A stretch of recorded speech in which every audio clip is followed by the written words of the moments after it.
The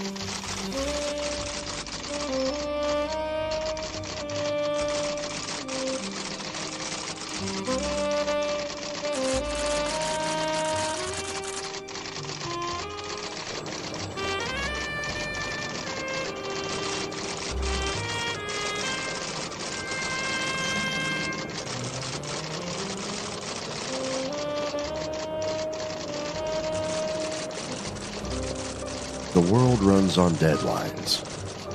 They want the headline, the noise, the easy spectacle.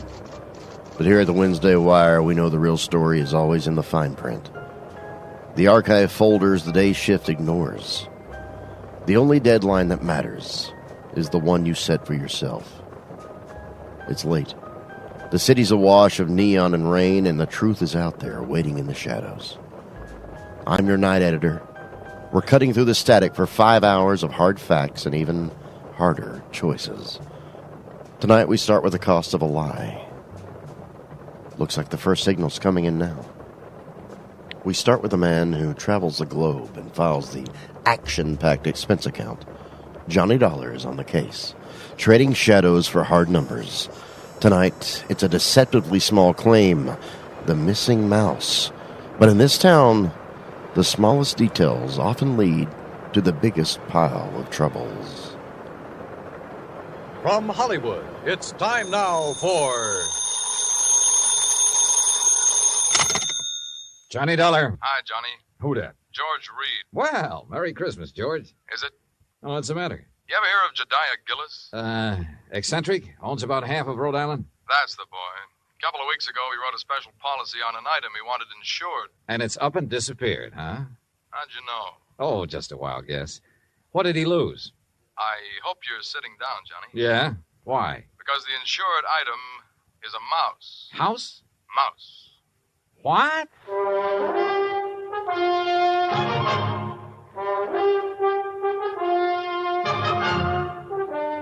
Bob Bailey in the exciting adventures of the man with the action-packed expense account. America's fabulous freelance insurance investigator. Yours truly, Johnny Dollar.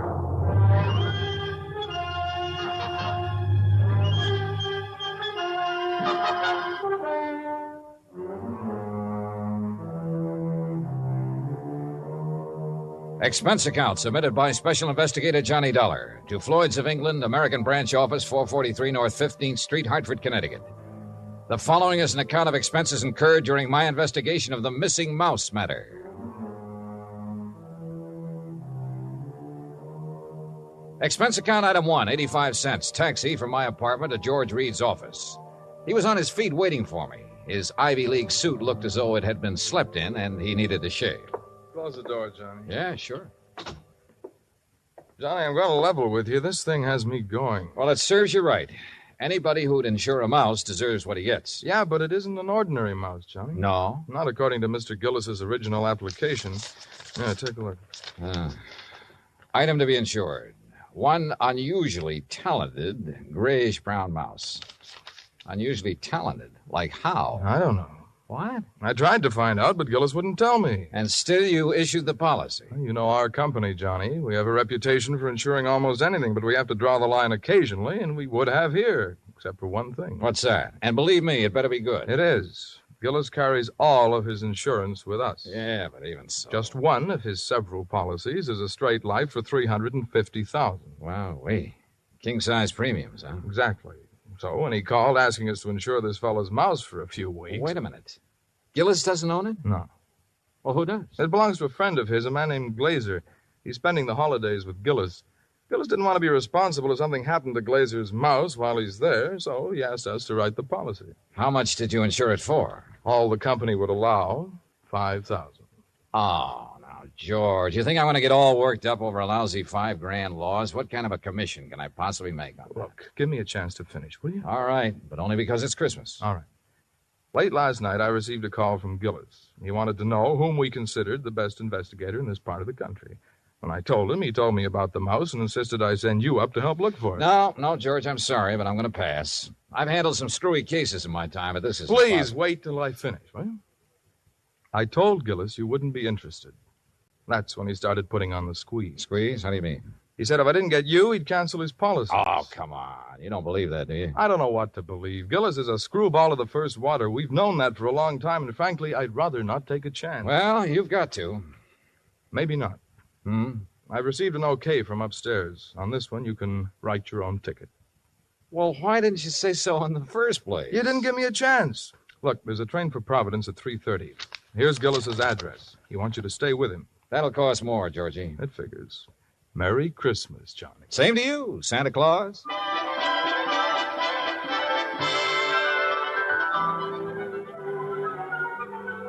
Expense account item 285 cab fare back to my apartment.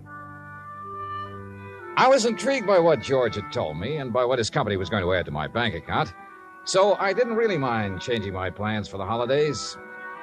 Expense account item 3, $18.90. Transportation, including a round-trip ticket, Hartford to Providence, and cab fare out to the Gillis residence. Palace would be a better word for it. It stood in the middle of a large wooded park. Must have been half a dozen acres, all of it surrounded by an old-fashioned iron fence. I dismissed the cab and had started toward the front door when it opened. And standing against the light, watching me, was a tall, beautiful girl. Careful of the steps. What? The steps, they're icy. Oh, thanks. We've been expecting you, Mr. Dollar. Hi. Well, hi. Mr. Glazer and Father are in the library. Would you like to meet them now or wait till after you're settled? I'm afraid I'd better see them right away, Miss Gillis. Marion, Johnny. Well, come along. You know, for the first time, I'm glad I came home for the holidays. Home from where? New York. Here we are. You'll have to come visit me, Johnny. Maybe I'll do something drastic, like losing a mouse to guarantee it. Marion, I told you to keep that door closed. Oh, Mr. Dollar's here, Father. Oh, well, have him come in. Yes, by all means, have him come in. See you later, Johnny. Yeah. Well, Dollar, glad you finally got here. Yes, indeed. Thank you, sir.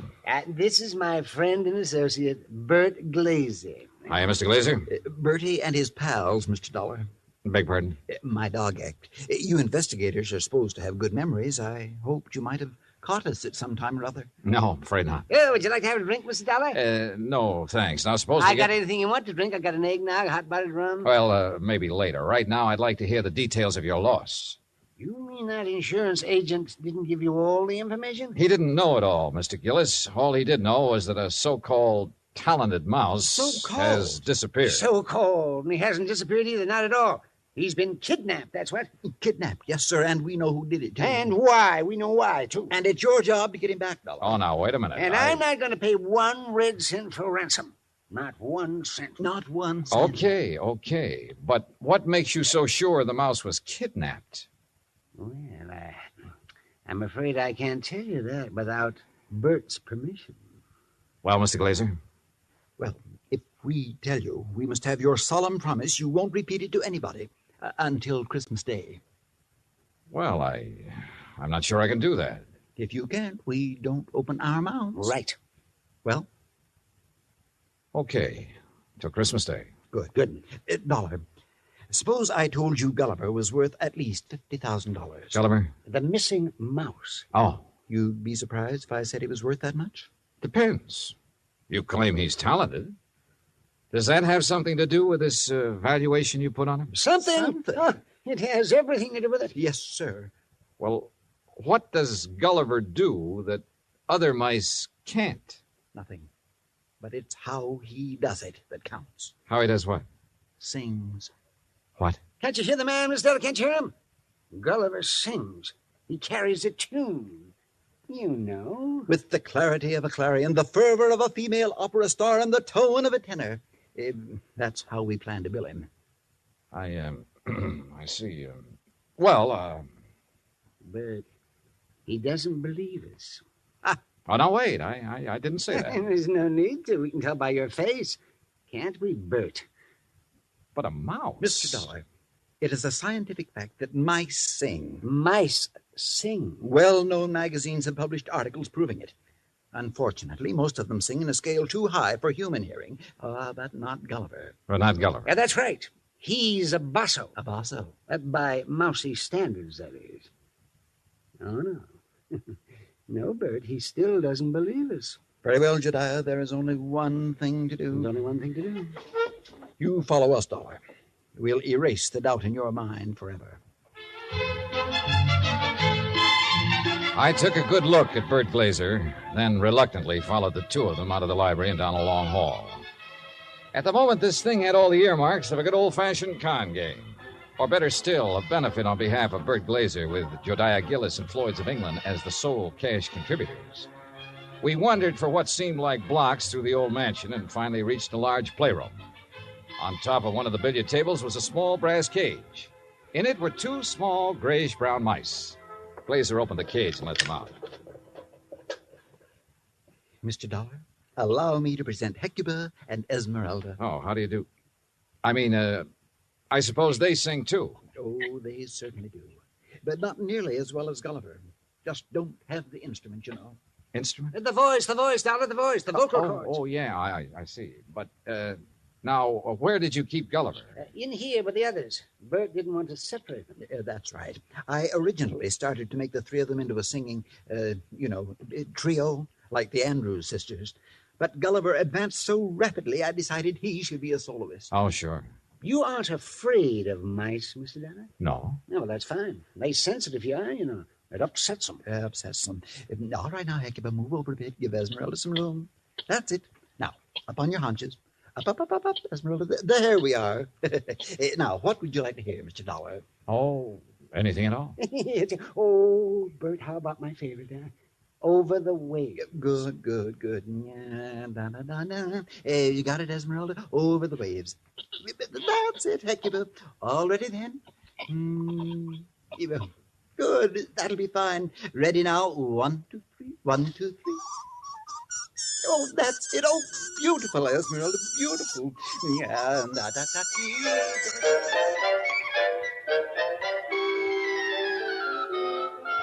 Well, I won't say I was convinced, but I won't say I wasn't. But I will say those mice were singing something, or giving a mighty good imitation of it.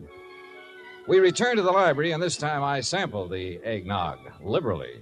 Is that all right, Dollar? Oh, fine, thanks. Well, Dollar, you know now why we believe Gulliver was kidnapped? Well, I'm not sure. To exploit him. What else? Exactly. You have any idea who did it? Harry McQueen, that's who. McQueen. Who's McQueen? Used to be my agent. Theatrical agent? Uh-huh. He's been snooping around here lately, Johnny. We figure he's gotten wind of our mice. Well, what do you mean by snooping around, Mr. Gillis? No, you know, he's been out here twice this week wanting to see me. Had to kick him out of here yesterday morning. How'd he get in? Well, my daughter answered the door. Yes, she didn't know McQueen from Adam. So when he asked for me, she figured he belonged in here, rehearsing the show with the rest of us. Rehearsing what show, Mr. Gillis? What show? What, the show for the Children's Hospital. Josiah puts one on for the sick kids every Christmas Eve. Of course. You know, Dollar, variety act of Santa Claus. This year, though, we got a radio hookup. Go all over the state. And Gulliver, well, he was going to headline. And that's why I sent for you, Dollar. I figured you can get him back by tomorrow afternoon if anybody can. How long was McQueen in here before you noticed him? Long enough to lift Gulliver. This was our dress rehearsal, Dollar. We'd asked some of the kids from around the neighborhood in to watch, so it was pretty crowded. Where were the mice during the rehearsal? Well, that's where I made my mistake. What do you mean? We were keeping them a secret till the real show. Well, where were they? In their cage, over there on the mantel. Now, we were using this part of the room for the stage, so McQueen could have just reached in and taken Gulliver without us seeing him. Now, what makes you so sure McQueen did it? We told you. Besides, who else would want him? Who else? And it was right after I kicked him out of here that I discovered Gulliver was missing. What'd you do then? I called off the rehearsal and started searching for him. McQueen? Big Gulliver. And I put in a telephone call to the Providence house where McQueen was staying. Did you talk to him? Nope. They said he checked out. After questioning them for a while, I finally had a nightcap with Jediah, then went to the phone in the hall and made some calls, including one to George Reed. Well, how's it going, Johnny? It's not. That's why I'm calling. Look, they think a theatrical agent named Harry McQueen stole the mouse. He has offices in Boston and New York. I've placed a person-to-person call to both offices, but with tomorrow Christmas Eve, he might not get the message. So, what do you want me to do? Find out his home number. Ask him to call me here. Okay. Anything else? Hello? Johnny? Johnny, you there? Yeah. And so is a cat. What? A big yellow cat. What's so unusual about that? Oh, nothing. Except he's got a grayish-brown mouse between his two front paws.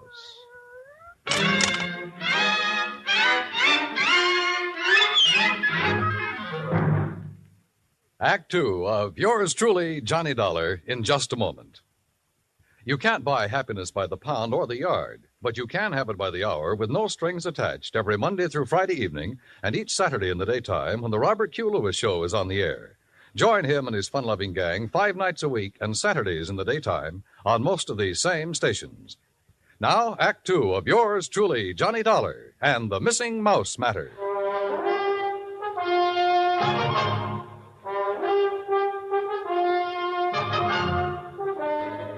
I was standing in the hall of Jediah Gillis's home looking at a big yellow cat that had a mouse between its two front paws. As far as I was concerned, a mouse is a mouse, and this one could be Gulliver. I cut short my phone conversation with Jordan Reed, then started toward the cat. Here, kitty. Here, kitty, kitty. Nice, kitty. Pretty kitty. Mama, Here, kitty. Mama, where are you? Here, kitty, kitty. That's a good kitty. Now, kitty, let me have the little mouse. Mama, you naughty cat. Where... Oh, This cannibal belong to you, Marion? yes, I promised Father I'd... What do you mean, cannibal? Take a look. Oh, no. Oh, yes. And he's very, very dead. Oh, you don't think it's Gulliver, do you? Well, Mr. Glazer will have to identify him. And if he is, well, that's that. Oh, no, Johnny. What do you mean? Oh, Johnny, please, you don't have to tell him, do you? Well, sure. If it's Gulliver, this thing's cleared up. If it's not, your Rama gets a reward for being a good mouser. Oh, Johnny, please. Dad almost had a fit when I arrived here with Rama. He made me promise to keep him in my room. This the only time he's been out? Well, no. Oh. He was out for a little while yesterday while they were rehearsing. I didn't notice he was gone till after lunch. Then the corpse could be Gulliver's. Oh, Johnny, if it is, there's nothing we can do about it now. And if you tell my father, besides making him angry, it'll break his heart. All right. I won't say anything until tomorrow night. Thanks, Johnny. Night. Good night.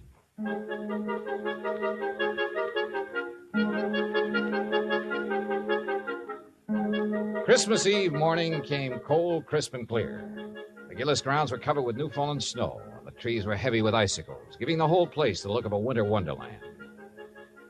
I dressed and went down to join Gillis and Bert Glazer at breakfast. I was on my third strawberry when the phone started to ring. Yeah. You expecting a call, Dollar? Yeah, matter of fact, I am. Yeah, then you'd better answer it. If it's somebody at the broadcast station for me, tell them I'll be at the Children's Hospital at noon. They can call me there. Right. Hello? Johnny Dollar? Speaking. Look, I don't know what's going on down there or why you're going to pester me about it. Who is this? Harry McQueen, who did you think? Well, I wasn't sure.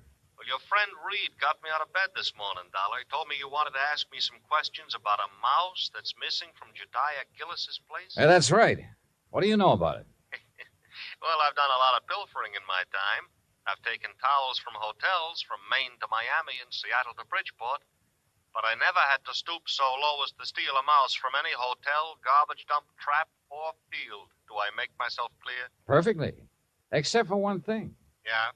This particular mouse was a performer. Was a what? He was trained, did tricks. Still doesn't interest me. Well, then why were you trying to see Mr. Gillis? To get some of my people on his Christmas show. Anything wrong with that? No. There'll be a lot of publicity about it. Would have done him a lot of good. And you're sure you weren't interested in the mouse? Look, Dollar, when I went into this business 18 years ago, I swore then I'd never handled kids, belly dances, or animal acts. But you handled Bert Glazer's dog act. Is what? Dog act, Bertie and his Oh, pals. somebody's feeding you a line, Dollar. That act was Bill Bertie and his pal, and the pal is a dummy.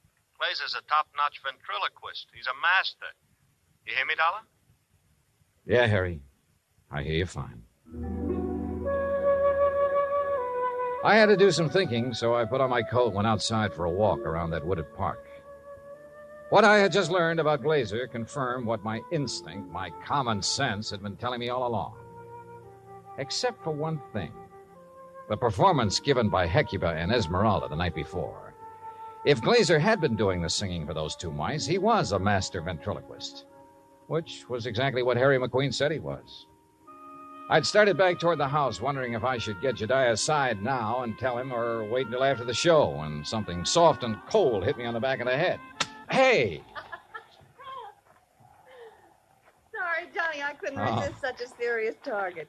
Anything new? Well, if you mean have I found Gulliver, the singing mouse, no. Dad told me to tell you if Gulliver does turn up before 1:15, rush him over to the hospital. Yeah, sure. But I think that's extremely unlikely. You think Rama got him, don't you? If he did, he got a very ordinary mouse. He didn't get one that sings. I'm afraid I lost you. Doesn't matter. Oh, now I wonder what he wants. Who? That boy on the porch. Oh, well, if this was Hartford, I'd say he was the paper boy coming around to collect. Well, it's not Hartford, and he's not a paper boy because Dad doesn't subscribe to anything but Fortune. Oh, well, then he's selling something.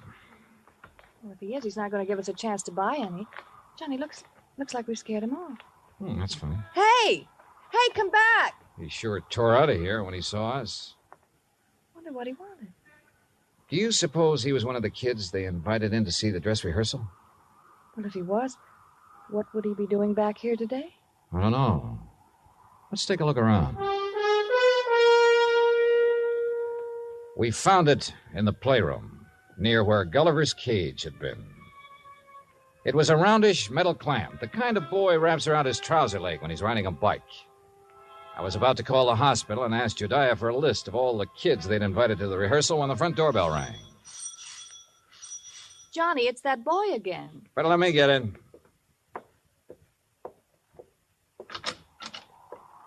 Hi. Hi. I was over here to see the show the other day. Oh? Yeah. You see it? No, I wasn't here then. Oh. Jeez. Sure is cold. Yeah, sure is. Oh, why don't you come in and get warm? Oh, no, that's okay. No, come on. Nobody's here. No? Oh, okay. Yeah, sure, come on. I don't want to bother nobody, you know. I was just riding by and I thought I'd stop and tell old man Gillis what a swell show they put on. You really liked it, huh? Yeah. All except for that Santa Claus. Oh? What was wrong with him? Nothing. Just that, well, who believes in all that smushy kid stuff? Kids, I guess. How old are you, Bobby Neves. How old are you, Bobby? Almost 11. Well, being that old, I can understand why you weren't impressed with the Santa Claus. All that other stuff, too. You know, like giving presents and singing those hymns and junk like that. You gotta cut it out when you start growing up. You sure do, boy. Yeah. You know, you and my mom, you get along just fine. Oh? Yeah. She feels about Christmas. She feels about Christmas just like you and me do. All right. Yeah. Boy, this log fire sure makes your eyes smart, don't it? Yeah, it sure does. Where do you live, Bobby? Crosstown, Scully Avenue. Well, how'd you happen to be over here the other day?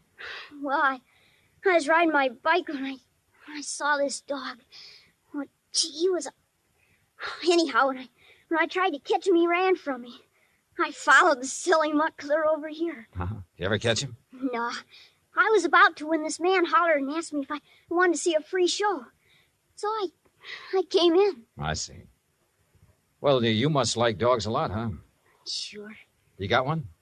Used to have when my pop was with us, but we can't have no pets where we're living now.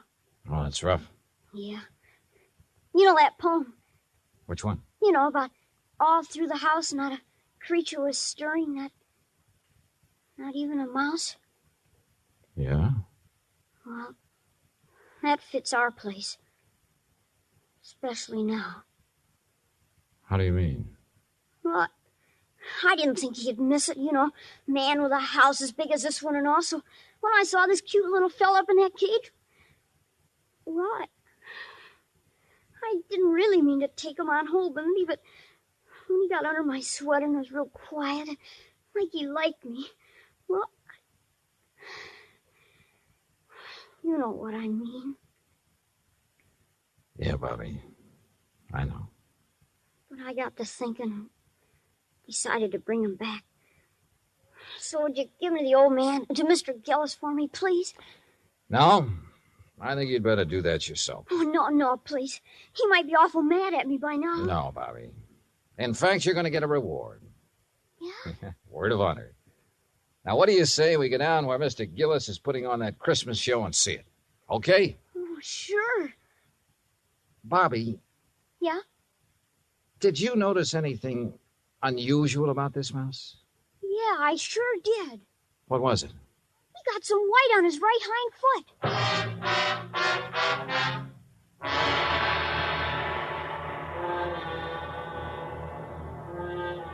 Expense account item 4, $1.60. Cab fare from the Gillis residence to the Children's Hospital for Marion, Bobby, and myself.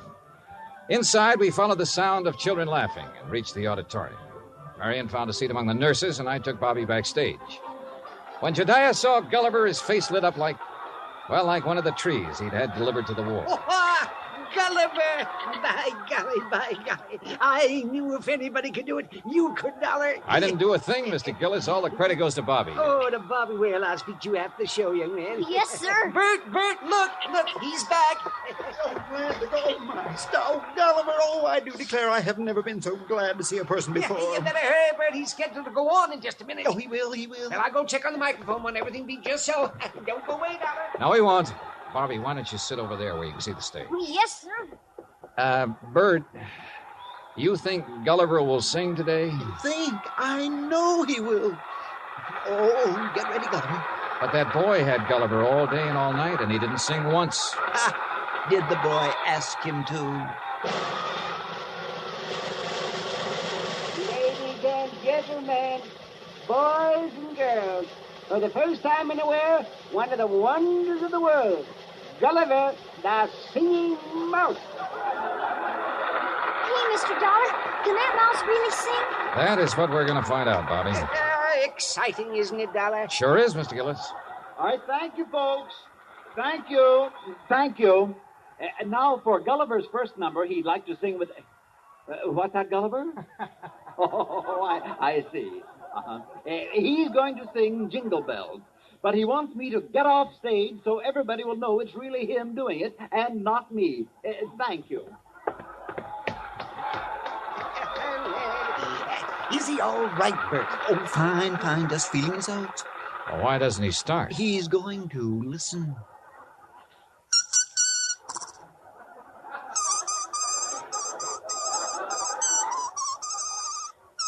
Well, Dollar? Now I have seen everything. Me too. Gee.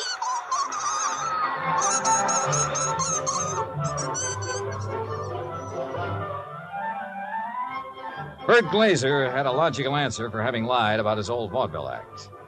He knew I wouldn't believe the mice could really sing if I'd known he was a ventriloquist. And well, after all, yet sometimes... Expense account total, including cab fare, Hartford Station to my apartment, $38.20. As for my separate and additional fee, as agreed upon before I took this matter, well, there's a boy named Bobby Neves who lives on Scully Avenue over in Providence. See that he gets it, huh?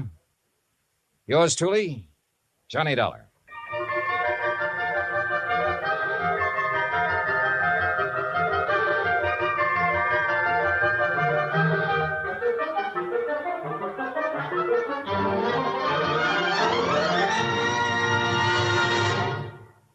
Our star will tell you about next week's story in just a moment.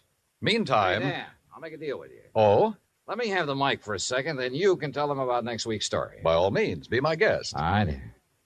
I just don't want to pass up a chance to do two things. First, well, Pam and Eric and Fran, Mr. and Mrs. Froelich, Helen, Will, Scotty, all the rest of you nice people who've written in to tell us how much you like the program. Thanks. I really appreciate hearing from you, and believe me, I'll answer your letters just as quickly as I can. Second, well, I'm sure you know what this is, and I want you to know it comes from the heart. Merry Christmas to you. God bless you. Now, next week. Next week, the case of a prize fighter who could win only by losing, because his life depended on it. Right. Join us, won't you? Yours truly, Johnny Dollar. Yours truly, Johnny Dollar, starring Bob Bailey, originates in Hollywood. It is written by Charles B. Smith and produced and directed by Jack Johnstone. Heard in our cast were Mary Jane Croft, Howard McNear, Parley Bear, G. Stanley Jones, Bill James, Lawrence Dobkin, and Richard Beals. Musical supervision is by Amerigo Marino. Be sure to join us next week, same time and station, for another exciting story of yours truly, Johnny Dollar. Dan Cubberly speaking.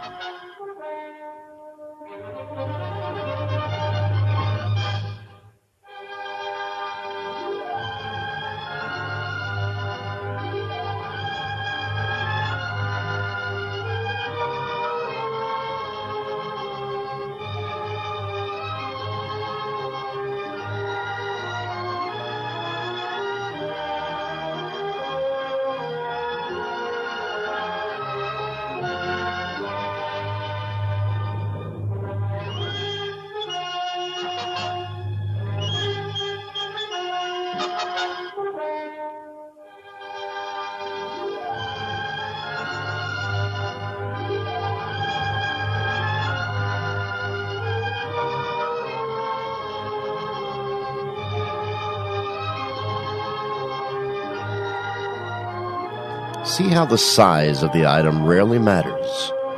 The missing mouse, the missing ledger sheet, it's all the same size of lie.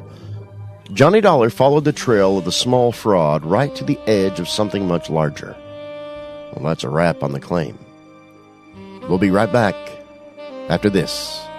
Stay tuned to Hojo Radio. Ladies and gentlemen, boys and girls, children of all ages, I'm thrilled to bring you the news about this month's sponsor, Chris Chef Gaming. With Chris Chef Gaming, you're guaranteed a genuine thrill. Our friend is that crazy Latvian who brings high energy straight to the action. Whether he's dominating the fields of Fortnite or holding the line in Ark Raiders, you need to see this man play. And for a discerning eye, let me tell you, living all the way over in Malta, he shares spectacular drone videos of that historic island, all while commanding the action in American, Latvian, and Russian. It's guaranteed top-tier entertainment, folks. This is the kind of authentic, high-quality perspective you just can't find anywhere else. So don't miss out. Get in on the action today and find him on all platforms by searching Chris Chef Gaming. We stay on the reporter's beat with Randy Stone. He's usually looking for the human angle, the tragedy behind the headline, but tonight he finds that the very streets he walks, the cover of darkness, the anonymous crowds, they can be turned into a tool for cruelty. Tonight's story proves that sometimes the night itself is the weapon. Stay tuned right here to Hojo Radio for Night Beat next. The National Broadcasting Company wishes to call your attention to a program regularly heard on Monday evenings at 10 p.m. New York time over most of these stations. We invite you now to listen, evaluate, and perhaps become a fan of this regularly scheduled Monday night program. Here then, for your approval, is Night Beat.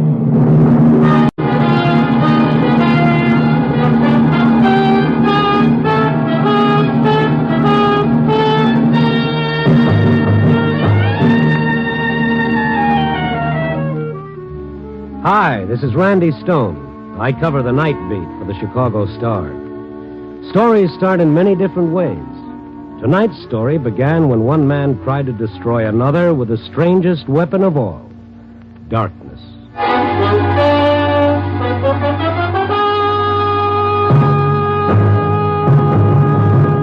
Night Beat, starring Frank Lovejoy and Randy Stone.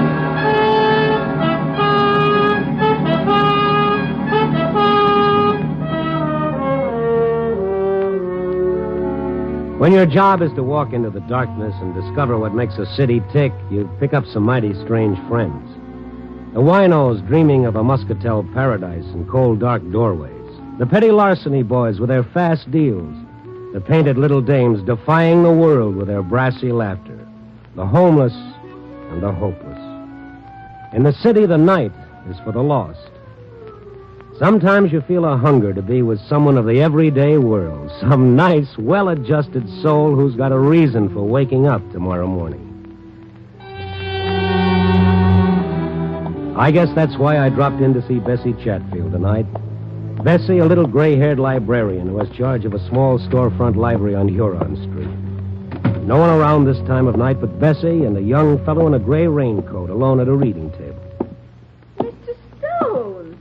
Why, we haven't seen you, in such a long time. Well, since Forever Amber, you haven't had the kind of high-type literature that interests me. And when you finally do drop in, look what time you get here. 10 o'clock. Right when I have to go over and start turning off the lights. Oh, I timed it that way so I could get you behind these bookcases away from that fellow at the reading desk.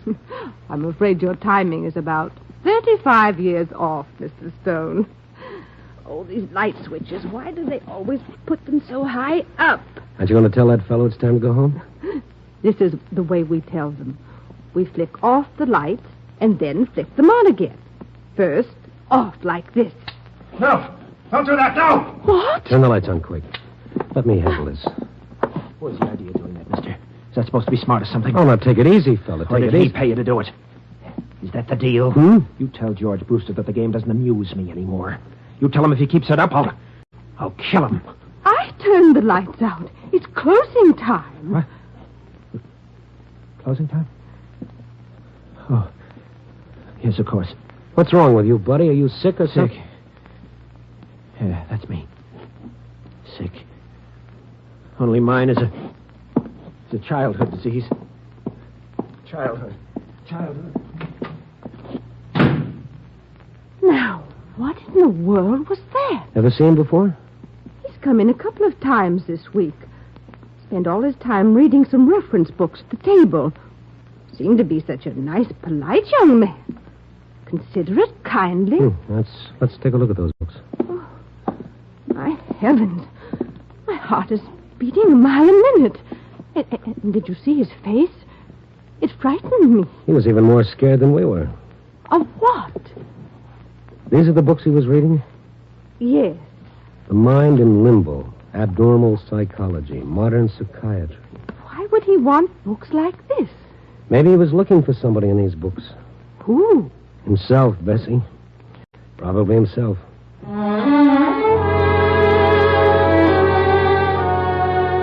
Bessie was pretty upset, so after she locked up for the night, I started walking her to the elevated station over on Lake Street. We'd walked a couple of blocks through the dark, empty streets when suddenly Bessie grabbed my arm. Mr. Stone. What? That man down the street, looking into that store window. That's him. Oh, yes, same gray raincoat, same lad. And look, Mr. Stone. What's that in his hand? It's a piece of pipe or something. He's breaking that store window. Yes, you wait right here, honey. Oh, be careful, Mr. Stone. Be careful. The fellow was reaching through the broken window glass for whatever it was that had struck his fancy. He heard me coming and he turned toward me. One streetlight did something to his face. It seemed twisted and torn. Blood was running down his hand where the glass had cut him. Then I saw what he'd taken from the window. A gun. What's the idea, pal? He spun around and he started running for the elevated station down the block. And in the best tradition of the Rover boys, I stayed right on his tail. He turned back to see how I was doing and stumbled over a trash can near the curb. I caught up with him, grabbing his arm. Let go of me. Leave me alone. Let go of me. He slashed the gun across my face and began running again. I stopped long enough to take a quick inventory of my teeth. Up above, I heard the elevator train coming into the station. The young fellow had reached the station steps and was going up fast, trying to make that train. I reached for one of his legs. He turned and gave it to me right in the stomach. I folded up, and I just sat there, listening to the train pull away with the fellow on it, and remembering what Bessie had said about him being such a nice, polite young man. After a while, I began to feel somewhat human again. I notified the police what had happened, and they sent a squad car out. After they left, I remembered something. A name this nice, polite young man had been throwing around. George Brewster. I found a phone book in a cigar store. There were 3 George Brewsters. The first number didn't answer. I tried the second. Hello? I'd like to speak to George Brewster. Oh, he's not in right now. Is there any message? Who is this? I'm his sister. Is anything wrong? Well, if this is the right George Brewster, something is wrong. Is there any reason why a young fellow would want to kill your brother? Oh, that would be Morrison. Oh, I warned George. Morrison, huh? Tom Morrison. Where does he live? Our old apartment, 612 Hamlin Avenue. What makes you think he wants to kill George? Well, this character broke into a store tonight and stole a gun. I sort of think he had your brother in mind when he did it. Oh, no. What am I going to do? Well, lady, I know what I'm going to do. As fast as I hang up and can get another nickel into this phone, I'm going to call the police. Oh, I feel so bad. It's not really Morrison's fault, poor man. Oh, no. He's just a prince of a fellow. Goodbye, lady. I've got to make that call.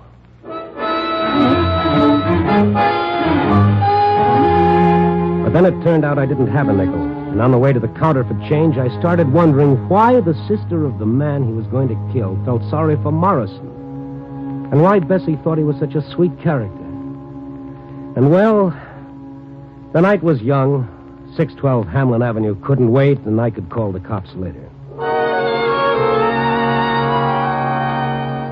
612 North Hamlin Avenue was a second-floor flat on the north side. I got there a few minutes after 11. All the windows were lit up. I rang the bell and waited. I felt a little bead of sweat zigzagging down my face like it didn't have any place to go. Yes?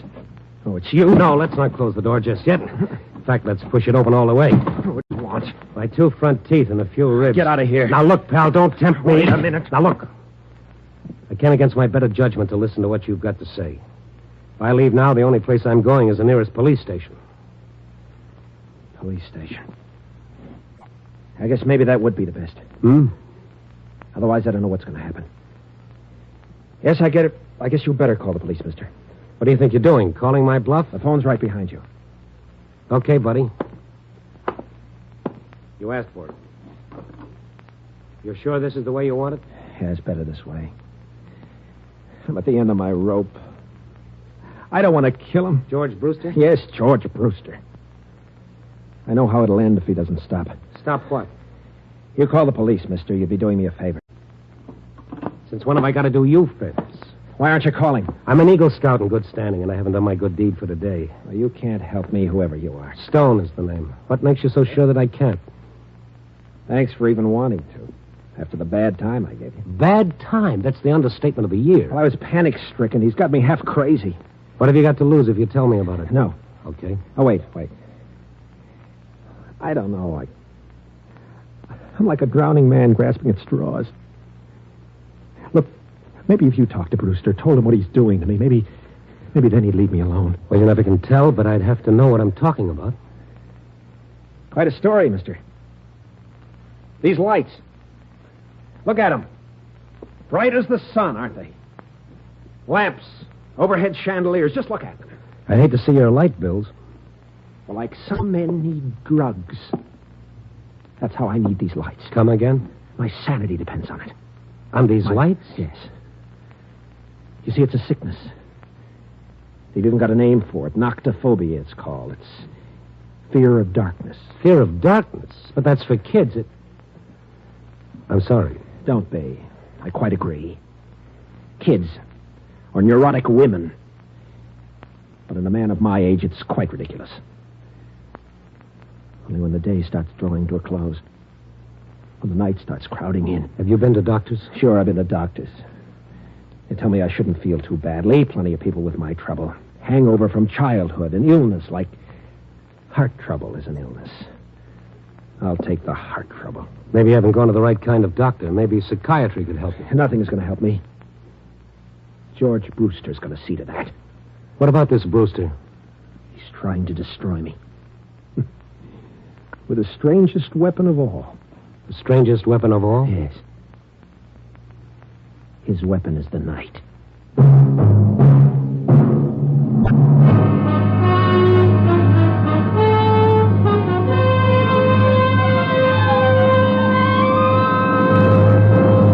NBC is bringing you an encore performance of Night Beat, starring Frank Lovejoy as Randy Stone. Before continuing with our story, here is the star of another NBC program, Brian Donlevy. Thank you. It's a great pleasure to be listening here with you to Night Beat. This encore performance is NBC's way of introducing you to one of its regularly scheduled Monday night broadcasts. If you're enjoying Night Beat today, why not make it a habit to listen to the series each week in its regular time period? You'll find Night Beat just ahead of my own adventure series, Dangerous Assignment, every Monday. So, if you enjoy adventure and mystery, give a listen to Night Beat and Dangerous Assignment tomorrow night and every Monday night on most of these NBC stations. But now, let's listen again to Randy Stone.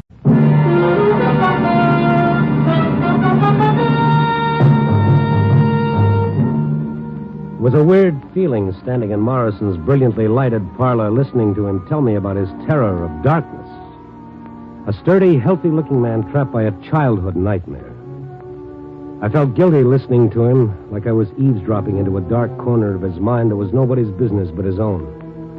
And yet he had to tell me because he needed help, because George Brewster was using Morrison's fear to destroy him.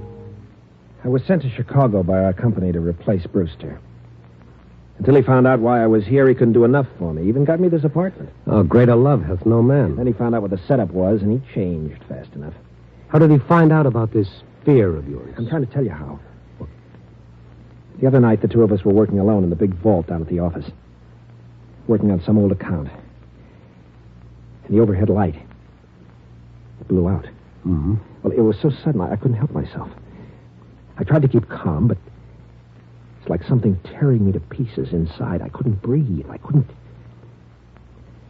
Finally, I had to run. So he found out about it? No, I wasn't sure. But it started him thinking. Yeah? The next afternoon, he came over to my desk. He was jovial, friendly, like he'd been in the beginning. Saying we'd been at each other's throats long enough. Inviting me to have dinner with him that night. Right from work, we went to his favorite spot on the north side. It was a place called the Catacombs. I began feeling uneasy the moment I entered. How do you like this place, Tom? That's okay. It's fine. Been a favorite of mine for years. One spot in particular, the wine cellar. How do you feel about wine? I like it all right. Come on with me. I'm a wine man from way back. Oh, say, George, I wanted to talk to you about that little outburst last night. They have a different wine cellar with a different temperature for each type of wine. I haven't been sleeping very well, you see. Me? I prefer a Riesling myself. Here we are. Huh? The white wine cellar. We'll select our own brand for our supper. Here, I'll open the door. This is a privilege only an old customer like me can get away with. Come on. Dark down there. That's why they've got this candle here on the ledge. Got a match? A match, Tom? Yeah. Here. Okay. Get this candle going. Good. Now, let's go downstairs. George, you think we should do this on our own? Done it hundreds of times. Been coming here for the last 10 years. Now, let's go down these stairs. Careful. I was explaining about last night. Candle casts funny shadows, doesn't it? Notice how cool it is? 20 feet below street level. Look, I want to talk to you about last night, George. I don't want any misunderstanding. It's just that I've been working pretty hard Look, to see... Tom, would it make you feel any better if you showed me you're not afraid of the dark? Okay. I'll blow out the candle. Just what are you trying to prove, Brewster? Nothing at all. It's your idea. Where are those matches I gave you? You gave me some matches? I must have lost them. It's not going to work, Brewster. I'm not insane, you know. I can stay down here until you're quite satisfied. Isn't it? About the darkness. The way it seems to close in on you. The way you start thinking you can't breathe. I can see how someone could... What's the matter? This is ridiculous. Something so suffocating about a dark room. Stop it. Stop it. Only the heavy, smothering blackness. Stop it. Where are you going, Tom? Anything wrong? Anything wrong? Anything wrong? Anything wrong? Anything wrong? I ran out of that cellar like a scared kid. That was a rotten thing for him to do. Like a kid playing Halloween jokes. He's fighting for his job, Stone. He's not so young anymore. He can't start all over again. So he'll do anything. Great. I'm sure he's told the people down at work. I'm sure they're all laughing at me behind my back. You don't know what that does to me. I can imagine. Today, I found a new desk lamp on my desk, courtesy of George Brewster. Every day, something like that. Did you ask him why he's doing it? He won't admit he's doing anything. Says it's all my imagination, that maybe I ought to see a doctor, or better still, Maybe a change of climate would help. I'd leave town in a minute. Only my future's at stake, too. And before I let him drive me crazy, I'll kill him. Well, I'm going now. I'm going to talk to this bird. Where does he live? Out in the suburbs, Lake Forest. Lives with his sister. All right, I'll give you a ring as soon as I've seen him. I hope you can do some good, Mr. Stone. Yeah. Oh, say. I almost forgot something. What? That gun you made off with. Maybe if we're lucky, we can talk the store owner out of pressing charges. I'll try. It was a crazy thing to do. I was so desperate. Wouldn't have done you much good. When they put them in the window, they never loaded. I'll let you in on a secret. If I hadn't known that, I wouldn't have been such a hero coming here tonight. I'll let you in on a secret, Mr. Stone. You can get bullets without a license. The gun's loaded now. Oh, great. Go and get it for me. All right. Guess I want to give it to you. It's in my bedroom. He started for the bedroom. It was almost like a comedy routine where, after the big build-up, the punchline comes out right on cue. The moment he entered the other room, every light in the house suddenly went out. What happened to the lights? Take it easy. Now, where's the fuse box? I don't know. I've never had occasion to use it. Besides, if it was the fuse, all the lights wouldn't go out. It wasn't you. Use your head. How could I do it? I'm getting out of here. The hall light's out, too. Stone. Maybe something went wrong with the central wiring. But why should it happen exactly now? Wait. Huh? The downstairs apartment. Their lights are on. If it was the wire... All right. Let's ask them where the fuse box is. Yes? Oh, Mr. Morrison. My lights went out. It might be a fuse. Where are the fuse boxes for these apartments, do you know? Out in the back. I'll get a flashlight and show you. Here we are. The fuse box is right here below our meters. Whenever the people from the light company come out, they have a dickens of a time finding it. You hold the flashlight steady. Let me take a look. Wait a minute, Stone. Lower the flashlight just a little. Huh? It's not the fuse. Look at the master switch on my meter. And look at the one of Mrs. Graham's. Why, somebody pulled your switch down to off. Yes. Yes, someone surely did. Oh, here, let me push it up. There. And look upstairs. All your lights are on again. Probably some kids playing a joke. How do you suppose the rascals ever found it? It's so well hidden. Well, I have a theory all kids come equipped with special radar for finding things like this. Mrs. Graham, tell this gentleman who used to live in my apartment before I did. Why? Tell him. Why, you know. He even got the apartment for you. Your friend, Mr. Brewster. But what is Tom, that doesn't prove he did it. For me, it does, Stone. For me, it does.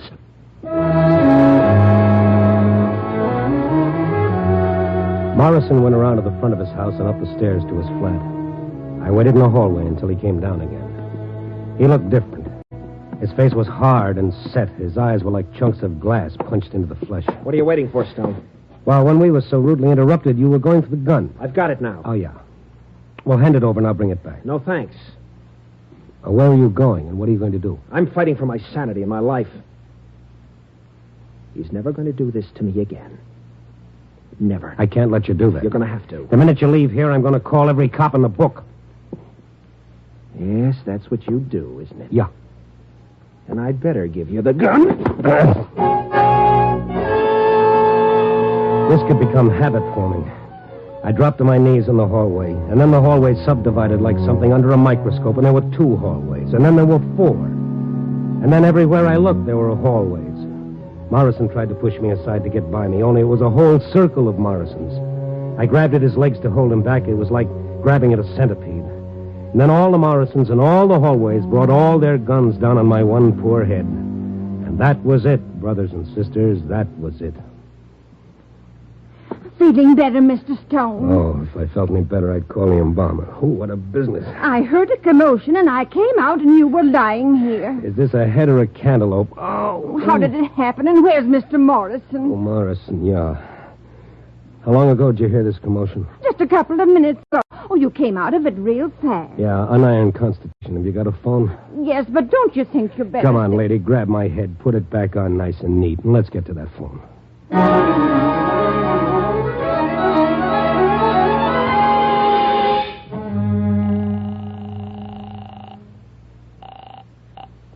Hello? This is the fellow who called you before, Miss Brewster, about Morrison and your brother. Oh, yes. He's not there yet, huh? No, my brother... I don't mean your brother, I mean Morrison. What? No.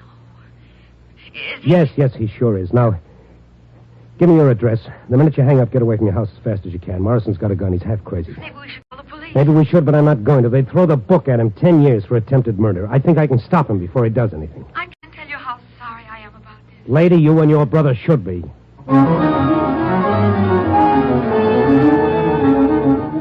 The cab got me out to their Lake Forest house in less than 20 minutes. The house was on a hill, and a flagstone path wound round and round for a city block until it reached the front porch. As I ran up the walk, my head started rattling like a handful of pennies in a tin cup. I felt weak and tired. All the time I tried not to think about what I might find when I reached the house. And now I was at the end of the path, walking toward the front porch. A nerve deep in my throat started jangling like a burglar alarm. The house was in darkness. And Morrison was standing beneath a little porch light, his gun pointed right at me. You won't quit, will you, Stone? What have you done with him, Tom? He hasn't done anything with him yet, Mr. Stone. Huh? Who? I'm sitting over here at the end of the porch. I'm George's sister. Oh. I didn't see you in the dark. Why didn't you get away like I told you? I won't hurt her. It's him. He'll be coming along soon. George would never have done what he did. I begged him not to. To take advantage of a man's weakness. Well, Mr. Brewster is coming home. What? His car is stopping at the bottom of the hill. Now he's starting the long climb. Morrison, listen to You me. just sit there, the both of you. And I must insist that you be very quiet. Please listen to me. Please. Please. Keep coming up that path, Brewster. It's a long, long way. You must listen to me. Morrison, You don't waiting know near what the you're porch doing. light, the gun in his hand. George hurt you. We shouldn't have done Far that. below the small figure What of you're George doing is Brewster, so making the much long, slow climb. You're going to kill George because he found out about your fear. But don't you see? George is afraid, too. Of being 53. Brewster And had seeing his stopped at the whole first life landing going to down catch the his drain. breath. That's Now he why was climbing up the hurt you. path again. His back was to Maybe the wall. 100 steps from He his was death. fighting for his life, I just as you found were myself fighting for counting yours. the steps. Closer. Why are you Closer. afraid of the dark, Mr. Morrison? Don't you see? If you weren't afraid, George couldn't hurt you anymore. Please, listen to me. Keep your voice down. If you try to warn him, you both die, too. Keep coming, Brewster. What is there to yes, fear he kept about coming. the darkness? No more than The 70 darkness steps is nothing now. in itself. All it does The is girl's hide the voice world's going ugliness on for and a little on. while. And Brewster getting closer. If you Less believe than in 50 God, steps now. if you believe in your 30 own steps. soul, how can you fear the night? 25. What is there in the darkness that can hurt you? There's such peace in the darkness. After the heat of day is gone, the rush, the tumult, the struggle, you can breathe easy again. You can let the tightness inside unwind. He's almost close enough. Listen to me. Please listen. It's not going to work, Miss Brewster. I'm going to try and Wait. rush. Miss Brewster, stay where you are, Miss. No. You must see me in the light. I tell you, stay where you are. Look at her. I didn't realize. I'm not afraid. What right have you to fear? Julie, is that you on the porch? What right have you to fear, Mr. Morris? What right? Phew, what a long climb. I must be getting old. What are you doing here, Morrison? And who's this? Oh, don't mind me. I just came along for the ride. What's this all about? I just came to say goodbye, Brewster. You leaving? Yes. I'm going back and tell them you've done a good job here. But it's not fair to replace you after so many years. You sure nobody scared you away, Morrison? Well, look at him, Brewster. Does he look like he's afraid?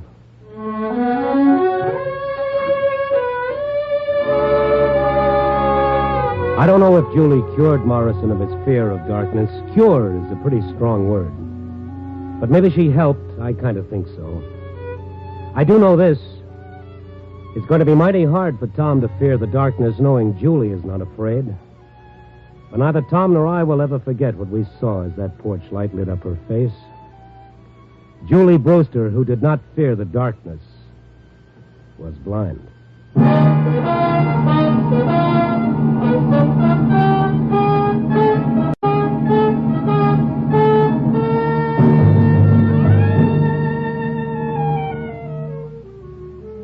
And now that part of the story they always print in heavy type, the moral.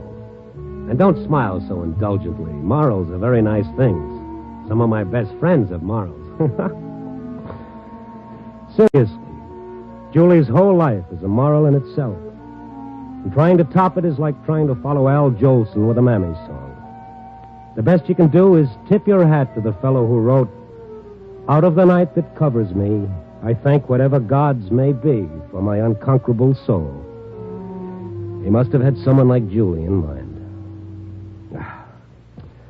4 o'clock in the morning, a stale cup of coffee, a tired sandwich, a story to dictate, and I worry about my unconquerable soul. Honey. Copy, boy.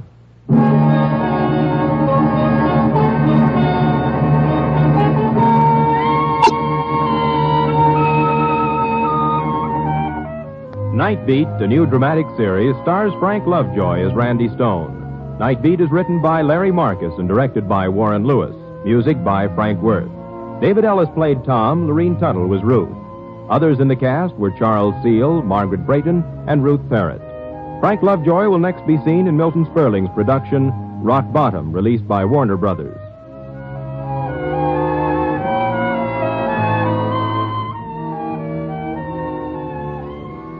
NBC has presented for your approval a special edition of Night Beat to acquaint you with this regularly scheduled Monday evening program. If you have enjoyed this repeat broadcast, join the millions of listeners who each Monday tune for adventure and mystery on the regular Night Beat series. Listen then tomorrow night, when again you will hear Frank Lovejoy as Randy Stone in another great action-packed story on Night Beat.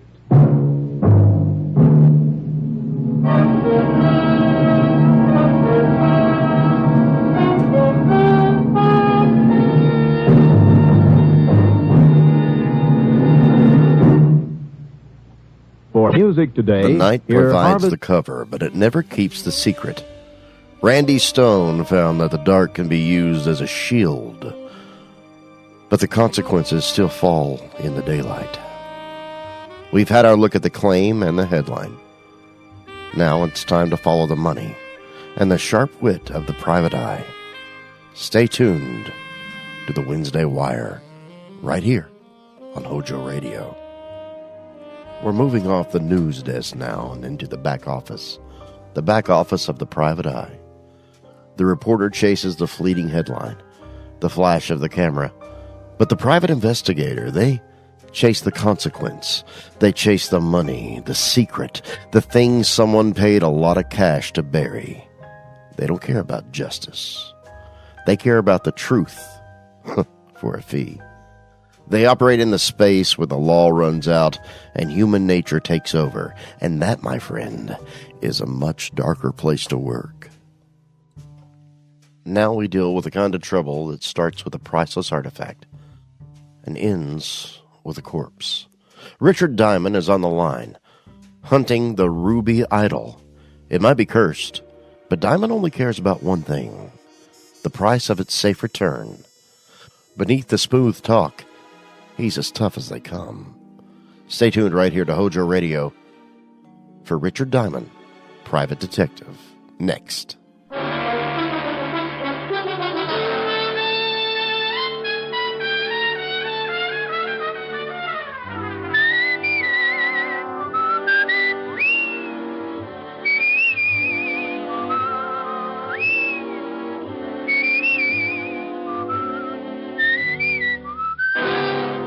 Dick Powell as Richard Diamond, Private Detective.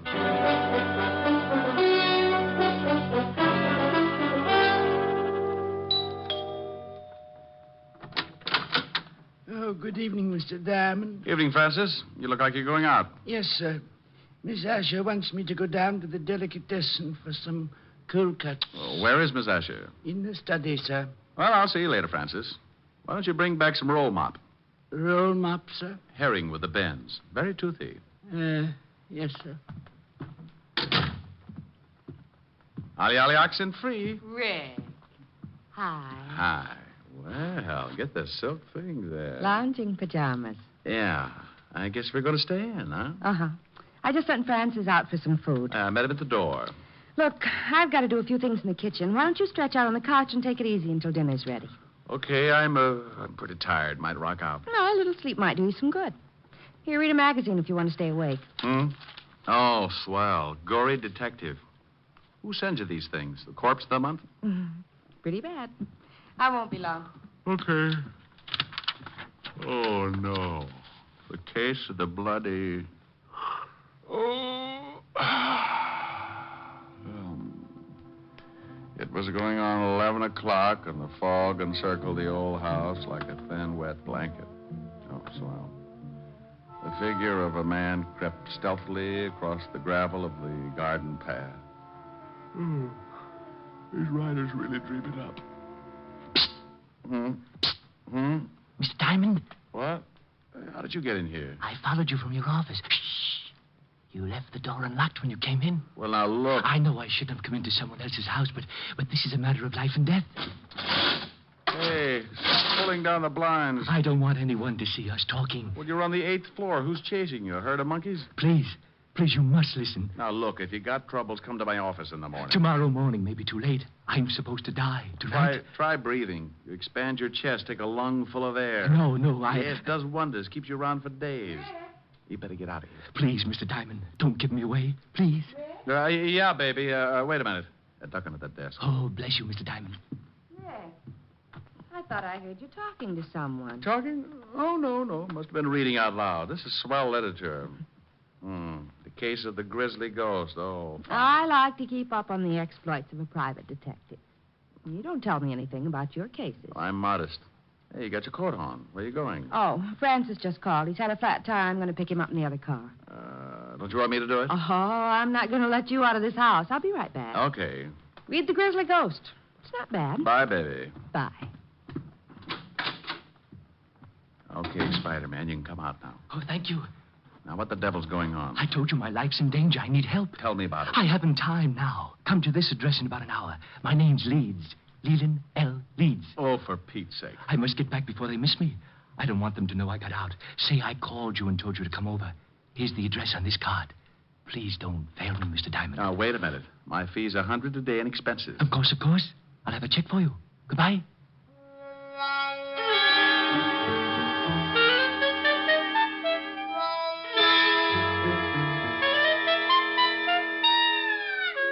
He went out like an undertaker stealing a can of embalming fluid, and I poured myself something just about as strong. Helen would scalp me for leaving, but for some reason, nutty little guys like that interest me. I left Helen a note saying I'd be back later and took off for the address Leland L. Leeds had given me. It was out of town about 10 miles, but after hunting around for a while and running up a good-sized taxi fare, I finally found the house.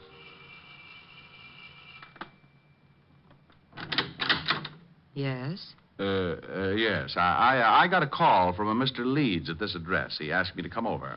My brother? I don't know. Well, it couldn't have been. He's very sick. He's upstairs sleeping. Well, he was just coasting off to Dreamland when he called me. I think you'd better let me in.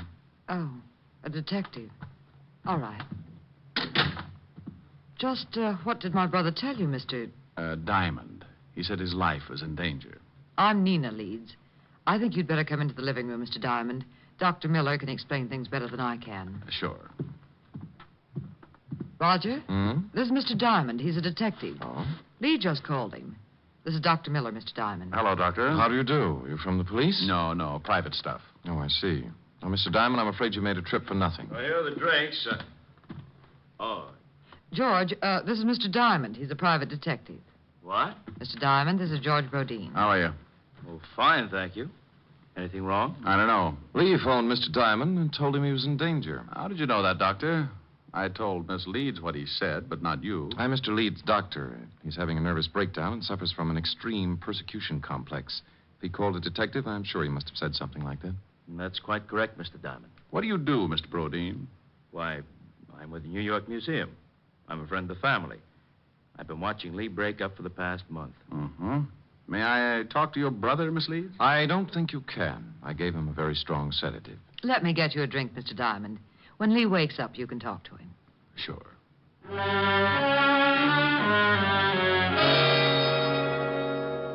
We went into the bar, and she got out a big bottle and 2 glasses. I forgot all about Leland L. Leeds for a while and started concentrating on his lovely sister. It was easy. Champagne? Sure, but I've run out of slippers. I've got a small foot. Might take you a long time to get enough. I drink fast. It's the open toes that bother me. I like the patter. Where'd you come from? Same place you did, lover. Experience Alley.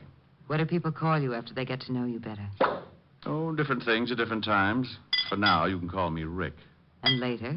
Oh, you'll think of something easier. It's like that when you haven't got much time to talk. Here's to later, Rick. Yeah.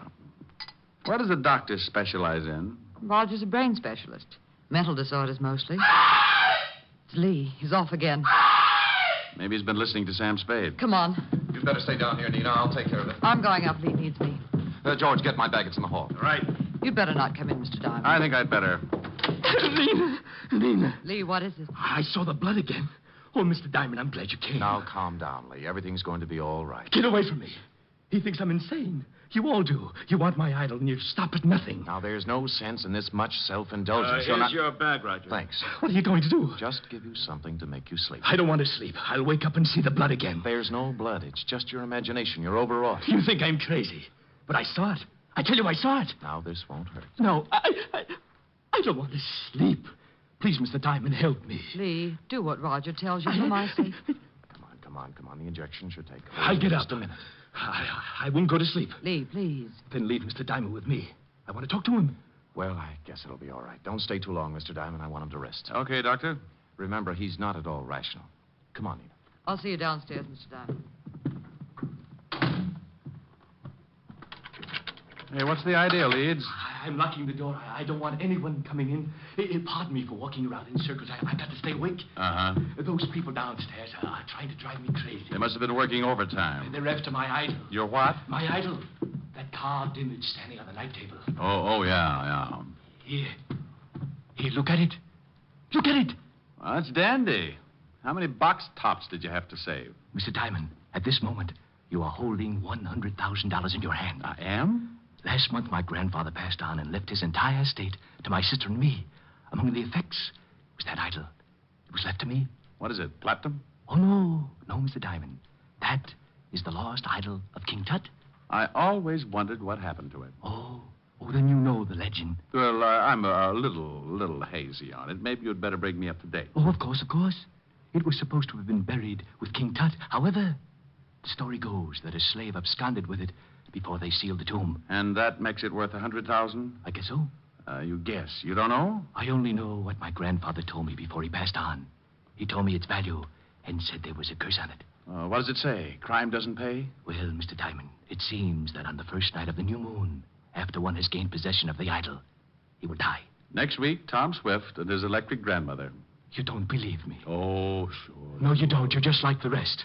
But it may interest you, Mr. Diamond, to know that 1 month after the idol was uncovered and my grandfather gained possession, he died. It was a new moon. How old was he? 74. Oh, well, that couldn't be it. Now, relax and tell me why you came to me. What about your fee? Oh, forget it. You can just buy me a broom to ride around on. Good night, Mr. Leeds. Remember, Mr. Diamond, it's a new moon. You don't have much time. Oh, brother. Did you talk to her, Mr. Diamond? You might call it that. Now do you understand? Your point's well taken, Doctor. What about that hunk of stone? Maybe if you gave him a teddy bear? Oh, the idol he's got is absolutely worthless. His grandfather had the same unusual ideas about it. Is there such an idol? Well, there's a legend, but no one has ever found even the slightest clue that it's a fact. Now, I've examined Lee's idol, and it's certainly not worth any more than the granite it's carved from. Well, I'll be saying good night.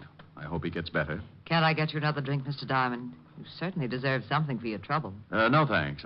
Goodbye, Doctor. Mr. Rodin. Thanks, Miss Leeds.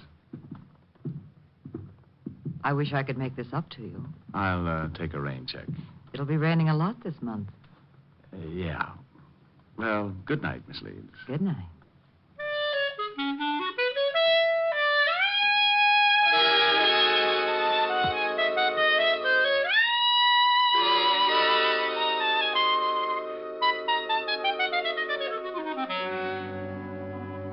I went out and got a cab. As far as I was concerned, the frightened little man in the nightshirt was going to end up modeling straitjackets, and the private detective would only add to the confusion.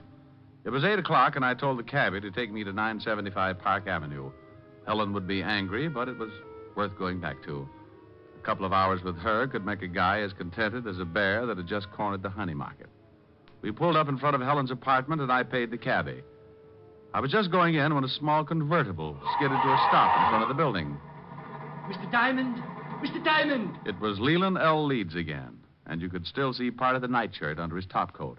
He leaned out of the car window and called. Over here, Mr. Diamond. Please, I must talk with you again. I'd had enough of the jumpy little man with the idol, so I started into the apartment without answering. He called again, climbed out of the car, and started to cross the street toward me. I looked back just in time to see the other car swing in toward me. Look out, Leeds! I ran back into the street and looked after the disappearing car. The lights were off, and I couldn't get the license number. It was too far away. I leaned down by the little man in the nightshirt. He was pretty far away, too. He was dying in a hurry. Mr. Diamond? Yes, Leeds? Take the idol. When you left, I found out why it was worth all that money. They didn't want me to tell you, so they followed me and ran me down. It's in my coat pocket.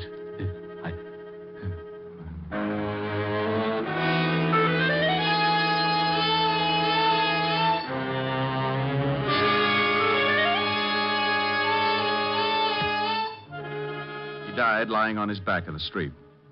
Several people were coming out of the building, so I reached into his pocket and pulled out a chamois bag. I guess the idol was inside, so I put it in my coat and went in to call the police. Oh, Mr. Diamond, Miss Asher's been worried. Hello, Francis. Tell her I'm back and let me use the phone. Certainly, sir. She's upstairs. Is something wrong, sir? You look worried. The man got hit by a car. I've got to call the police. Oh, my goodness. Is he hurt badly? Bad enough to get buried. Oh, my goodness. Homicide, Sergeant Otis. Otis, let me talk to the lieutenant. Is this Diamond? No, it's the Beaver boys. Now put the lieutenant on the phone. And what do you do with all those tired jokes? You can't keep using them. I give them away to idiots. Want to start a collection? Oh. Lieutenant Levinson, Walt, this is Diamond. I got a body for you. I go off duty in 20 minutes. Call back then. Lying out in front of Helen's apartment, 975 Park. Rick, my stomach is bothering me. Why can't you be a good boy and stay out of trouble? Take some soda and get over here. Take some soda. Every time you call, I end up taking enough to give an elephant the hiccups. Well, you're a fine one. Oh, I'm sorry, Rick. I didn't know you were on the phone. Wait a minute, Walt. Hello, baby. I'm talking to the lieutenant. Aren't you afraid you'll catch cold in that thing? I'm mad at you. Oh, you're cute. Hey, what's going on? Just Helen. If you could see her, your ulcers would start popping like chestnuts. Say hello. The law sends you his greetings. Hello to the law. She says... I know, I heard it. Now, what about the stiff? His name's Leland L. Leeds. He got belted by a car. It was too far away to get the number. What makes you think it's a job for homicide? Get over here and Helen will give you the story. I've got some work to do. But wait a minute, Rick. Oh, you're getting lazy. What's the matter? Don't you want to find out things for yourself? Rick, what happened? Francis told me some man got hit by a car. Right on your doorstep. Oh. Let's go into the other room, baby. I'll tell you all about it.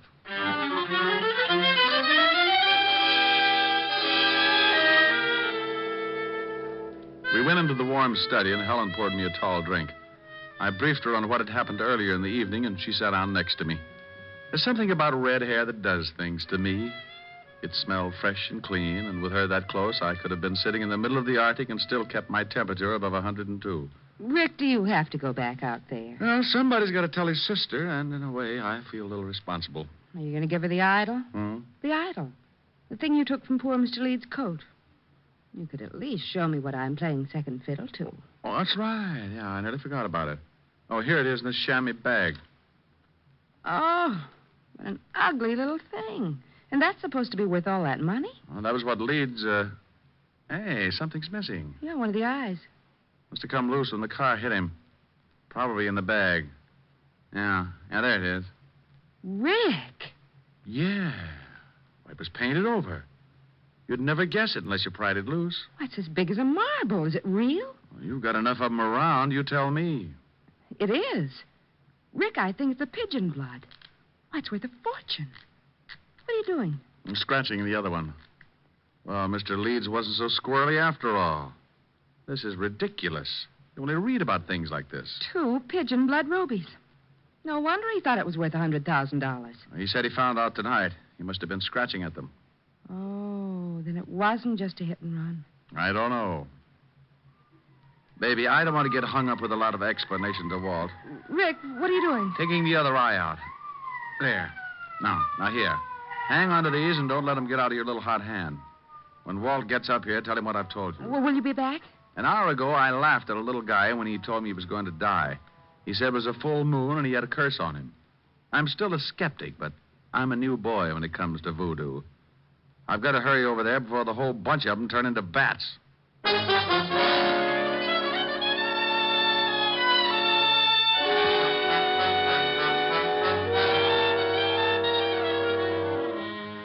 I went down in the service elevator and out on the street. The wagon was driving off with Leeds, and Walt and Otis were going into the building when I slipped up to the convertible and got in. Leeds had left the keys in the ignition like I figured, so I took off and headed across town. 20 minutes later, on a lonely stretch of road, I started counting suspects. All 3 of them could be in on it. Dr. Miller, who said Leeds was insane. George Brodeen, a man from the museum who said the idol was worthless. And that lovely sister. I didn't notice the car pulling up behind me until it was too late. It was doing a good 70, and as it swung around to pass me, the guy at the wheel cut in sharp and hit me broadside. Hey, look out!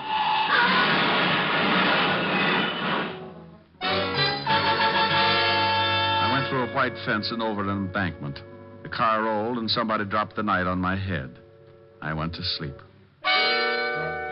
I don't know how long it was before I started coming around, but when I tried to shake myself back, it was like pulling my head out of a barrel of molasses. It stuck to my eyes and plugged up my ears. I tried to claw the stickiness away, but my hands were like 2 baseballs. I moved my shoulders and felt the stiffness in my back. It spread out to my hands and down to my feet. I opened my mouth and took in a lot of air. I finally made it.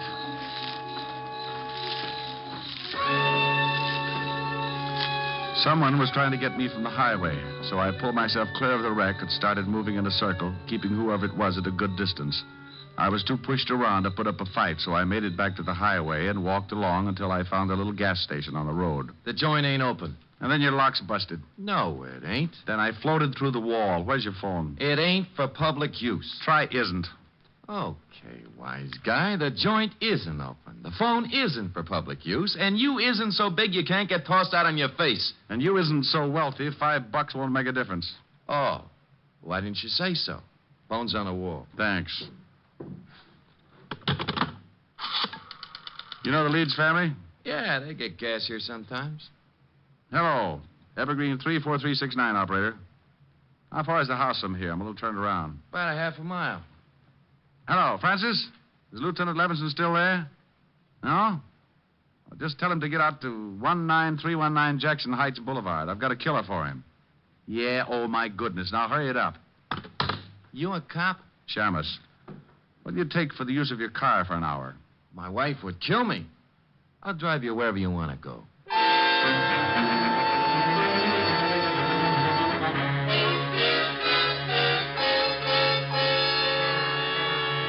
He gave me a lift in his old sedan, and 10 minutes later I was ringing the doorbell to the Leeds house.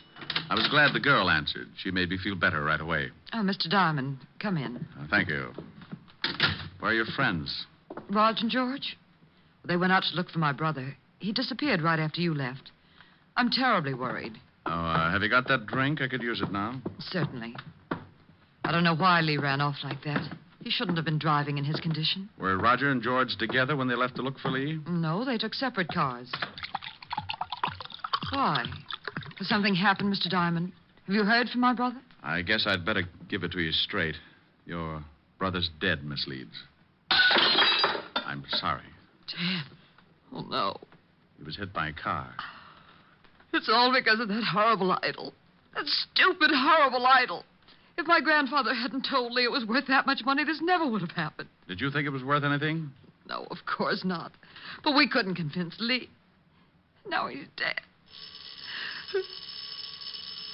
Would you please answer that, Mr. Diamond? Sure. You take it easy. Nina, Oh, what are you doing here, Diamond? Did you find Lee? Why, no, I didn't. I've gone to every place I thought he could possibly be. I even looked up your address and went over there, but the building was closed. You better go in and see Miss Leeds, Doc. She's pretty upset. Upset? Nina, what's wrong? Oh, Raj, it's Lee. He's been killed. What? That's right. But how did it happen? Bingo. I'll tell you as soon as I let Mr. Brodeen in. There, Nina. Just let yourself on. Come in, Mr. Brodeen. Well, Mr. Diamond, what are you doing here? I think I'd better have a sign made. The doctor and Miss Leeds are in the living room. Well, something happened? Mr. Leeds is dead. What? This is the most surprised household I've ever run into. Roger, is this true? I guess so. Oh, I'm terribly sorry, Nina. Is there anything I can do? No, thank you. Where did this happen, Mr. Diamond? In front of 975 Park Avenue. Car hit him. I was with him when he died. Oh, this is terrible. I thought at first it was an accident, but I'm not sure. What do you mean? When I left to come out here, someone ran me off the road, nearly killed me. Who would want to kill Lee and then try to kill you? Probably a coincidence. Certainly. Probably just a drunk. Could have been. Lee gave me this before he died. A chamois bag. What's in it? The idol. Oh, that awful thing. What do you want done with it, Miss Leeds? I don't care. Just get it out of this house. What are you going to do? I don't know. You want the thing, Doctor? Why, what for? That's a good question.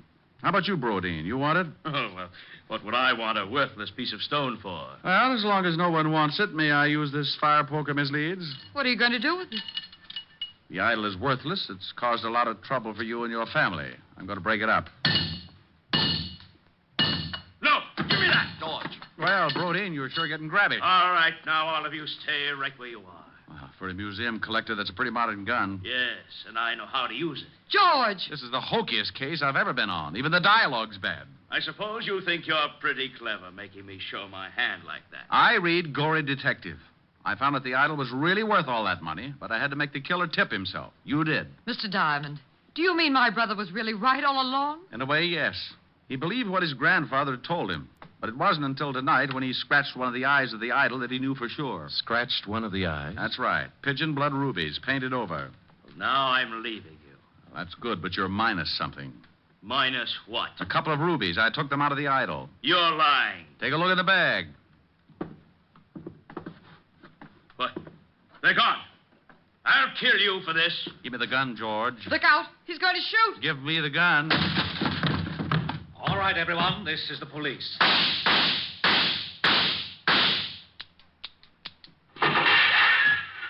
Oh. You killed Mr. Diamond. He shot Diamond, all right, Lieutenant. Put the bracelets on him, Otis. Sure. Come here, you. Not him. Put him on Diamond for disturbing the peace. Pin the medal on the other guy. No. Sure thing. How do you like that, wise guy? Oh, no. Rick? Oh, I'm dying. Ricky? Oh. Rick, wake up. All right, George. Drop the gun. Rick, you've been dreaming. Oh, Helen. Oh, you were having a big, fat nightmare. I came down from upstairs and you were asleep on the couch with Gory Detective. Oh, well, I started reading some story and I got mixed up with Egyptian idols and the rubies. I got shot. That's the case of the ruby eyes. That was the craziest dream. I solved the crime and got shot 6 times for my trouble. Oh, Lieutenant Levinson and Otis came in and arrested me for disturbing the peace. After you were shot 6 times? Yeah. Otis loved it. That wasn't in the magazine. I worked out my own ending. Move in. That's pretty. What are the lyrics? Well, an awful lot of them. I'll sing them. Okay. I'm sitting high on a hilltop. Oh, I remember that. Tossing all my troubles to the moon. It's from Thanks a Million. Where the breeze seems to say, don't you worry. With Alice Faye. Things are bound to pick up pretty soon.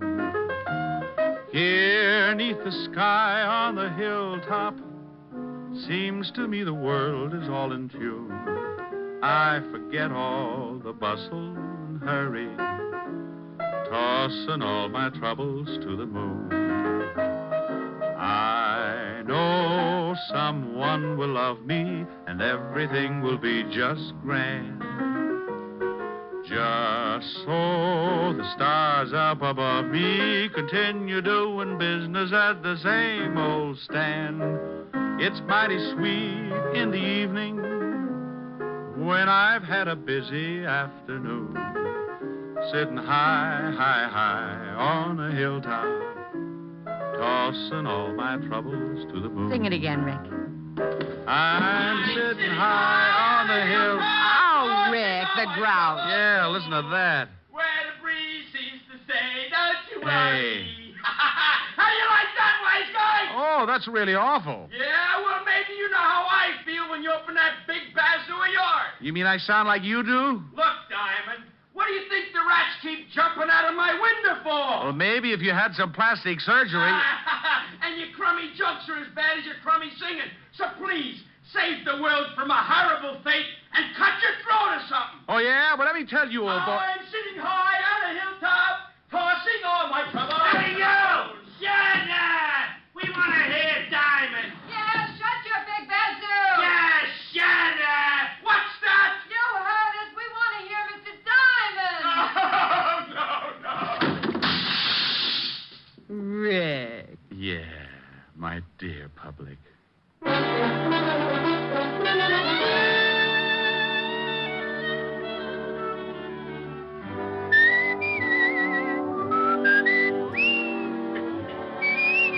Well, that's the curse of easy money. The idol was beautiful, but every time somebody touches a fortune that big, they leave behind a piece of their soul. Diamond got his man and his fee, but the moral damage of chasing that much greed is a heavy tax. Quick break, then we'll see what the saint is up to. Stay tuned right here to Hojo Radio. Ladies and gentlemen, boys and girls, children of all ages, I'm thrilled to bring you the news about this month's sponsor, Chris Chef Gaming. With Chris Chef Gaming, you're guaranteed a genuine thrill. Our friend is that crazy Latvian who brings high energy straight to the action. Whether he's dominating the fields of Fortnite or holding the line in Ark Raiders, you need to see this man play. And for a discerning eye, let me tell you, living all the way over in Malta, he shares spectacular drone videos of that historic island, all while commanding the action in American, Latvian, and Russian. It's guaranteed top-tier entertainment, folks. This is the kind of authentic, high-quality perspective you just can't find anywhere else. So don't miss out. Get in on the action today and find him on all platforms by searching Chris Chef Gaming. And we're back. And the saint is back with us. But even the cleverest rogue can't avoid the most ancient motive, greed. Simon Templar often chases justice for the sport of it, but tonight, the fun is over. He's stepping into a circle where one man's avarice has created a lethal consequence, proving that greed doesn't just cause theft, it causes murder. Stay tuned to Hojo Radio for the Saint. Next.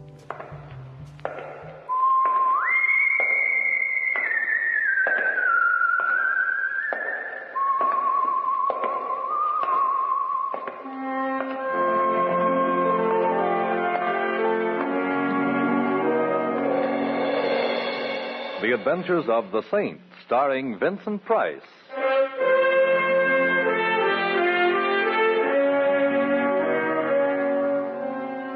The Saint, based on characters created by Leslie Charteris and known to millions from books, magazines, and motion pictures.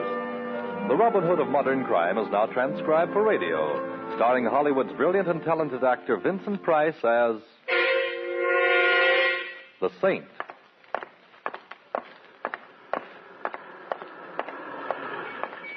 Help! Help! Mama. No. Hey, what's going on here? This is my car here. No, stop it. Hey, cut it out. Stop it. What's the idea? Now let that man alone. Look, you keep out of this, buddy, or I'll... Well, that ain't the same. It's euphonic, but slightly ungrammatical, Mac. Now, what's the disturbance? They drew up alongside of my car. Him and the other fella. They said, get out. We're taking your car. Why, Mac wouldn't do a thing like that. Now, would you, Mac? Nah, of course not. The old man's nuts. What Mac would do if he coveted his neighbor's jalopy is slug him with a piece of lead pipe and drive off. Yeah, so good night. I get business. Now, wait, Mac. You could satisfy my curiosity a little. Why should you want to steal this gentleman's old automobile when you've got nicer, newer ones to choose from? Yes, ask him, mister. Ask him. Yeah, ask me, Saint. Go ahead. And I'm going to satisfy a little curiosity of my own. I didn't think you had any, Mac. What shape does it take? I always wondered how you'd look dead. Good night, all. Good night, Mac. Be seeing you? You let him go. Yes, he convinced me that I should for now. There's nothing like a 32 in the pocket of a known thug for winning an argument. Did you say there was another fellow with him? Yes. Run off when he heard you coming. It was the same fella tried to buy my car yesterday. Someone tried to buy this car? Oh, sure. This fella tried to buy it. And there was a woman made an offer, too. Did you mean you actually refused? I ain't selling until I find out why they want to buy it so bad. This fellow who tried to buy the car, do you know his name? No, he looked like a gentleman until... Until you found him consorting with felonious intent with our just-departed friend, eh? Tell me, was he well-dressed, an annoying little mustache placed just over the sneer he wears for a mouth? Well, yes. Say, how did you... That's easy. Our friend Mac does piecework for him. Fancy Dan Turner is his current alias. But I see you don't keep up with such things. You're going to tell the police? Later, perhaps, when there's something to tell them. Right now, I've got a great thirst that needs quenching. A thirst for knowledge. Huh? Yeah, what's your name and where do you live? Collins. 302 East 8th Street. Mm-hmm. Now, put your car in cold storage, old-timer, and take care of yourself. Something tells me this is Rat's night out.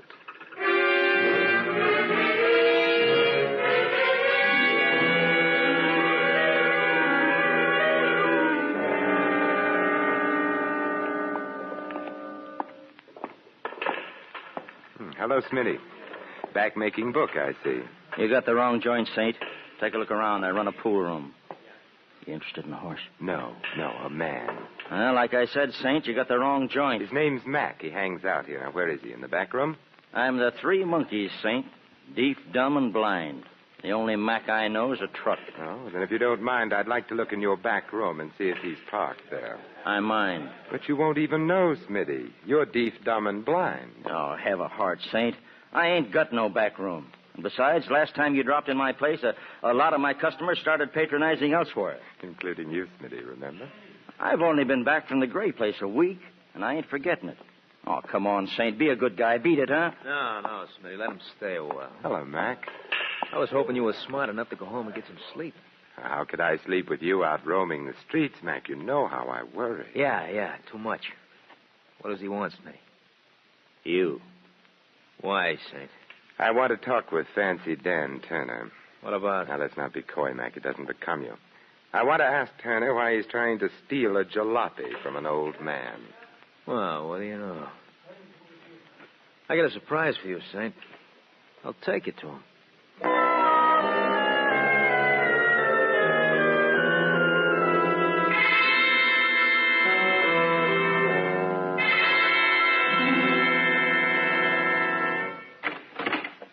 The boys say you're looking for me, Saint. The boys are right. So you found me. So? I understand you're interested in a certain old car. So what? Probably the Smiling Irishman is, too. A broken down 1929 sedan seems a little slow for a fast man like you, Fancy Dan. Well, maybe I like to go slow enough to read the billboards when I drive. What's it to you, Saint? That depends on what it is to you, Turner. What's on the fire? You are. There's a handle with care sign on this deal, and I don't want just anybody cutting in. You're a fouler-upper.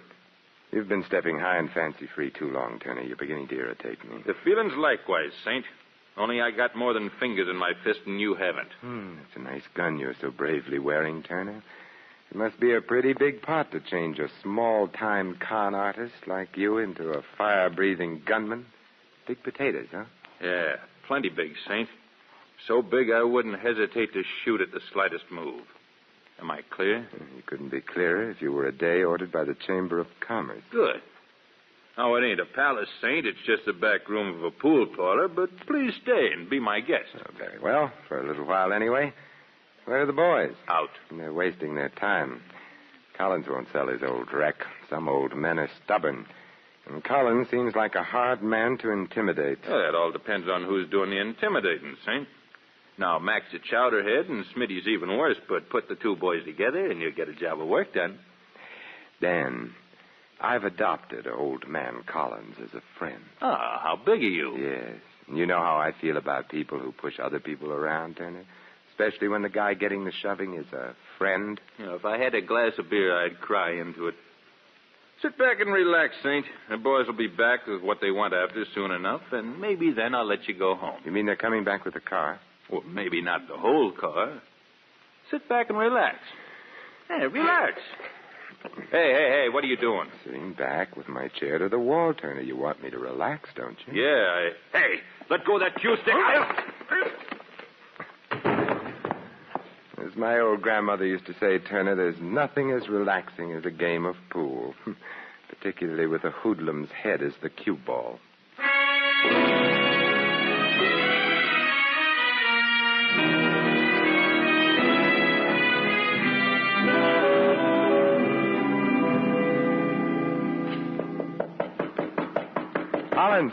Collins, open up.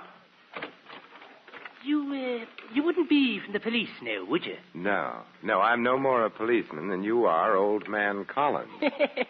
Come in and be welcome, then. Where's Collins? The old man.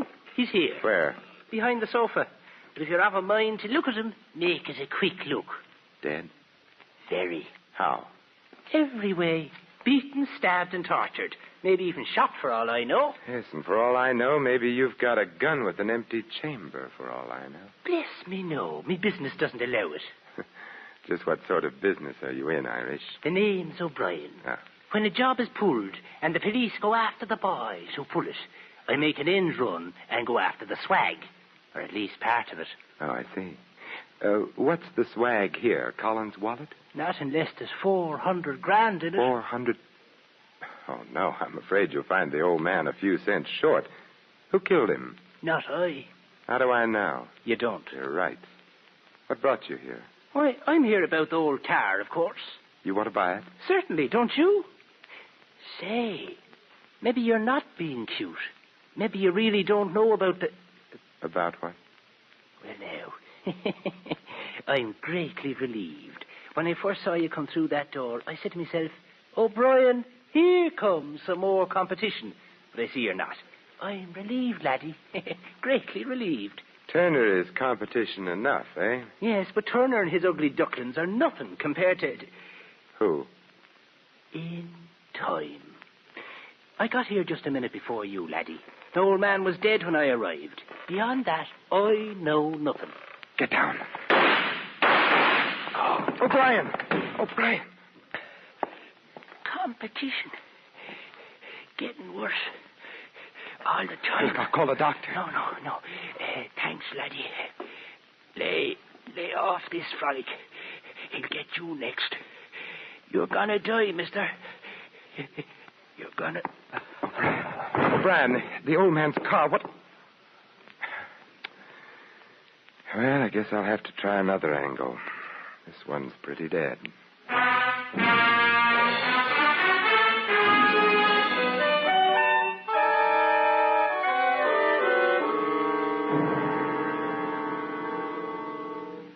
I awakened Mr. Ritchie as you requested, Mr. Templar. He'll be right down. Oh, thank you. I hope the fire isn't too serious, sir. Well, it's serious enough to awaken Mr. Ritchie. Oh, here he is now, sir. Well, which plant is the fire in? Who's responsible? How big is the damage? Oh, the fire isn't in any plant, Mr. Ritchie. What's that? Then where... It's inside of me. I'm burning up, and I need your help. How dare you sneak your way in here at 3 o'clock in the morning by telling me there's a fire? Look here, who are you? Simon Templar. Oh, yes, the Saint. I've heard of you. If you have business with me, Mr. Templar, I suggest you phone my secretary for an appointment. Meanwhile, there's no subject on earth can keep me from going back to bed. Not even the subject of $400,000, Mr. Ritchie? What do you know about it? Nothing other than that it was stolen from you, Mr. Ritchie. That happened 7 years ago. The criminal, John Qualey, was caught, tried, and convicted. Now, if you'll pardon me... Qualey worked for you, I believe. He was my head accountant. And the money was never found? No. Qualey drew 20 years in the penitentiary. He never revealed where the money was hidden. Until the day he died. Died? Yes. 2 weeks ago in prison. And now, Mr. Templar, if you don't mind, I need my rest. I won't detain you much longer, Mr. Ritchie. Just one or two more questions. Well? Did Qualey have a wife? Yes, he did.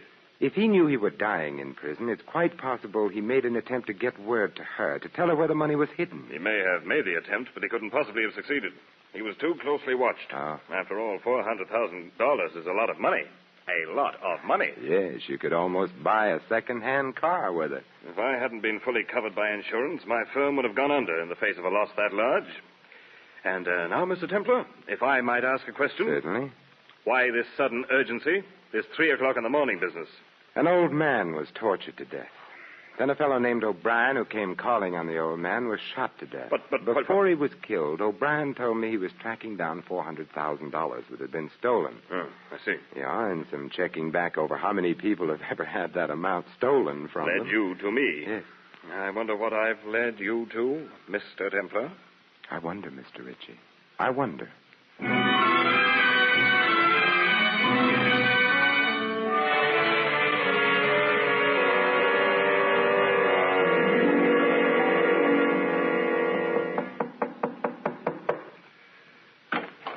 Yes?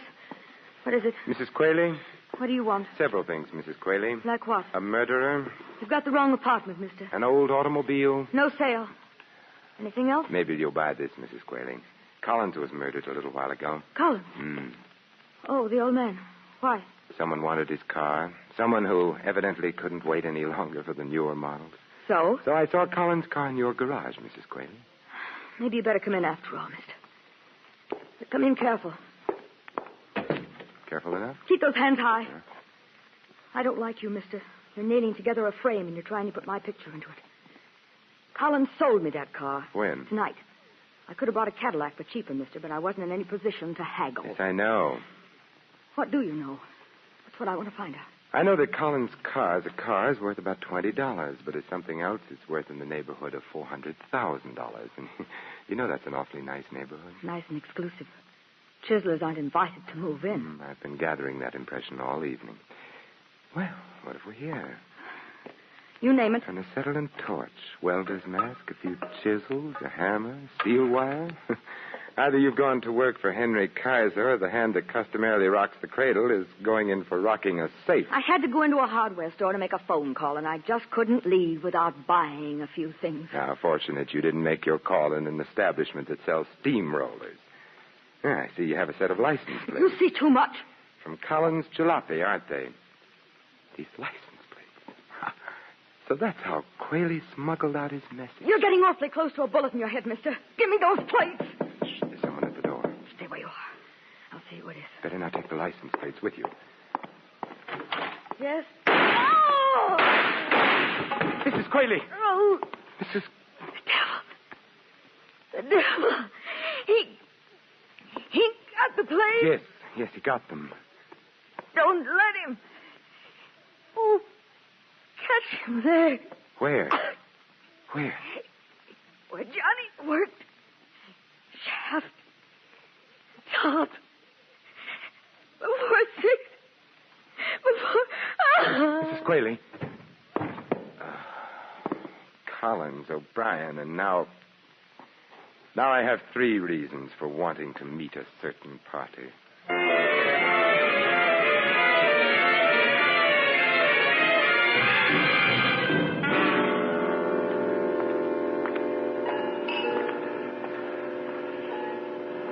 Taxi! Hey, taxi! They don't stop sometimes when it's so early in the morning, Saint, because they're on the way back to the garage. Well, what brings you out so early, Mac? Looking for a drunk to roll? Just looking for you, Saint, just looking for you. See here what I got in my hand? Oh, there goes that coy streak in you again, Mac. All right, so it's a gun. Well, what does he want me to do? Come, go, turn handsprings, quote Shelley, play the bassoon? You have to speak for it, Mac. Very funny. Look out, it shouldn't speak for itself, Saint. I and the gun warn you should get in that there car. You have a most persuasive way of offering a fellow a lift, Mac. Yeah, a lift. Right now, it's a lift. Later on, it may grow into a ride. Come on. Where are we going, Mac? Back to our little gray home in the rear of the pool room, Saint. Fancy Dan Turner wants he should thank you for showing him a new trick. Oh, it really isn't necessary. He feels like it is, Saint. He feels like it is. He's got a couple of tricks he wants to show you. Sounds like fun. Oh, on into the car, Jim. Turner's waiting. He's got very little patience.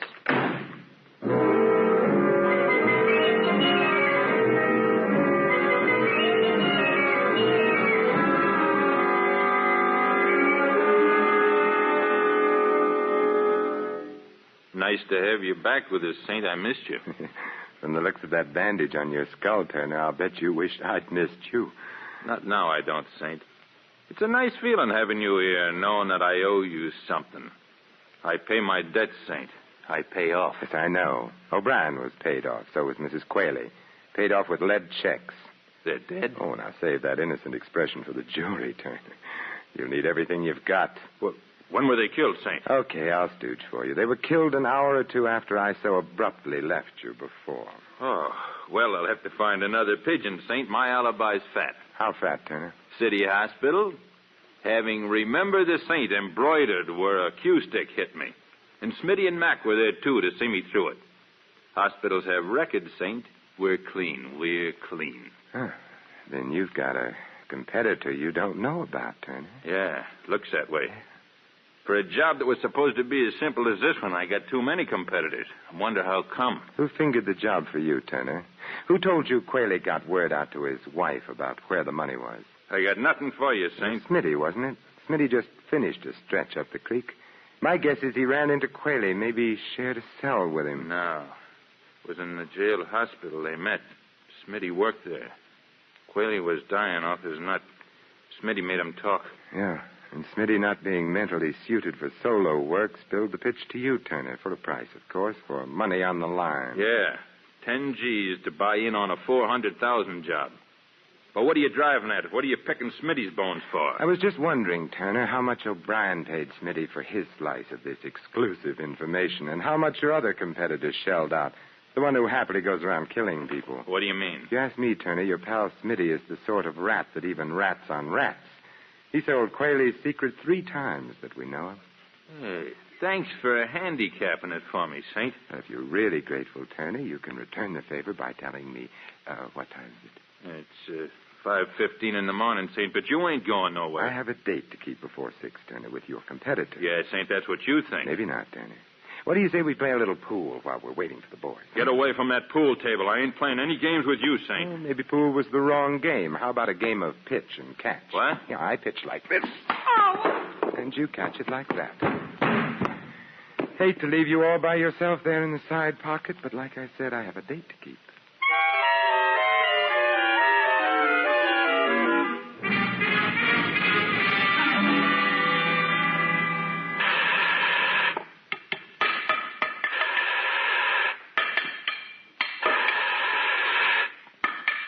Well, Mr. Ritchie, get enough sleep despite my interruption?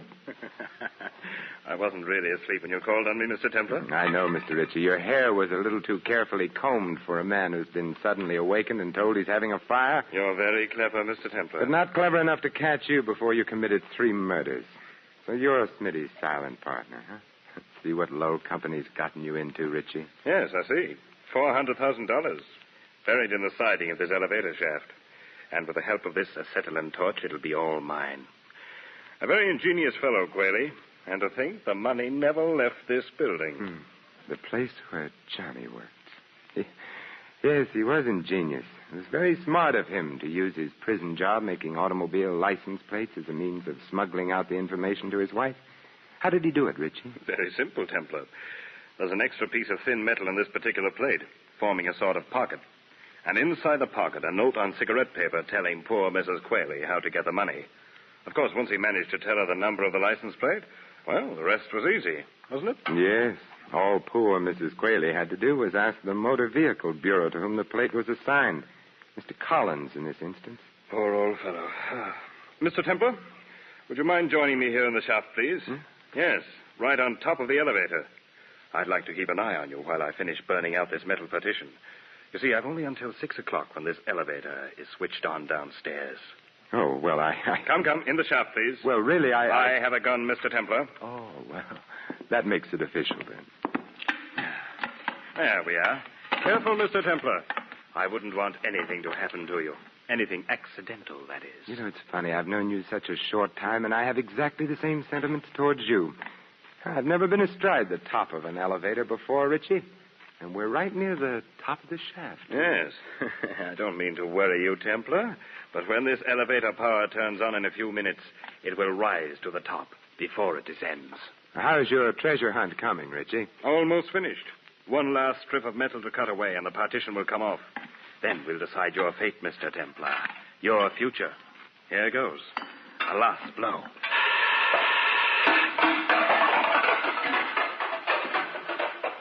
It's there. It's there. I see it. $400,000 in currency, Templar. Think of it. Think of it. You think of it, Richie, and also think of how much blood was spilled on it. Preaching, Templar? You? I never thought. What's that? The elevator, Richie. Maybe it came to work a little early today. My money. My money. Come on, Richie. Come on, get off. No, there's still some money left here. I want it. I want it all. All. Come on. We've got to get off. Jump, Richie, jump. No, my money. I must save the money. Richie, you fool. All right, I got it.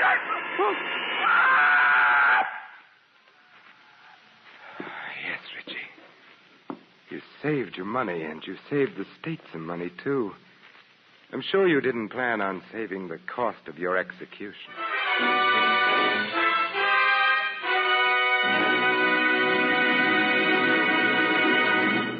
You have been listening to another adventure of the Saint, the Robin Hood of modern crime. And now, here is our star, Vincent Price. These immortal words of Ovid, translated from the Latin, express quite well indeed the justice of our Mr. Ritchie's fate. Nor is there any juster law than that the contrivers of death should perish by their own contrivances. This is Vincent Price inviting you to join us again next week at this same time for another exciting adventure of the Saint. Good night.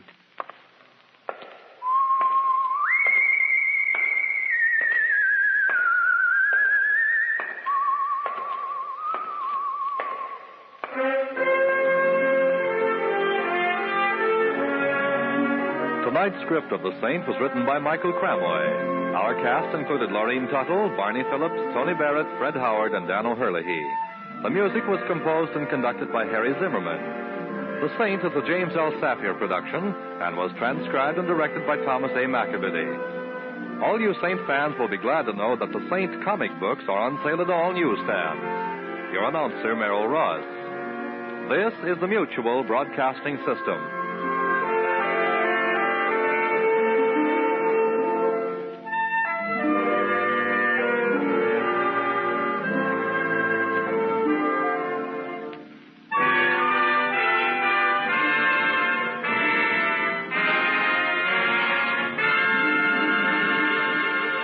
Well, the Saint might be clever, but he's just delaying the inevitable. Greed always eats its host eventually. Well, we're done with the witty escapism. The rain is getting harder now. The talk is getting cheaper. And the cynicism is setting in. When we return, the mood darkens for a hard-boiled hour. It's time for Marlowe.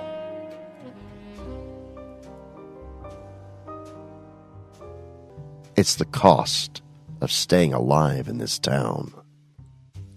This is the real grit. Philip Marlowe doesn't chase headlines. He chases the truth, no matter how dirty it gets or how much it costs him. Tonight's case takes him down a rainy alley into a world of betrayal and double cross. Stay tuned for Philip Marlowe right here on Hojo Radio. For the safety of your smile, use Pepsodent twice a day. See your dentist twice a year.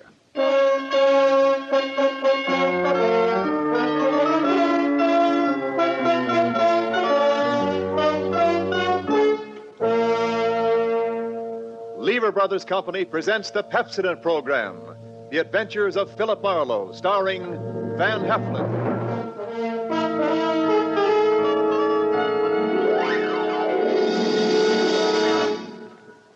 Pepsodent presents Philip Marlowe, Hollywood's famous private detective created by Raymond Chandler. Philip Marlowe, tough, cynical private eye of Murder My Sweet, the sardonic, case-hardened detective of The Brasher Doubloon, The Lady in the Lake, and The Big Sleep. You've seen him in action in all of those top-flight mystery pictures. Now, in order that you may continue to enjoy this exciting mystery series, Pepsodent brings you The Adventures of Philip Marlowe on the air with a cast of noted radio players, and starring MGM's brilliant and dynamic young actor, Van Heflin.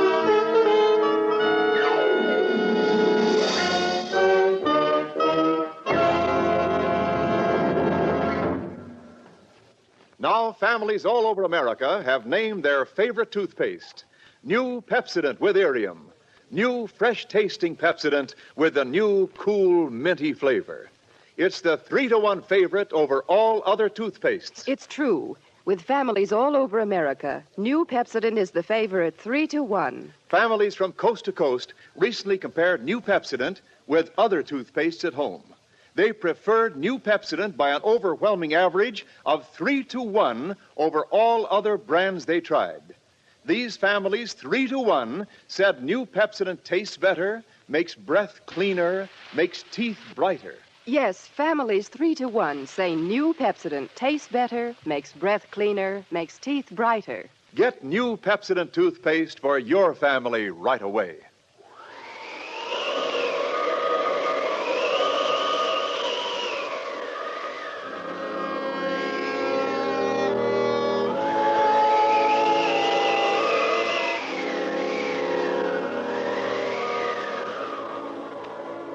There was a rough desert wind blowing into Los Angeles that evening.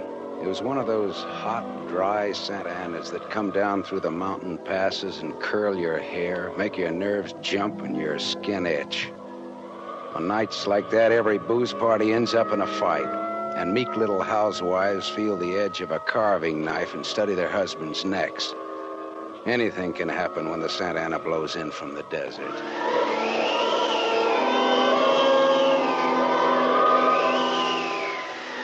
I closed up my office early. I got tired of reading Philip Marlowe, private investigator, backwards on the ground glass of my office door. So I opened the door and closed it from the outside and locked it and went out to get a beer before I went up to my apartment.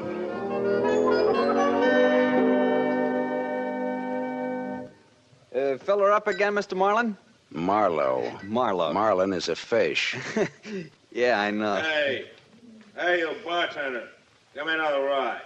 Drunk again. What'd you expect in this business? Autograph hounds? Make it snappy, you hear? Be right with you, sport. I gotta draw this man a beer. Crying out loud, these stumble bums who come in here. You got another customer, Bacchus? Hey, Bud. You seen a lady in here lately? A lady? Tall, good-looking, brown hair, a print bolero jacket, and a blue silk dress. No, sir. No, sir. Nobody like that's been in. All right, straight scotch, fast. I left my engine running out there. Yes, sir. Yes, sir. This slick-looking, sarcastic guy stepped up to the bar and drank his scotch whole. And he stopped. The drunk was grinning at him.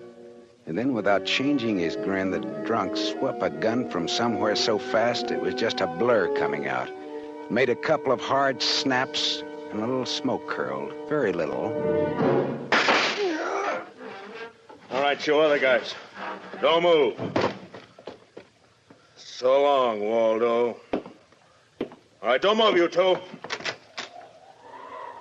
Oh, Waldo. But I made his nose bleed. So long, boys. Drink up.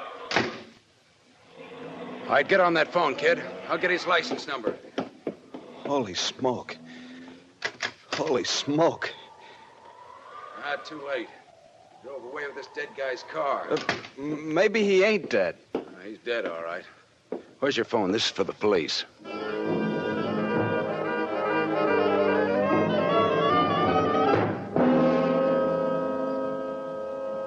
The prowl car boys were there in about 5 minutes. Waldo was out of business, all right, and nothing in his pockets told who he was, but he had about $700 on him.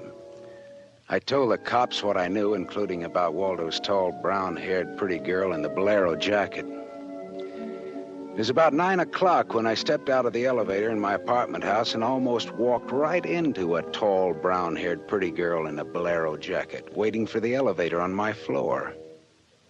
Oh, excuse me. Just a minute, lady. I said, excuse me, I'm in a hurry. Now, if you'll be good enough to Look, step you better out not go outside in those clothes. Just what do you mean by telling me what? This isn't a make. You're in trouble.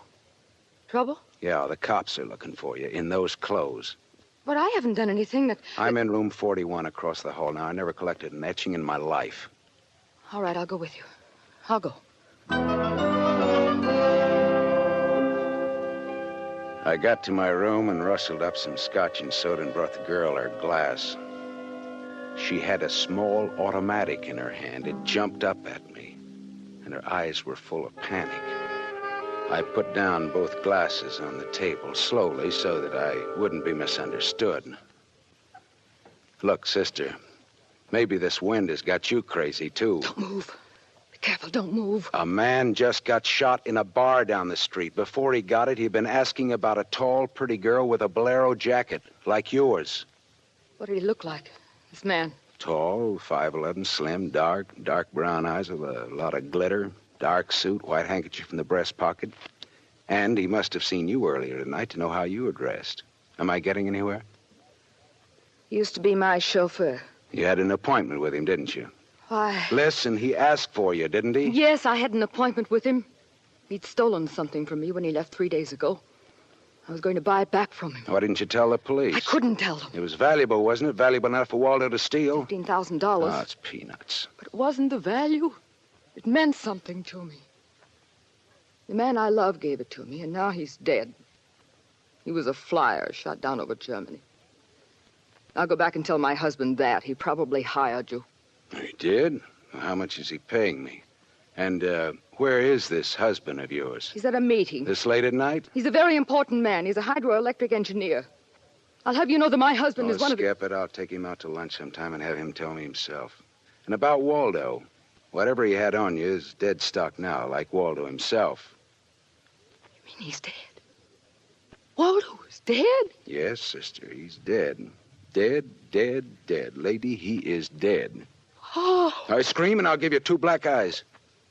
I'm not going to scream. Who would that be? There's a dressing room behind that door. Hide there. Now, don't argue with me. Do it. Right, all right.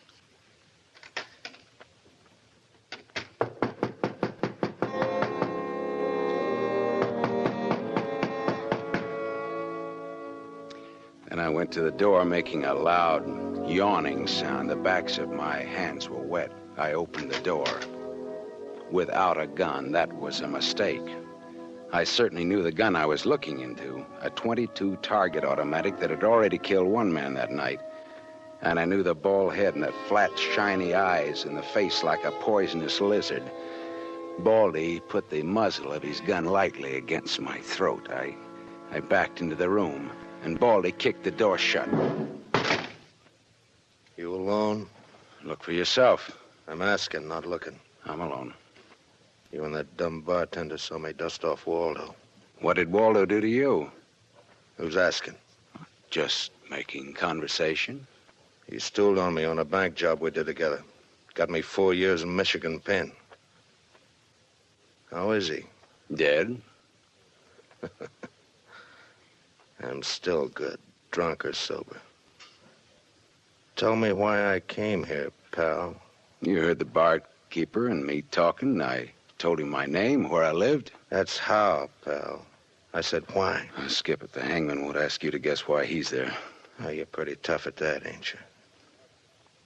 But you're slamming off, pal. All right, but you could get that gun out of my neck and try somewhere else. Oh, yeah, sure. Is this better? This suit you all right? Just so it isn't my neck. Say when, pal. It's your party. I leaned against the gun. The door of the dressing room showed a crack of darkness. The crack widened. I began to shake a little. The girl came quietly into the room, but there was white all around her iris. She was scared. She had her gun in her hand, but I was sorry for her. Dead sorry. She'd try to make the door scream either way. It'd be curtains for both of us. You scared, mister? You worried about any little thing? I couldn't talk. The girl floated in the air somewhere behind Baldy, and her horrified face was drifting toward us. My mouth was as cold and dry as yesterday's toast. Well, kid, how's it feel? You ready yet? Go on, say the word. Well, don't take all night about it if you're gonna do something about it. Why not, pal? I like this. Well, suppose I yell. Go ahead, yell. Go ahead. Put up your hand! Hey, look!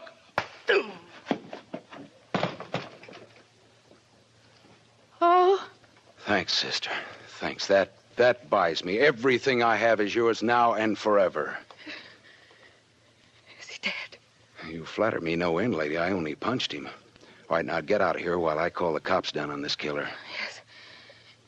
Good night. Good Hey, night. wait. Leave that bolero jacket here. It marks you for the cops. Oh, yes. Here. Okay. See you again? Why? Oh, I don't know. No, I guess not. After all, who am I to be the rival of a dead flyer? I'll see that the police get Jesse James here. Good night, lady.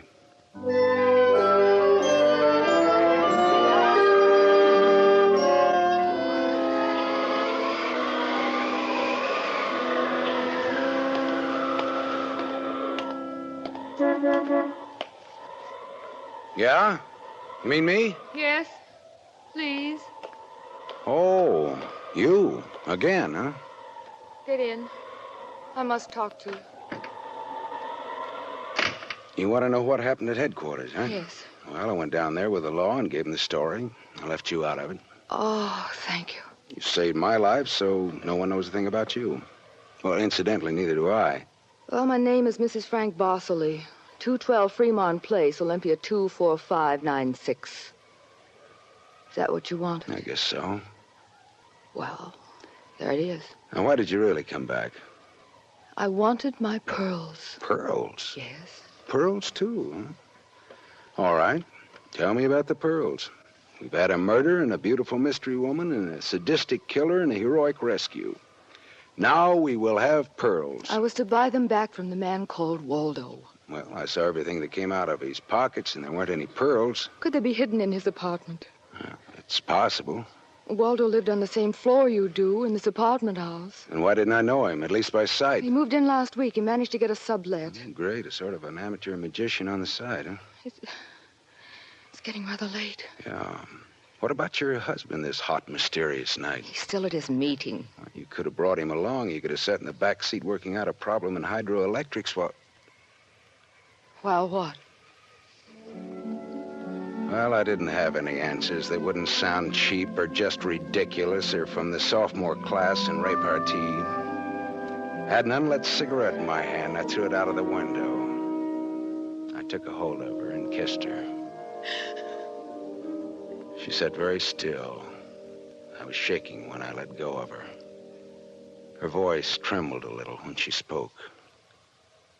I meant you to do that. I wasn't always that way. Only since Johnny Dalmas was killed in the war. He gave me those pearls. 41 of them perfectly matched with a diamond propeller clasp. I'd have loved them if they'd been wooden beads because he gave them to me. I love Johnny. The way you love just one time. You understand that? What's your name? Lola. Lola, how did you explain a $15,000 pearl necklace to your husband? I told him they were imitation, and I bought them myself. How did Waldo latch onto them and what they stood for? When my husband was in Argentina, Waldo and I'd go for long drives. I was restless and wretched because of Johnny. Sometimes Waldo and I had a little drink together, but that's all. But you confided in Waldo about those pearls. I was a fool. And when your husband came back, Waldo stole the pearls and offered to sell them back to you, or he'd tell Papa, huh? I was a fool. And now you think the pearls are upstairs in Waldo's apartment? I suppose it's a lot to ask. No, sweetheart, I've been paid. I'll go look. Wait here, huh?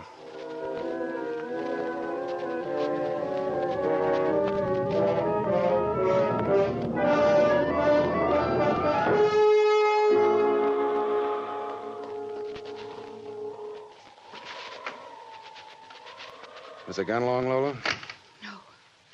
Well, No. no pearls? No pearls. Oh, There was a man in Waldo's room. a man. Who? You know a man named Leon Balsanos? Not by name. I don't know. Mexican, South American, about 45, small, iron gray hair, very neat, fawn-colored suit, wine-colored tie. No, I don't think I know such a man. Is he the one in Waldo's room? Yeah, What does he have to say? very little. In fact, nothing. He's dead.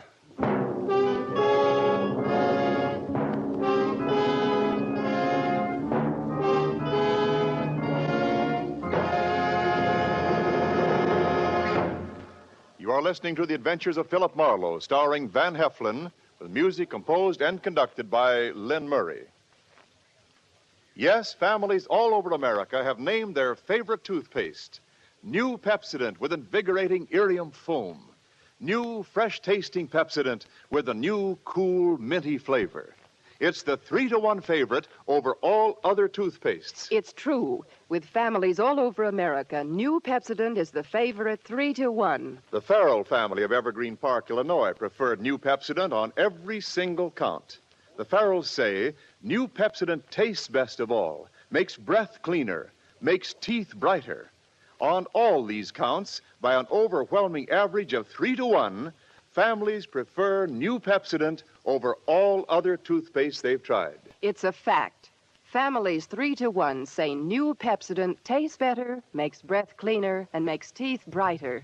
Remember, this is not just our opinion. It's the honest conviction of the Farrells and other families who compared New Pepsodent with other toothpastes they had at home. Get New Pepsodent, the only toothpaste containing Irium.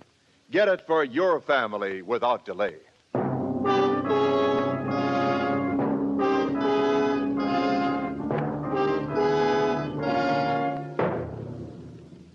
We continue with The Adventures of Philip Marlowe, created by Raymond Chandler and starring Van Heflin, who appears by arrangement with Metro-Goldwyn-Mayer, producers of the Technicolor musical Fiesta, starring Esther Williams.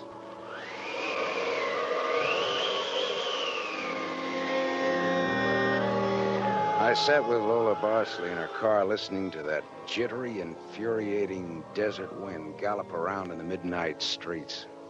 I just told her about the Latin-looking man I'd found in Waldo's room in a very dead condition. I held her hands until they stopped trembling. Then I gave her the few remaining details. He had a gun in a shoulder holster, but someone had strangled him before he could use it. Someone. Waldo? Maybe. You see that convertible coupe 2 cars ahead of us? It's been there for hours. It was there before I parked here to wait for you. Leon, the man in Waldo's room, came in that car, but according to the key containers he carried, that isn't his car. Whose car is it? Does it matter? Well, it belongs to a lady according to the tag on the keys. A lady? Well, anyway, a woman, if you're going to split hairs. Eugenie Kolchenko. In West Los Angeles? Never heard of her. Oh. All right, well, you go home now, huh? What are you going to do? Drive that flossy convertible around, wave at my friends, impress people. You run along now. Me, I've got another date.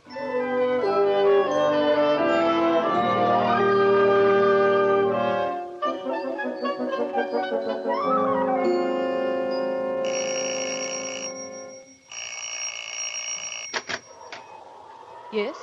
What is it, please? Miss Eugenie Kolchenko? Yes? What is it? Did you lose or misplace a pigeon gray convertible coupe? What are you saying? Now, don't be alarmed. I found it and I brought it home to you. Come in, please. It is a reward you wish. Shall we say... Snap out of it, Dragon Lady. Who was he? Who was who? The little guy, Leon. You loaned your car to. He's dead. Who was he? Oh, no. Oh, yes. Eugenie. Darling, come here, please. What's the matter, honey?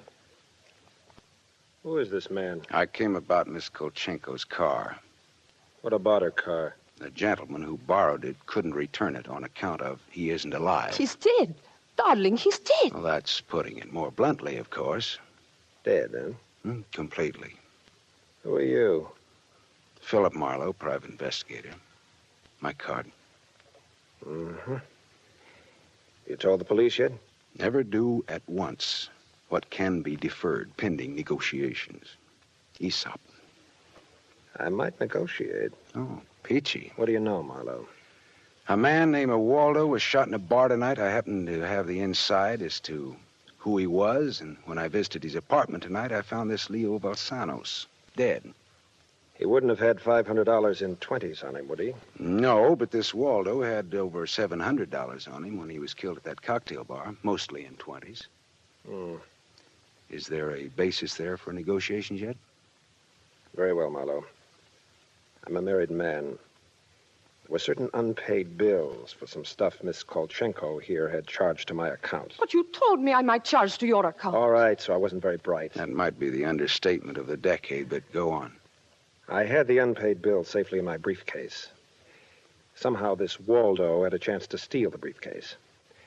I hired Leon and gave him $500 to buy back those bills from Waldo. Instead, Waldo took Leon's dough and was forced to kill Leon in the process. And then he went out to keep another date and accidentally walked into an old pal hostile enough to blow him down. And someone still has those bills. And I'm in for a divorce suit. The man who shot Waldo got away in Waldo's car with your briefcase in it. Yeah, that could be. The cops caught him. Oh. And the police have the briefcase. Maybe. But the police are interested in solving crime, not in tossing mud for the benefit of sensation eaters. Look, I've got a friend or two at headquarters. Let me see what I can do. It's worth $500 to me. Well, then that's what it'll cost you. Well, good luck. And, thank you, Mr. Marlowe. Philip Marlowe, remember? My name is Frank Barcelay. Barcelay? Oh. What does that mean? The big hydroelectric engineer? Yeah. How did you know? My voices tell me. Who? Darling, this man is manifestly insane. It's the heat, Miss Kolchenko. It's the Santa Ana. It's the desert wind. May I use your telephone?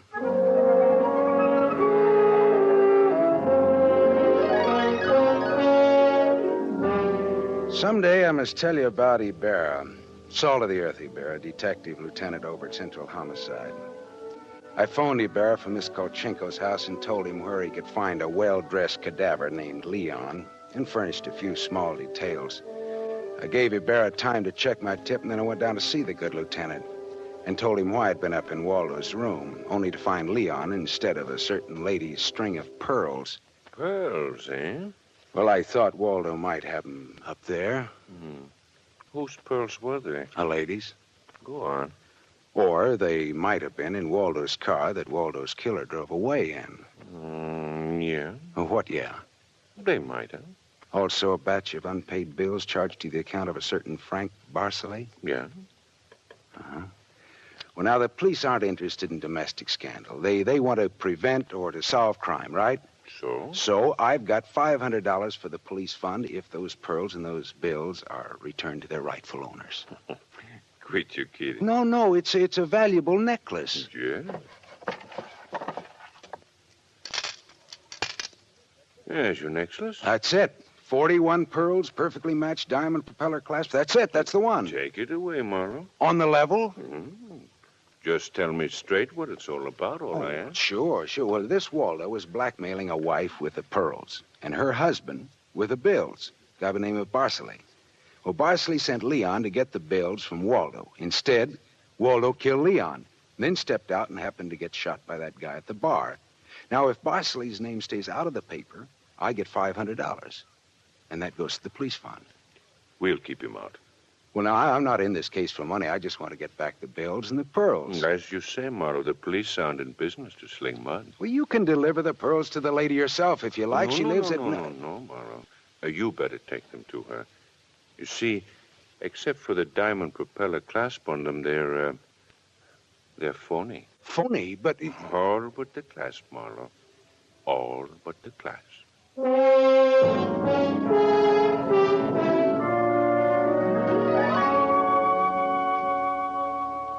I stared at Ibarra. So the flyer, Johnny Dalmas, the great lover, had given Lola a string of fake pearls. Well, I didn't know how to tell her, but I called her up and told her to meet me at the Beachcombers at 2. I was Gonna slip her the bad news slowly. I'm glad you asked me to meet you here, Mr. Marlowe. See, I had to have someone to talk to. Go ahead. Go ahead, talk. I'm listening. Now, Mr. Marlowe, now more than ever, I must have those pearls. Why? Money trouble? Oh, no. It's just that everything's gone wrong. And this morning, my husband told me we're to separate. Oh, I'm sorry, Lola. But if I had Johnny's pearls, it would be a link with the past and with Johnny. And all he meant to me.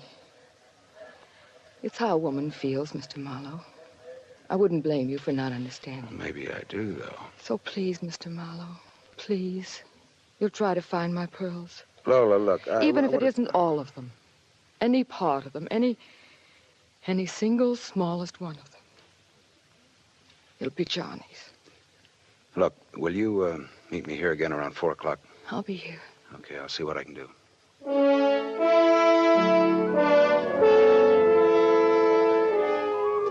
There was only one earthly decent thing I could do. I took Lola's glass pearls to a jeweler, and I had him take off the diamond clasp and put it on one of those strings of so-called simulated pearls that they sell you for $3, tax included. And I went back to keep my 4 o'clock date with Lola at the Beachcombers. Well, Mr. Marlowe, anything new? Yes, the police found some pearls in Waldo's car. They found my pearls? No, not exactly. Not exactly. Well, Waldo was getting set to gyp you, Lola. He had the diamond clasp of your necklace attached to a string of cheap imitations. And then he sold the real pearls. Oh, how... Oh. These are the imitations here. Yes. But it is my clasp. The clasp is real. Is that all right? Yes, it's the clasp that Johnny Dalmas gave me. Of course it's all right. Oh, that's swell. And thank you so much, Mr. Marlowe. Forget it. I won't. Not ever. Well, is this goodbye? Yeah, I think so. You'll never get over Johnny Dalmas, Lola. If anybody ever bothers you again, though, well, let me know. Name's Philip Marlowe.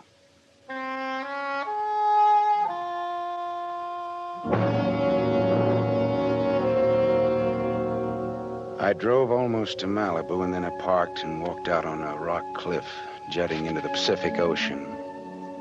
Then I reached in my pocket and dug out the string of Bohemian glass pearls that Lieutenant Ibarra had found in Waldo's car.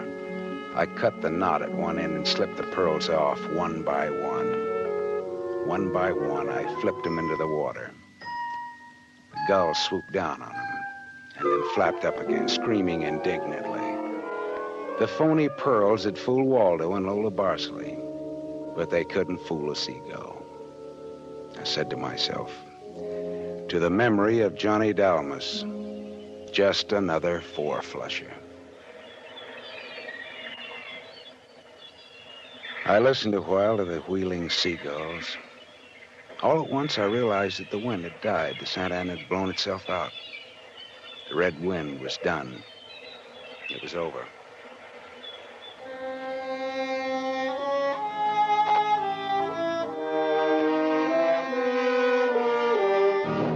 You have just heard Van Heflin starring in the first of a new mystery series, Raymond Chandler's The Adventures of Philip Marlowe, brought to you by the Lever Brothers Company, makers of Pepsodent. You can't rinse the red out of the wind, even in this downpour. Marlowe knows that. He found the truth, but the dirt stuck. No heroes in that story. Just survivors. We'll take a minute to tell off. Then we'll shift gears. Don't go anywhere. Stay tuned right here to Hojo Radio. Ladies and gentlemen, boys and girls, children of all ages, I'm thrilled to bring you the news about this month's sponsor, Chris Chef Gaming. With Chris Chef Gaming, you're guaranteed a genuine thrill. Our friend is that crazy Latvian who brings high energy straight to the action. Whether he's dominating the fields of Fortnite or holding the line in Ark Raiders, you need to see this man play. And for a discerning eye, let me tell you, living all the way over in Malta, he shares spectacular spectacular drone videos of that historic island, all while commanding the action in American, Latvian, and Russian. It's guaranteed top-tier entertainment, folks. This is the kind of authentic, high-quality perspective you just can't find anywhere else. So don't miss out. Get in on the action today and find him on all platforms by searching Chris Chef Gaming. Welcome back. We move from the mean streets to the mental fog of deduction. Holmes and Watson are on the case. But tonight it's not just about logic. It's about atmosphere. In Murder by Moonlight, the shadows themselves become suspect. This is a battle of intellect, played out under a cold, accusing moon, where the crime scene is as baffling as the motive. Stay tuned for Sherlock Holmes on Hojo Radio. This episode from the life of Sherlock Holmes will be transmitted to our men and women overseas by shortwave and through the worldwide facilities of the Armed Forces Radio Service. Petri Wine brings you Basil Rathbone and Nigel Bruce in the new adventures of Sherlock Holmes.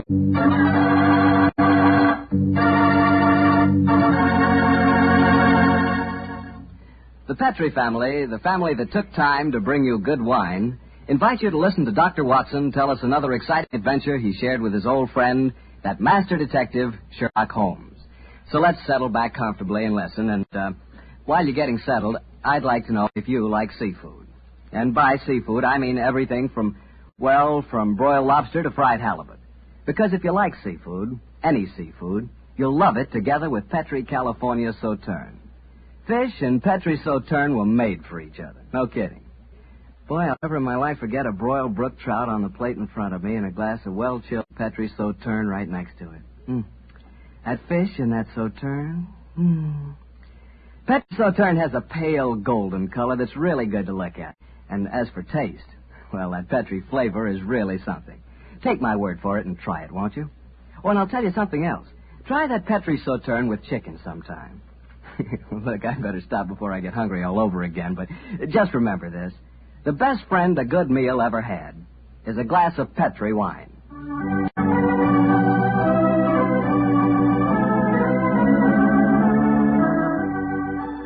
And now let's keep our appointment with the good Dr. Watson.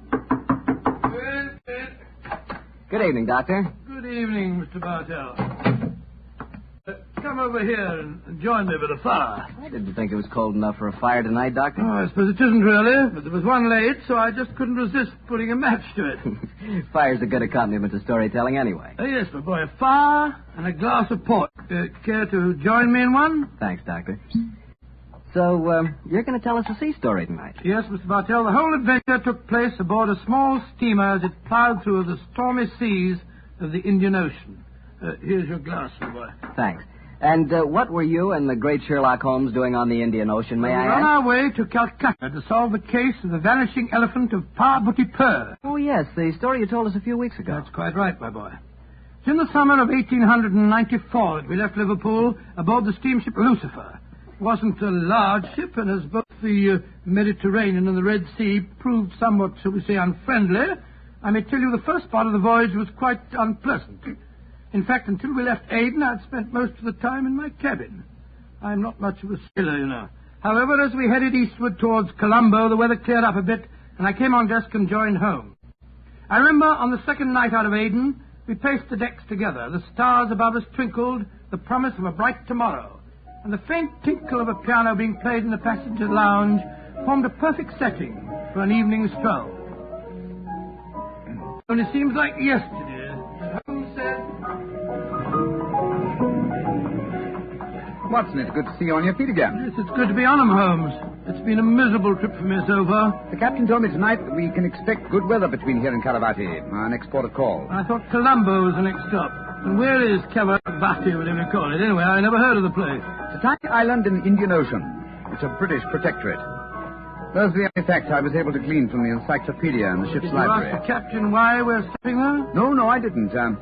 We're traveling incognito. I felt it wiser not to ask too many questions. I find this incognito business something of a strain. Every time a steward calls me Mr. Hamish, I can't think who on earth he's talking to. Whereas I find myself answering to Mr. Mycroft almost automatically. By the way, old chap, Now that you're going to mix with the ship's passengers, I suggest that you adopt a Scotch accent. It would seem more appropriate for Mr. Hamish, and I don't want anyone aboard to suspect our true identity. I'll do my best, but I must say, Holmes, I think you're being unnecessarily mysterious. Possibly I've been influenced by reading too many of your rather florid stories of our adventures together. My stories are not florid. They're all perfectly true. Oh, don't be angry with me, old chap. Don't be angry, please. By the way, you'll be interested to know that I've unearthed a little mystery aboard this boat. I trust you to do that. Where is she? I mean, where is... Oh, you observed that suite of cabins on the bridge deck above us? Yeah? What about them? Well, I've been watching them during my nightly strolls for the past 2 weeks. The suite is occupied and the blinds are never raised. But I've never seen meals taken in there. I presume, therefore, that it must contain a private galley and a cook. I don't see anything mysterious about that. It's probably occupied by some wealthy invalid. Oh, possibly. Another interesting fact is that the occupants are not entered on the ship's passenger list. It all sounds very mysterious. There's probably a perfectly simple explanation. But in any case, you must save your energies for the problem that awaits us in India. You're Mr. Mycroft now, remember that.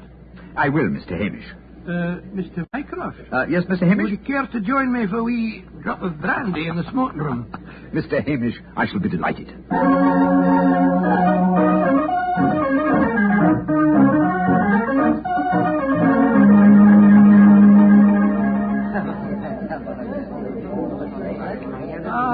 This is excellent brandy. Excellent. Watson, you notice that rather garrulous gentleman over there in the corner?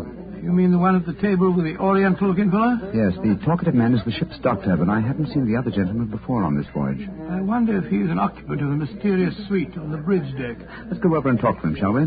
And remember the accent, Mr. Hamish. And so, Verda, when we landed at Colombo, I decided to take Mrs. Abbott for a moonlight rickshaw drive through the cinnamon gardens. Did you gentlemen want to see me? If you'll excuse us, Dr. Harris, my friend Mr. Hamish and I were having a little argument, and we thought that perhaps you might be able to settle it for us. An argument? Oh, I love a good argument. Sit down, gentlemen. This is Mr. Verda. How do you do, gentlemen? Good evening, sir. My name is Hamish, and this is my friend, Mr. Mycroft. I'm so happy to meet you, gentlemen. Now, how do you know, Mr. Verda? Now, gentlemen, tell me what you're arguing about. Well, I love Doctor, a good argument. You see, it wasn't exactly an argument. My friend Mr. Hamish insists that the Suez Canal was built by a Dutchman in 1870. I'm convinced that it was built by Lesseps, a Frenchman, in 1869. We thought you'd know. You flatter me. I'm only a ship's doctor, not an historian. Ask Verdi. He probably knows. Can you settle the question for us, sir? I can, Mr. Mycroft. You are almost correct. The canal was opened in 1869, though its construction began 10 years previously. De Lesseps, a French engineer, was in charge of the operation. There is a statue of him in Port Said Harbor, built to commemorate his skill and enterprise. Much obliged to you, Mr. Vera. Hamish, I think that I win my bet. Mycroft, I'm afraid you do, if you're sure of your facts, Mr. Werner.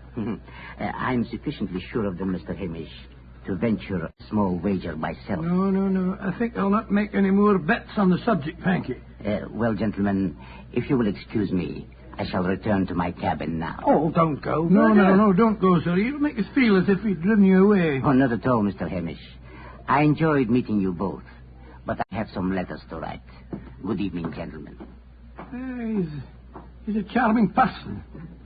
Charming and extremely knowledgeable. Bit of a bore, if you ask me. You two fellas enjoyed your trip? I'm just beginning to. It takes a little time to get my sea legs, you know. Dr. Harris, how long have you been on this ship? 4 years. This is my third trip east on the Lucifer. Uh-huh. Why? Well, there's something that puzzles me on board this ship. I'm assured that you would explain it to me. And what is it? Well, the suite of cabins on the bridge deck, who occupies them? Wouldn't you like to know? I don't know we would, and that's why my friend asked you. Well, I'll tell you. Though it's supposed to be a secret. But there'll be no harm in telling you now, for we're dropping anchor off the island of Cavarati in the morning. In that suite of rooms is the Rani of Cavarati herself. She has her own staff of servants and everything. What do you think of that? Oh, how very interesting. And is the Oriental gentleman who left the table when we arrived part of our entourage? He is, sir. He's the sort of Prime Minister of Cavarati. This whole trip of theirs is very hush-hush. Rani returning to her country, afraid someone might make an attack on her life. Have to keep it all hush-hush. Cavarati is an island that's had a lot of trouble. You seem to be remarkably well informed about the place, sir. Yes, should be. I used to practice there in my younger days. Really, how very interesting. Yes, I could tell you strange tales about the island. I remember what... Oh, hello. See that fella coming into the lounge? You mean the big man with the grey hair? Yes. That's Sir Christopher Wyatt. Owns all the tea plantations on Cavarati. He's a dull fella, but I'll call him over. Wyatt, come over and join us. Be careful. He'll talk your head off if you give him half a chance. Draw up a chair, Wyatt. We were just talking about Cavarati. It seems to me that would be a good subject to keep away from. At least till after tomorrow, Harris. What do you mean? You know perfectly well what I mean. I should have thought that after your own experience on Cavarati, you'd have learned a little discretion. You're talking like a schoolmaster, Wyatt. Why don't you just sit down, have a drink, and be friendly? Thank you. I prefer my own company. Pompous ass. You and Sir Christopher don't seem on the best of terms, Doctor. I know too much about him. He's afraid of me. That's what he is. Look at this girl coming into the room. Great Scott, she's good looking. Judging by our Oriental costume, she must be a member of the Rani's retinue. She's coming to our table. Yes, my dear. What is it? Which of you gentlemen is Mr. Mycroft, please? I am. My mistress sends her compliments and asks that you will call on her in her suite. And who is your mistress, may I ask? Her Highness, the Rani of Cavarati. Oh, I shall be delighted. Please tell the Rani that I shall pay my respects without delay. We will join her in a few minutes. Very well, Mr. Mycroft.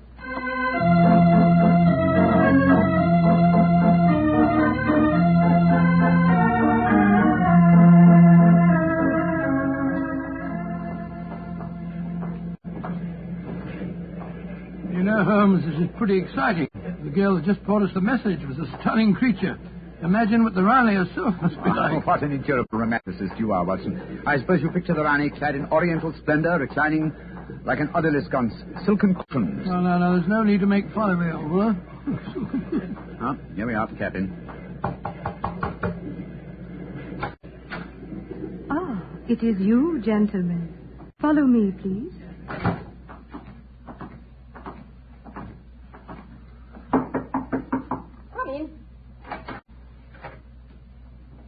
Her Highness, the Rani of Cavarati. All right, Regina, you can off it. Yes, Your Highness. Well, me lads, don't look so startled. Come in and sit down. Your Highness, What's the matter? Don't I fit into your picture of a Rani?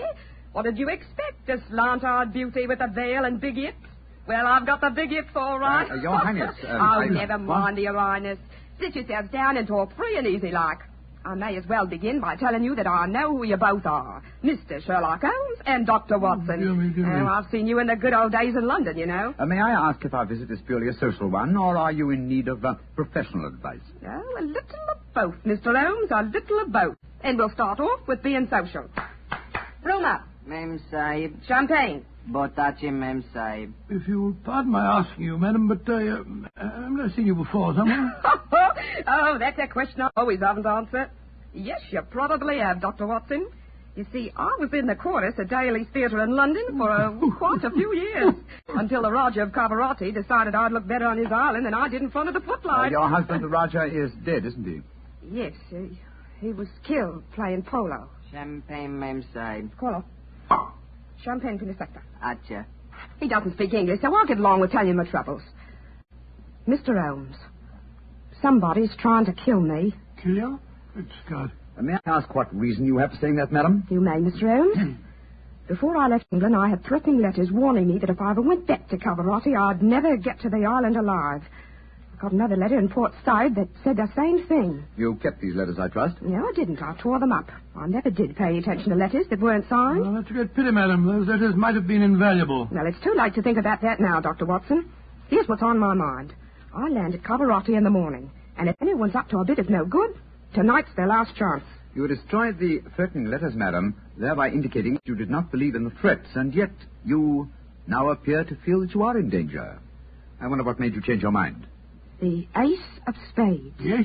I don't understand you, madam. In the last 2 days, every time I tell my fortune, I get the Ace of Spades. Now, you know what that means.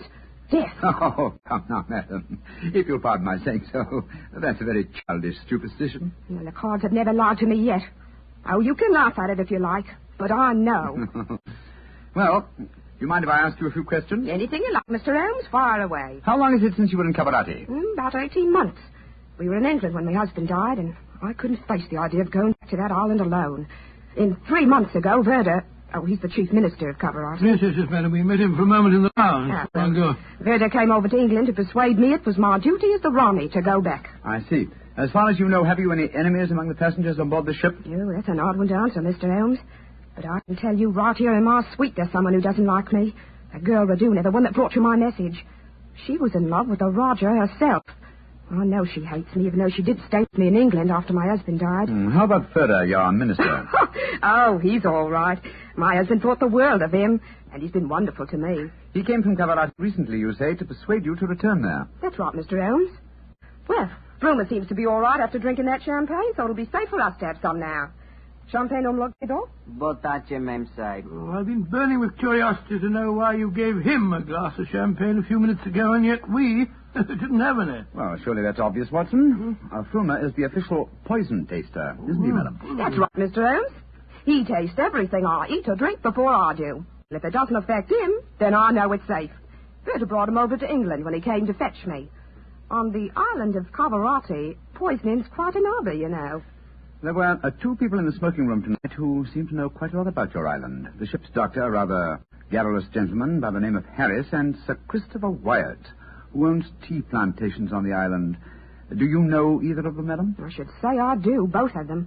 Dr. Harris isn't any good. He was on the island for a bit, but got into some kind of trouble, and my husband had him thrown out. And how about Sir Christopher Wyatt? Oh, Chris is all right. I saw quite a bit of him in London after my husband's death. As a matter of fact, well, if I weren't going back to Cabarati, I don't think he'd be on the boat at all. He hasn't been there for over 5 years, ever since he had a row with my husband over the wages he paid the native labor. It seemed to me that several people aboard this boat have a personal interest in the island of Cabarati. Interests that might be influenced by your death. Yes, that's what I was going to say, madam. I think we should keep an eye on you. Oh, that's just what I was hoping you'd say, Doctor. You see, I'm giving a bit of a supper party tonight. All the people we've been talking about have been invited. And I thought if you two were to be here, perhaps you'd be on the lookout for any funny business. How about it? Well, of course we'll come, won't we, Holmes? I think it might be a good idea. Though I would suggest that we retain our incognitos as Mr. Hamish and Mr. Mycroft. Whatever you say, Mr. Holmes. And now, let's have that champagne.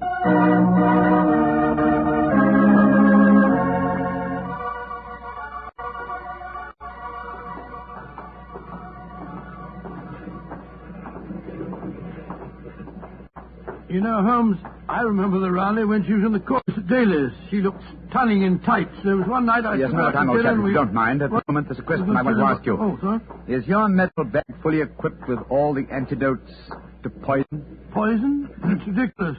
How could the Raleigh be poisoned when she has a poison taster? My dear Watson, you mustn't... What the blazes is that? Come on, Watson. That cry came from the companionway. There are 2 figures struggling by the rail there. Good heavens! One of them has pushed the other down the companionway.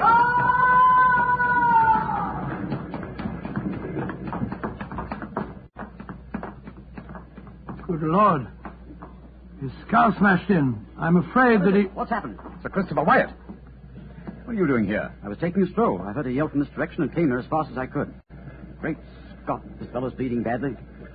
We must get the ship's doctor. That's hardly necessary, I fear, Sir Christopher. What do you mean? In the first place, this man is dead. In the second place, he is the ship's doctor.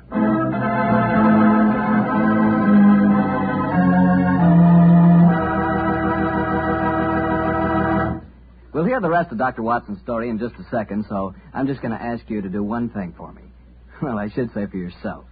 Tomorrow night, if you're having meat or any meat dish for dinner, why not open up a bottle of Petri California Burgundy? That wonderful, rich, red Petri Burgundy will turn your dinner into a real feast. You see if it doesn't. Because there's nothing like a good wine with good food. And I know your family gets good food, and I know that Petri Burgundy is a good wine. In fact, it's a perfect mealtime wine. Try it and see. And now, Dr. Watson, tell us what happened next. You said you found the ship's doctor dead at the foot of the companionway? Yes, Mr. Bartell. His neck had been broken instantly. Imagine there was a good deal of excitement aboard. No, my boy, as a matter of fact, there wasn't. We managed to get the body back to its cabin without attracting attention. Holmes, after revealing his true identity, was able to persuade the captain to hush up the killing until after the Raleigh's party had taken place. Oh, he didn't want to scare the murderer, I guess. What happened next, Doctor? Holmes and I returned to our cabin to dress for the party. Holmes, I remember, was in a state of suppressed excitement. He spoke quietly and deliberately. Watson, surely it's obvious why the doctor was murdered. Well, it isn't obvious to me. It's elementary, my dear fellow. If you are planning a subtle murder by poison, how wise to remove the one man who might save the victim's life, a doctor. Oh, you keep harping on poisoning. It seems to me to be the last way a murderer would try to dispose of the Rani. Everything she touches is first tested by the poison tester. Exactly. That's why I call it a subtle murder attempt. Didn't you notice the physical attributes of Frumer, the poison tester? Which in particular, Well, his unusually glossy hair, his remarkably clear complexion, his plump figure. Look here. Just tell me one thing, will you? What's that? I presume that in your medical bag you have a supply of magnesia. Naturally. Do you also have hydrated ferric oxide? Yes, I do. Splendid. Then to your party. Oh, funny things to take to a party, I must say. True, my dear fellow, but I'm afraid that this party may not prove as convivial as the Rani thinks.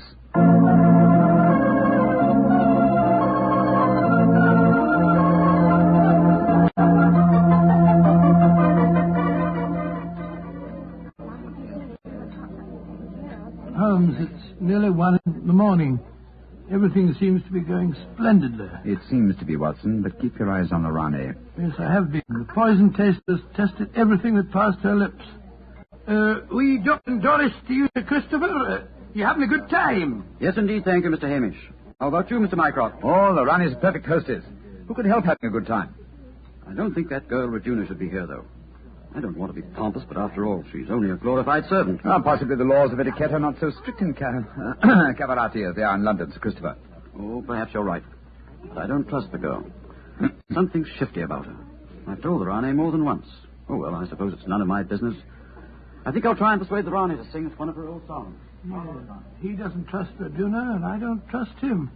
I don't think it was an accident that we found him near the body of Dr. Harris. Here comes Vera. I trust you gentlemen are enjoying yourselves. Very much, Mr. Vera, thank you. I imagine you must be excited at the prospect of returning to Caravati. I am, Mr. Mycroft.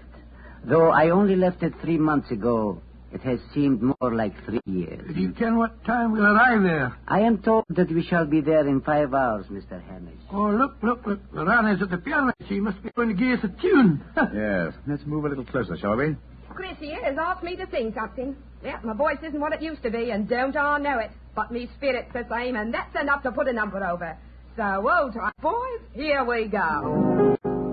My sweetheart's the man in the moon. I'm going to marry him soon. 'Twould fill me with bliss just to give him one kiss, but I know that a dozen I never would miss. I'll go up in a great big... Great Scott, she... Quick, Watson, your medical bag. I'll lock the doors. Right, go, Holmes. Bring some water, please. Help me. Oh, please, help me. What is the matter? Don't be frightened, madam. I'll take care of you. Thirsty. Give me water. Oh, such pain. All the symptoms of arsenic poisoning. Now I know why Holmes asked me if I had any magnesia. Ferric oxide. Do something for me, Doctor. I'm dying. Don't worry, Your Highness. You're not going to die.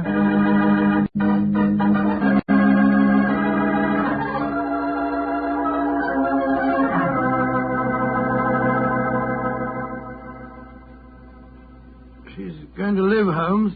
Ah, gracious me, I'm tired. It's touch and go there for a while, though. Well done, Watson, old chap. Well done. Now that she's out of danger, why can't we all go back to our cabins? It's nearly dawn, and we've been locked in here since 1 o'clock.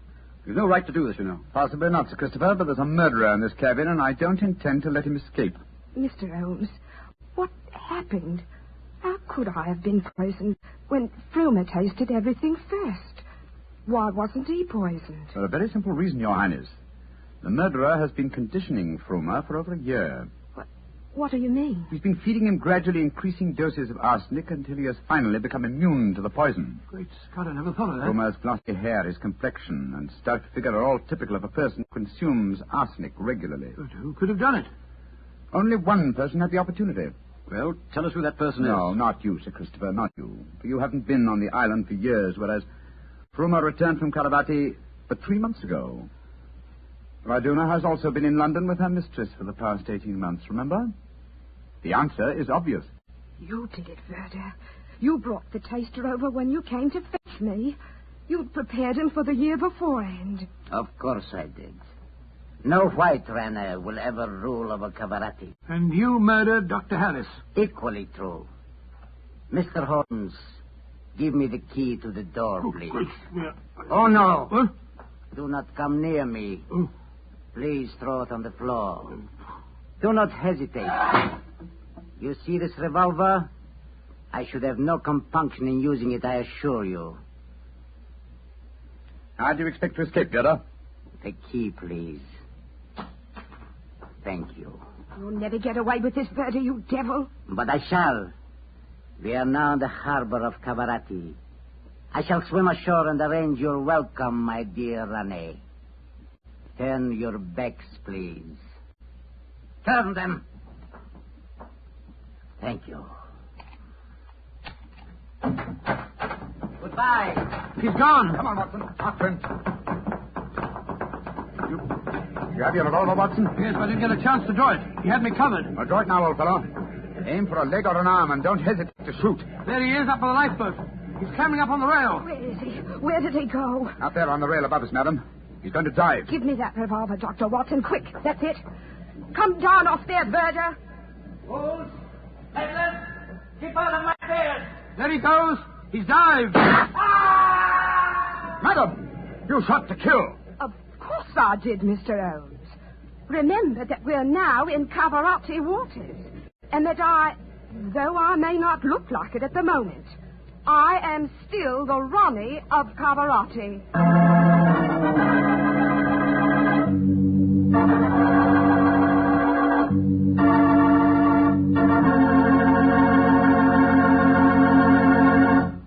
Say, that was a swell story, Doctor. It had a lot of color and quite a bit of action. Color and a bit of action. Well, I'm glad you liked it, my boy. Oh, I did. Say, that's not a bad idea. I mean, having someone taste everything before you eat it. Oh, it's a very old idea, very old. Very common, too, years ago. You know the kind of job I'd like? No, what's that? I'd like to be the official taster for the Petrie family. Boy, just think of all the Petrie wine I'd get to taste. Petrie to the right of me, Petrie to the left of me. What a life. What wine? Yeah, I wouldn't mind having that job myself. You said it. The Petrie family, really knows how to make good wine. They've been making wine for generations. And because they've always owned and operated their own business ever since it was started way back in the 1800s, well, the Petrie family has sure piled up plenty of skill and experience. Yes, they've been handing down in the family from father to son, the fine art of turning luscious grapes into delicious wine. That's why you can't go wrong with any Petrie wine. It must be good, because Petrie took time to bring you good wine. Well, Doctor, what new story do you have lined up for us next week? Next week, Mr. Bartell, I'm going to tell you an adventure that Sherlock Holmes and I had many years ago. It concerns a series of bonfires, an underground cellar full of gunpowder, and a strange death on the rooftops of London.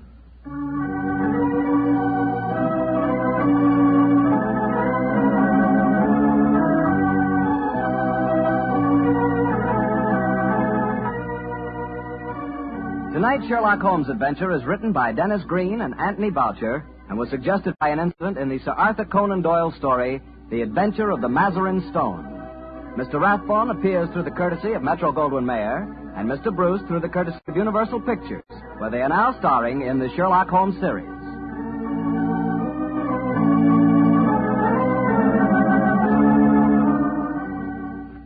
The Petrie Wine Company of San Francisco, California, invites you to tune in again next week, same time, same station. This is Harry Bartell saying good night for the Petrie family. Sherlock Holmes comes to you from our Hollywood studio. This is the Mutual Broadcasting System.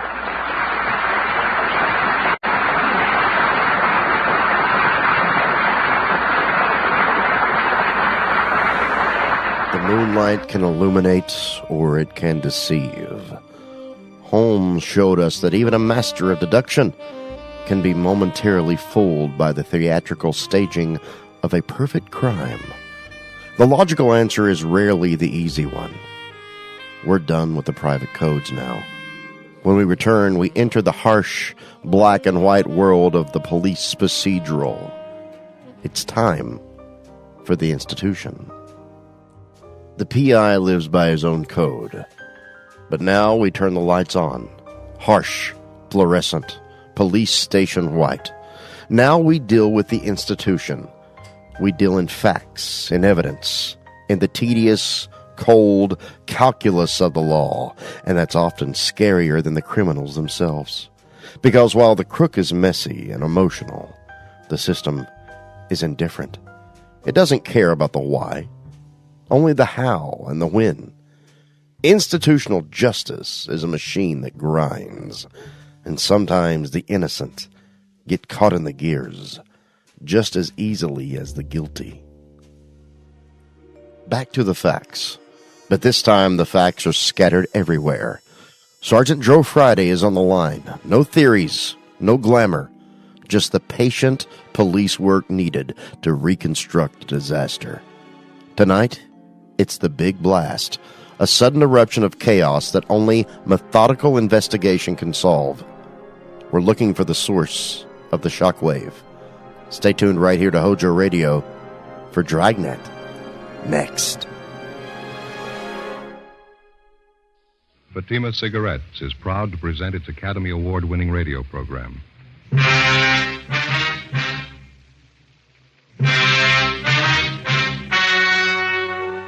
The story you are about to hear is true. Only the names have been changed to protect the innocent. Fatima Cigarettes, best of all long cigarettes, brings you Dragnet.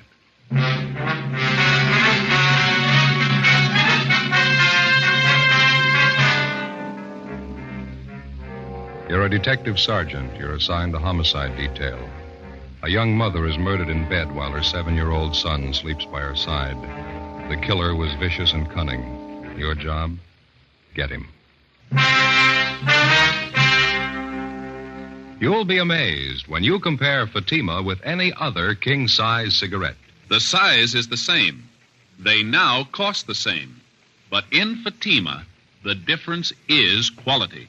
You see, Fatima is the quality king-size cigarette because it contains the finest domestic and Turkish tobaccos superbly blended. And Fatima is extra mild, with a much different, much better flavor and aroma than any other long cigarette. So compare Fatima yourself. Fatimas now cost the same as other long cigarettes, but your first puff will tell you... Ah, that's different. Yes, in Fatima, the difference is quality. Buy Fatima. They're extra mild, with a better flavor and aroma. Smoke Fatima, the quality king-size cigarette. Fatima, best of all long cigarettes.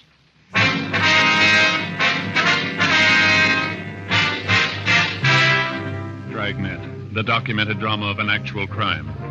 For the next 30 minutes, in cooperation with the Los Angeles Police Department, you will travel step by step on the side of the law through an actual case transcribed from official police files. From beginning to end, from crime to punishment, Dragnet is the story of your police force in action.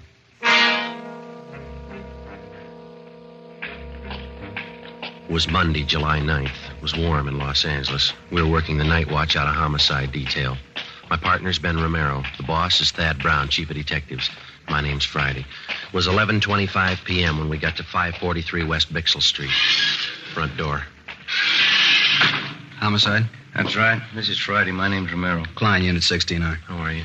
Partner's Thomas. He's in with the victim's mother and son. Back this way, sleeping porch. Okay. What's the story? Yeah, really a nasty mess. Looks like a shotgun. Victim's face is half gone. What's the name? Josephine Stevens, 28 years old. What do you got so far? Not much. Your mother's in a state of shock. Talk to the young boy for a minute. Pretty terrible. Here's the sleeping porch. Dear God. Yeah. You got a little kid by her side. It knocks the props out from under you. What do you got on it? Seems as Josephine Stevens and her 7-year-old boy was sleeping in the bed when it happened. Haven't been able to fill it all out yet, but from what the youngster told us, it happened about 30 minutes ago. I'd say it was a shotgun, too, wouldn't you, Joe? Yeah, looks like it. You can see by the head of the bed here, it looks like shotgun pellets. Yeah. The screen in the door here looks like it was recently torn. Yeah, Thomas and I noticed that, too. We made an immediate search of the area. Didn't turn up anybody. Backyard, round the side, shrubbery. Didn't find anything. Yeah? We were careful not to step off onto the soft earth anywhere around. Didn't want a chance destroying any prints or anything. That's fine. Did you talk to the girl's mother at all, Klein? Very little. She's still hysterical. Doesn't seem to know what she's saying. Couldn't tell us very much. Yeah, well, let's step into the next room, huh? The room's just the way we found it. Nothing out of order. Dresser drawers are all closed. Room hadn't been prowled. No, it doesn't look like the work of a burglar or a prowler. Well, a burglar or a prowler wouldn't be carrying a shotgun either, would he? The only thing Thomas and I found were cutting the screen, the gate around the side of the house there. It was open. Crime lab been called? Haven't had time to do it right now. No, never mind. I'll take care of it. I want to call in anyway. Do they have a phone here? Right in the kitchen there on that table. Okay, thank you. I figure we could use some help, don't you? Yeah. Right there to your left. Yeah, I see it. Thank you.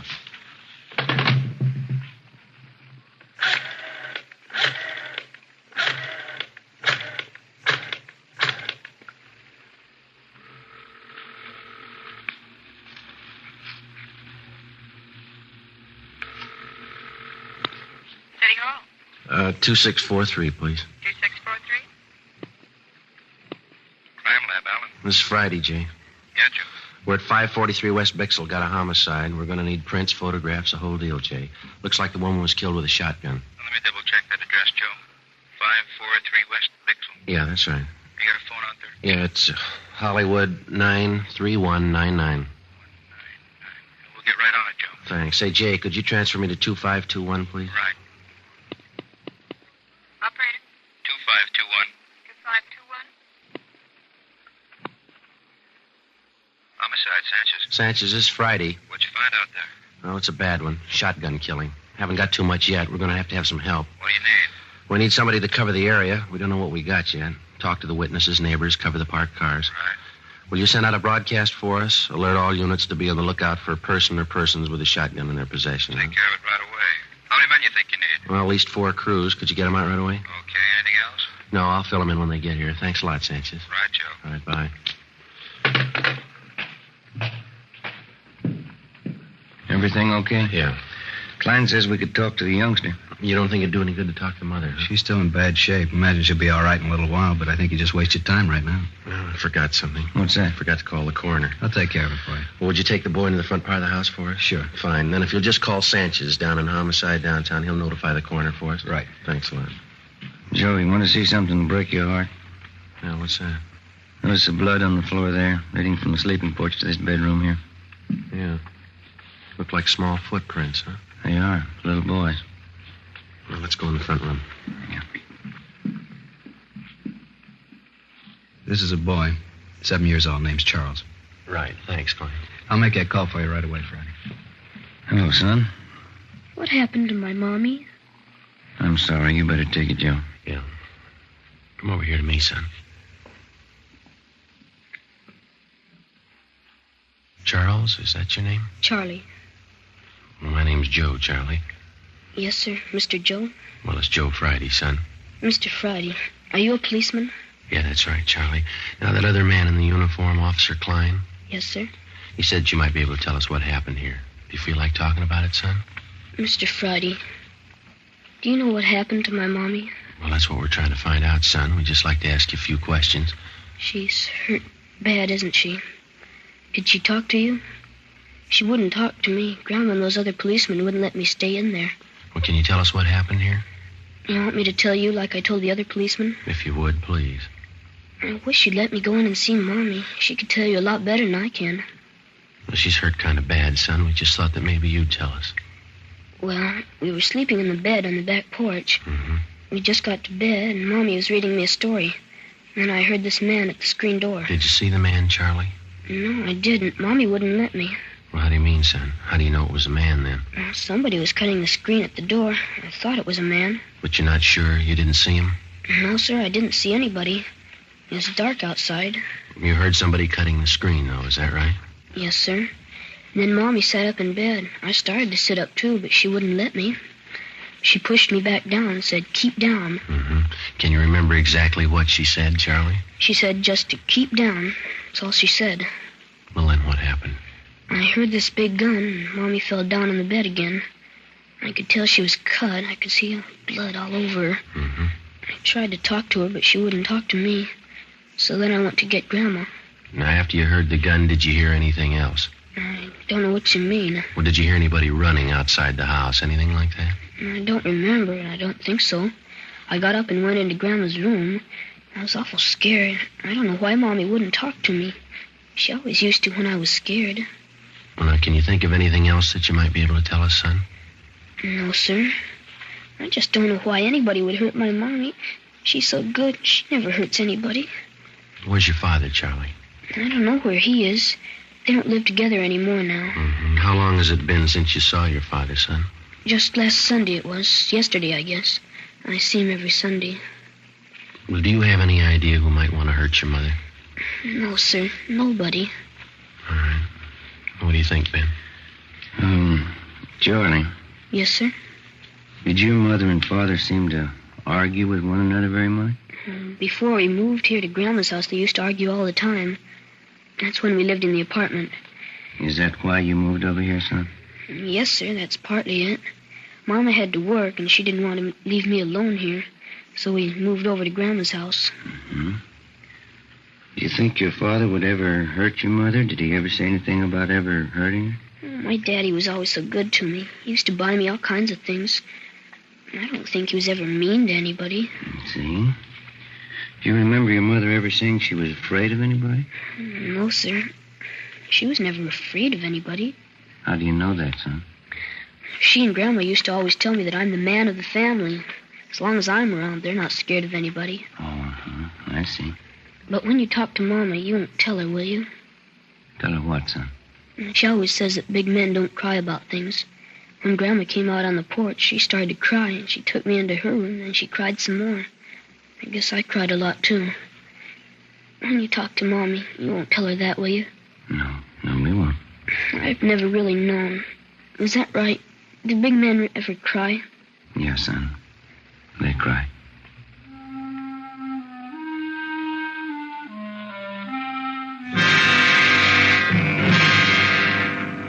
"11:45 p.m. The crime lab men arrived and went to work. They found 3 shotgun pellets embedded in the wall to the right and above the head of the victim's bed. 2 additional lead pellets were removed from the bedstead above the pillow on the right side of Josephine Stevens' bed. This fact, in conjunction with the position of the hole ripped in the screen door, proved that the victim was sitting up in bed at the time of the shooting. This fact, too, showed why the 7-year-old boy lived and his mother died. Further investigation showed that the fatal shot was fired from outside through the hole in the screen door. The search of the surrounding area failed to yield the murder weapon or any additional physical evidence. The neighbors were all checked. They could add nothing to what we already knew. The few who had heard the blast from the shotgun thought it was backfire from a passing car. Units in the area of the murder picked up 14 possible suspects on the street and in the neighborhood at the time of the killing. They were all checked out and cleared of any connection with the crime. Josephine Stevens' mother, Mrs. James Edwards, was in a near state of collapse, but she managed to give us a statement. Her story corroborated that of 7-year-old Charles Stevens. Supplemental broadcasts and an all-points bulletin were put out to try and locate the killer. Ben and I drove over to 1543 East Workman Street to check out the husband of the murdered woman. Well, this is it, huh? Yeah, White House, sir. All right, let's go.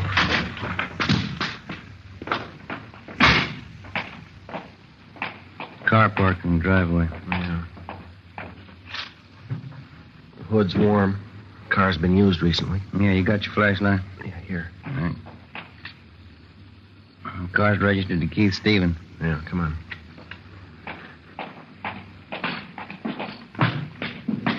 Lights are on inside, huh? Yeah.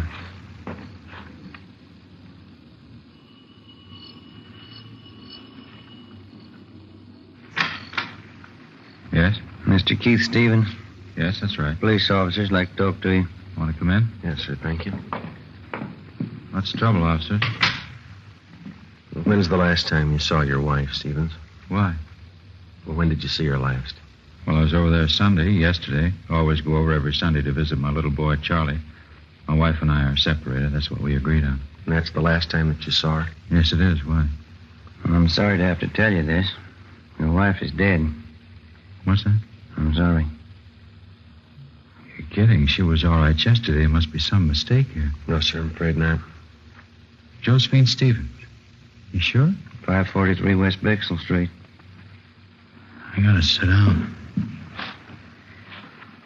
What happened? She was shot. Well, how? I can't believe this. Well, we're working on it now. Somebody shot her while she was in bed. I just saw her yesterday. How did it happen? Was it an accident? No, sir. Somebody killed her. How about little Charlie? He sleeps with his mother. Is Charlie all right? Yes, sir. He's fine. He wasn't hurt at all. It was a small miracle how he came out of it, but apparently his safety was the last thing your wife thought of before she was killed. It's just terrible. I still can't believe what you're saying is true. Who in the world would do a thing like this? We want to know that, too. We need your help. Well, where's my boy? I better go right over and see my boy. He's in good hands with his grandmother. We just want to ask you a few questions, and then you can go right over and see him. All right. You got to get whoever did this terrible thing.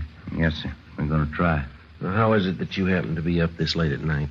I just got home from work. I work the swing shift at Gibney's. That's the steel mill down in Alameda, is it? Yes, that's right. Did you work today? Yes, I told you. I just this minute got in. Swing shift.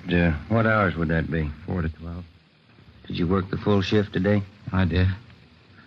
You don't think I would have done this thing? We have to check everybody.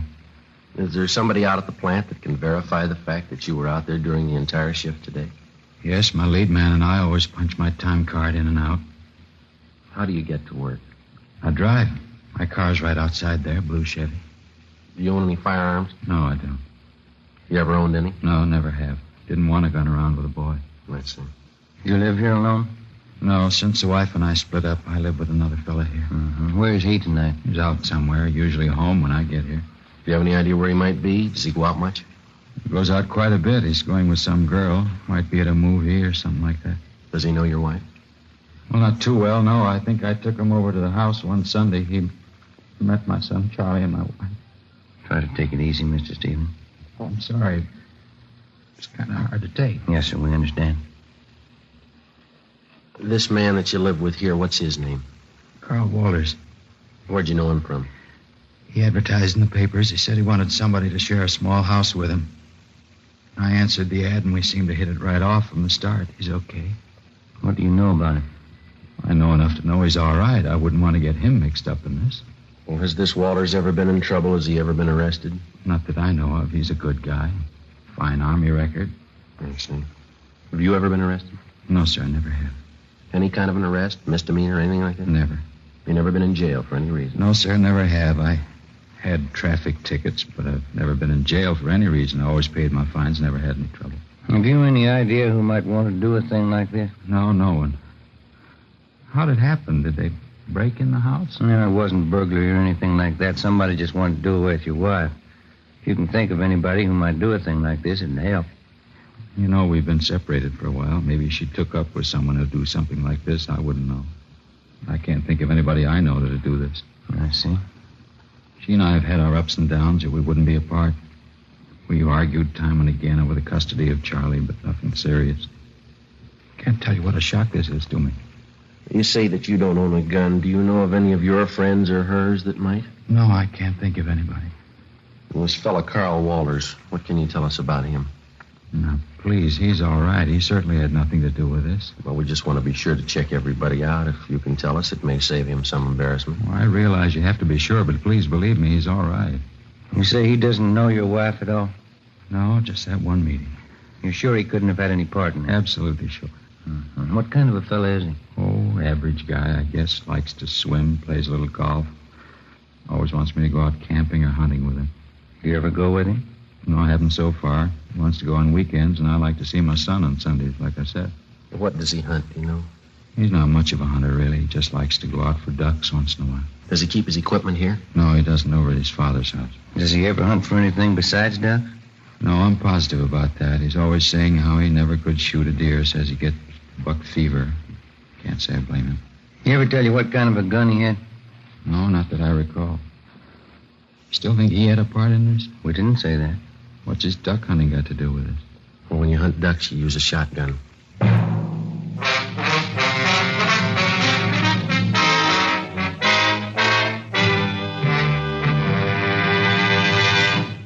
You are listening to Dragnet, authentic cases from official police files.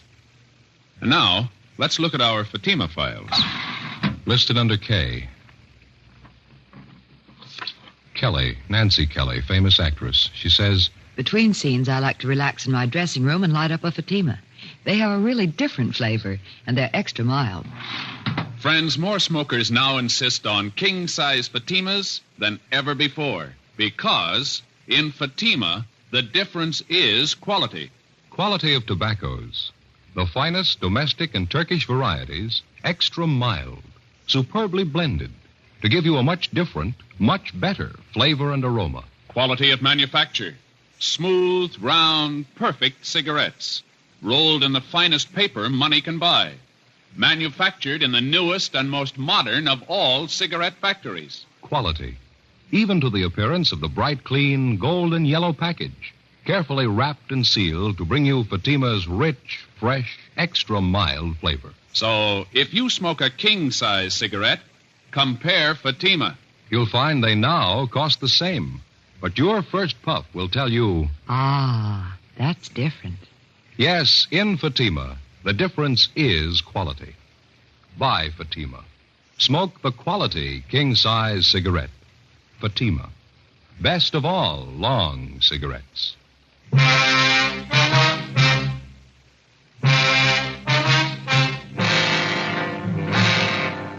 Tuesday morning, July 10th, 1 a.m.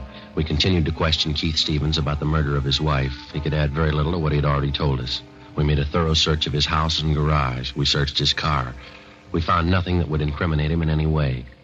1:37 a.m. Carl Walters, the man who Keith Stevens lived with, returned home.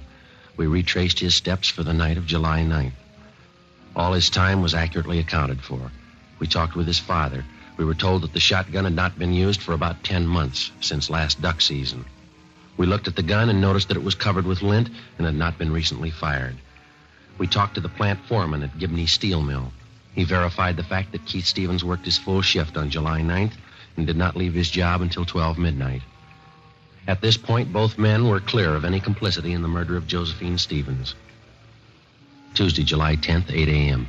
We made the usual routine check of R&I of the 4 people involved in the case so far. Josephine Stevens, the murdered woman, her mother, Mrs. James Edwards, the husband, Keith Stevens, and his friend, Carl Walters. Here it is, Joe. One package. Nothing on Josephine Stevens or Miss Edwards. That's right. And Carl Walters is clean. He kind of makes a liar out of the husband, Keith Stevens. It's his package. Yeah, or he forgot. Well, let's see. Keith Stevens. Here's the arrest report, one only.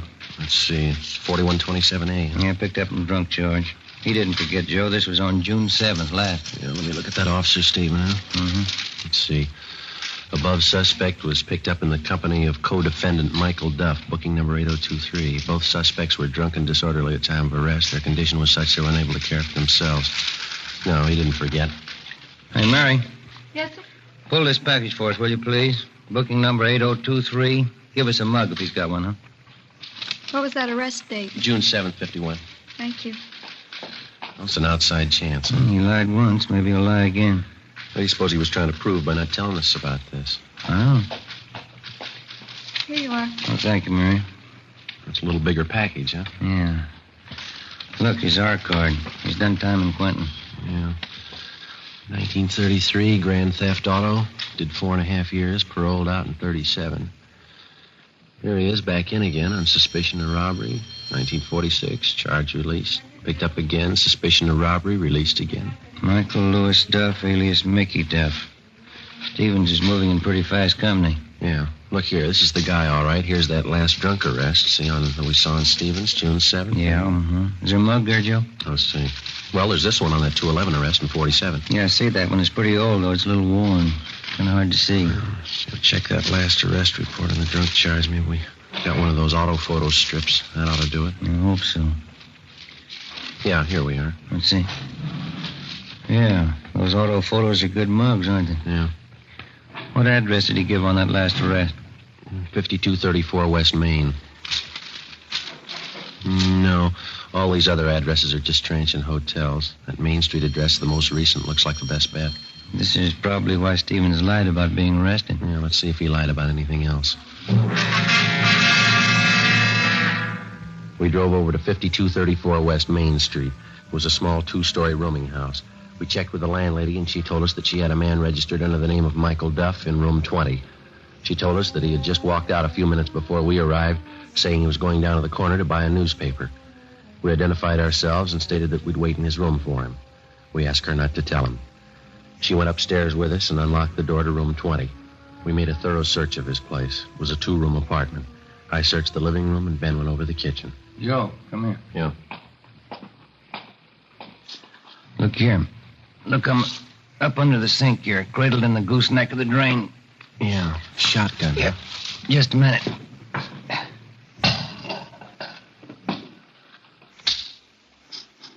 It's been fired recently. No.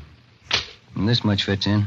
These don't. Found him in the pocket of one of his coats in the closet there. 12-gauge shotgun shells. Where'd you find them? In the pocket of a dress suit? Well, it doesn't fit, does it? Not unless he's the best-dressed hunter in town. Sounds like he's back. Yeah. Get your hand out of that pocket, police officers. What's going on? Keep your hands out and open. Stand still. Here, Joe. You want to take this? Yeah. What are you doing carrying a gun, Duff? Anything wrong? You know better than that. What'd they tell you when they paroled you? That was a long time ago. They haven't changed the rules. I don't know what you're doing here in the first place. Go on over there and sit down. All right, if that's what you want. That's what we want. Move. Right now, do you want to tell us about it? About the gun? About both of them. This shotgun here on the table and this one I got in my hand. Well, you found that old shotgun, huh? We found it. I haven't used that old thing for years. Just kept it as a keepsake. Haven't fired it for a long time. Don't even have any shells for it anymore. Except these two, huh? I don't know where those came from. Look, Duff, you're an ex-convict. We find 2 guns in your possession. Now, let's don't play games. Tell us about it. I haven't got anything to tell you. I would if I did. I just had a long talk with Keith Stevens. What'd he have to say? Never mind what he had to say. Let's hear your side of it. You wouldn't try to kid me, would you? Now, you listen, fella. We just came from a house over on Bixel Street. There's a woman lying in bed over there that took a blast from a sawed-off shotgun. You own a shotgun. It's been recently fired. You lied. You said you hadn't fired it. You said you didn't have any shells for it. Well, here they are. Now, look, they fit, don't they? Take a good look at it, mister. There's only one thing missing. Who pulled the trigger? Let's have it, Duff. Did Stevens tell you? We'll ask the questions. Now, come on. All right. I did it, but I did it for Stevens. Told me he'd give me $1,000 if I kill his wife for him. I haven't been paid yet. I'm still waiting to get paid off. You won't have to wait any longer. We took Michael Duff downtown together with a murder weapon. He gave us a full confession stating that Keith Stevens had offered to pay him $1,000 for the murder of his wife. He said that he and Stevens had planned it together. 1:30 p.m., Tuesday, July 10th. We drove out to pick up Keith Stevens. What else could I do? Is that how you justify the murder of your wife? It was her fault. She'd have just tried to be reasonable. This never would have happened. People settle these kind of problems every day, and they don't use a shotgun. You wouldn't understand. Unless you got a son, you'd never really understand why I did it. I've got a son. I don't understand. And you don't love him like I do. Couldn't stand the thought of never seeing him, having her take him away from me. And that's the way you want us to put it down. That you didn't want your child taken away from you, so you killed his mother. Not exactly. She was going to take him away. She wanted him to forget all about me. She wanted him off for herself. Did your wife tell you all this? No, of course not. Any fool could see that's what she had in mind. You mean just because of some argument that you and your wife had, you just assumed all this to be so? Sure. I knew she'd never give me a break with Charlie. Isn't that what always happens? And you never asked her how she felt? Never thought that you could stand on your legal rights? Never knew that what you're trying to make us believe seldom happens unless there's a good reason for it? Wasn't going to let her take my son away from me. Nobody could do that. Yes, sir, you're right. You lost him yourself.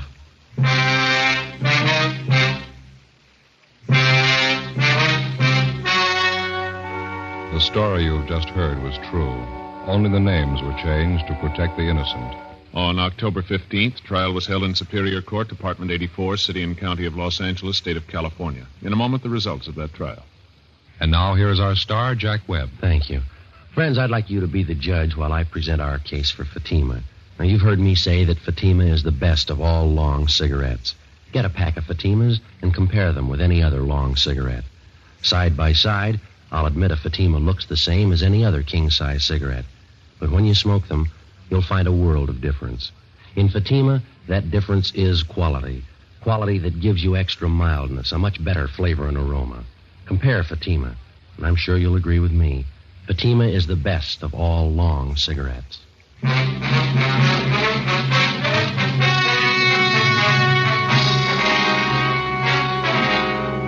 Keith Edward Stevens was convicted of murder in the first degree and received a life sentence. He is now serving his time in the state penitentiary. Michael Lewis Duff was convicted of first-degree murder and received the death sentence. He was executed in the lethal gas chamber at the state penitentiary. Dragnet wishes to thank Sheriff Brian Clemens of the parish of East Baton Rouge, state of Louisiana, for the appointment of Sergeant Joe Friday and Sergeant Ben Romero as honorary deputy sheriffs. Our sincere thanks to Sheriff Clemens. The silence of the explosion is just as important as the noise itself. Friday showed us that even when destruction is widespread, the trail of evidence remains for the patient investigator. They found the cause of the blast, but the question of consequence always lingers. We have one more procedure before the final push into the psychological. Stay tuned right here to Hojo Radio. Ladies and gentlemen, boys and girls, children of all ages, I'm thrilled to bring you the news about this month's sponsor, Chris Chef Gaming. With Chris Chef Gaming, you're guaranteed a genuine thrill. Our friend is that crazy Latvian who brings high energy straight to the action. Whether he's dominating the fields of Fortnite or holding the line in Ark Raiders, you need to see this man play. And for a discerning eye, let me tell you, living all the way over in Malta, he shares spectacular drone videos of that historic island, all while commanding the action in American, Latvian, and Russian. It's guaranteed top-tier entertainment, folks. This is the kind of authentic, high-quality perspective you just can't find anywhere else. So don't miss out. Get in on the action today and find him on all platforms by searching Chris Chef Gaming. We switch coasts, but we keep the focus on the SFPD. This is the methodical, real-world side of police work. Tonight, the lineup hunts a specific target known only by his method, the cigar box bandit. This isn't glamour. It's the cold, hard process of turning a nickname into a warrant, one painful step at a time. Stay tuned right here to Hojo Radio for the lineup. Next. Ladies and gentlemen, we take you now behind the scenes of the police headquarters in a great American city, where under the cold, glaring lights will pass before us the innocent, the vagrant, the thief, the murderer. This is The Lineup.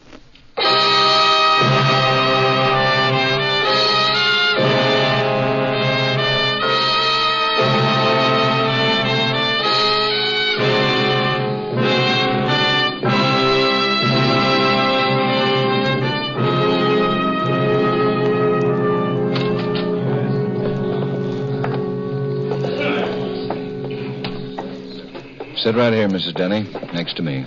Well, thank you, Lieutenant. Now, don't be nervous. The people on the other side of the screen are the ones who are supposed to be nervous. They can't see us on this side? Not a thing. That's for sure now. No one in the lineup can see you. Maybe the man you've caught isn't the one I saw running away from the holdup. We hope he is. May I have your attention, please? You people out there on the other side of the wire in the audience room, may I have your attention, please? Thank you. My name is Greb, Sergeant Nat Greb. I'll explain the lineup to you. Each of the suspects you will see will be numbered. I'll call off a number, their name and charge. If you have any questions or identifications, please remember the number assigned to the prisoner as I call his name. At the end of the line, when I ask for questions or identifications, call out the number. If you're sure or not too sure of a suspect, have him held. The officers who took your name will assist you. They're seated among you. Please be prompt with your questions or identifications. When the prisoners leave here, they are sent to the washroom and dressed back into their jail clothes. It makes it quite difficult to bring them back after they leave here. The questions I ask these suspects are merely to get a natural tone of voice, so do not pay too much attention to their answers as they often lie. Bring on the line. All right, this way, boys. Move it up to the end of the stage. That's it. Keep it moving. Move it. All right, now turn and face front. Hands to your sides. Look straight ahead. Ahead, inch, not at your feet. Yes, you, number 3. Yeah. Okay, number 1, Frank Deal, armed robbery suspect. Where do you live, Frank? Live? Who lives? I exist. No beefs. Just tell us where you live. Got a one room at the, what do you call it, Penland Arms. Get too hot for you in Detroit, Frank? Who's been in Detroit? Who sold you the gun you were carrying without a license? I wouldn't know. Some guy in Detroit. Self-defense is all, Sergeant. I never shut off that gun. That's a straight goods. Get your hands away from your face. Just scratch it. Number 2, Boaz Dragger, alias Bose Dragger, alias Bose Aggard. Suspected of armed holdup. Where do you live, Boaz? Shack by the river. It's a shanty town, sort of. Where were you last night, Boaz? We didn't find your home. I was sitting up with a friend, sick friend. Yeah, we got him, too.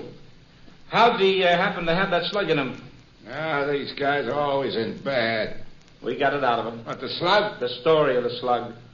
You're in the clear on that anyhow. Something out of place happened last night? Where did you get all those names of yours?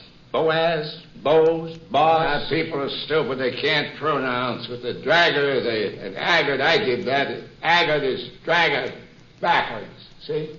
Uh-huh. I wasn't any place I didn't ought to be last night. What happened? All right, Bose, all right. Number 3, George Inch, carrying concealed weapons. 5 years, state penitentiary for armed holdup and armed assault. Well, is it one stretching up, George? My lawyer's coming down. Your lawyer? Well, you've gotten class since we last talked to you. See my lawyer. What's your lawyer's name, George? I got nothing to say. See my lawyer. I'm a citizen. Bibsy the Mouth, isn't it? Isn't he your lawyer? He went to a good college. Yeah, for years. Number 4, Willard or Will Willard. Hold-up suspect, disorderly conduct, assaulting an officer, resisting arrest. Well, where do you work, Will? Hill and Ninth, car park. Quite a celebration in your hotel last night, wasn't it? Yeah, it was somebody's birthday.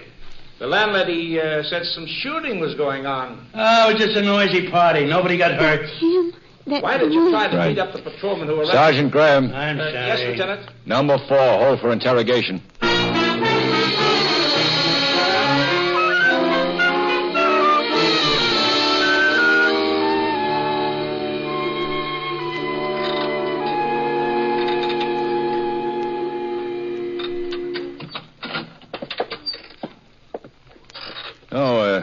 Sit down, Miss Denny. That chair for Mrs. Denny, Sergeant. Yeah. We won't keep you much longer. There you are. Thank you. Now, before we question the prisoner, we want to make the identification as strong as possible, Mrs. Denny. Oh, he's the man, all right. You sure? Well, pretty sure. It was rather late at night, wasn't it? 11 p.m.? How did you happen to be parked outside the drugstore? Oh, I was parked across the street. I'd mailed a letter at the corner mailbox, and when I got home, I remembered I'd forgotten to put a stamp on it. And it had to go out last night. Oh, you were waiting for the mailman to make his pickup then? Yes, sir. I was waiting to see if I could get the letter back to put a stamp on it. You saw this wiry little man go into Horn's drugstore? Yes, Sergeant. Then I saw him come running out and run down the street. Mm-hmm. Well, did he have anything in his hand? Carry anything at all? You mean a gun? Anything. Oh, I don't remember. I just remember him. It's light near the store windows, and it was that little fellow you had on the stage today. The lineup is what we call it. I'm almost sure it was him.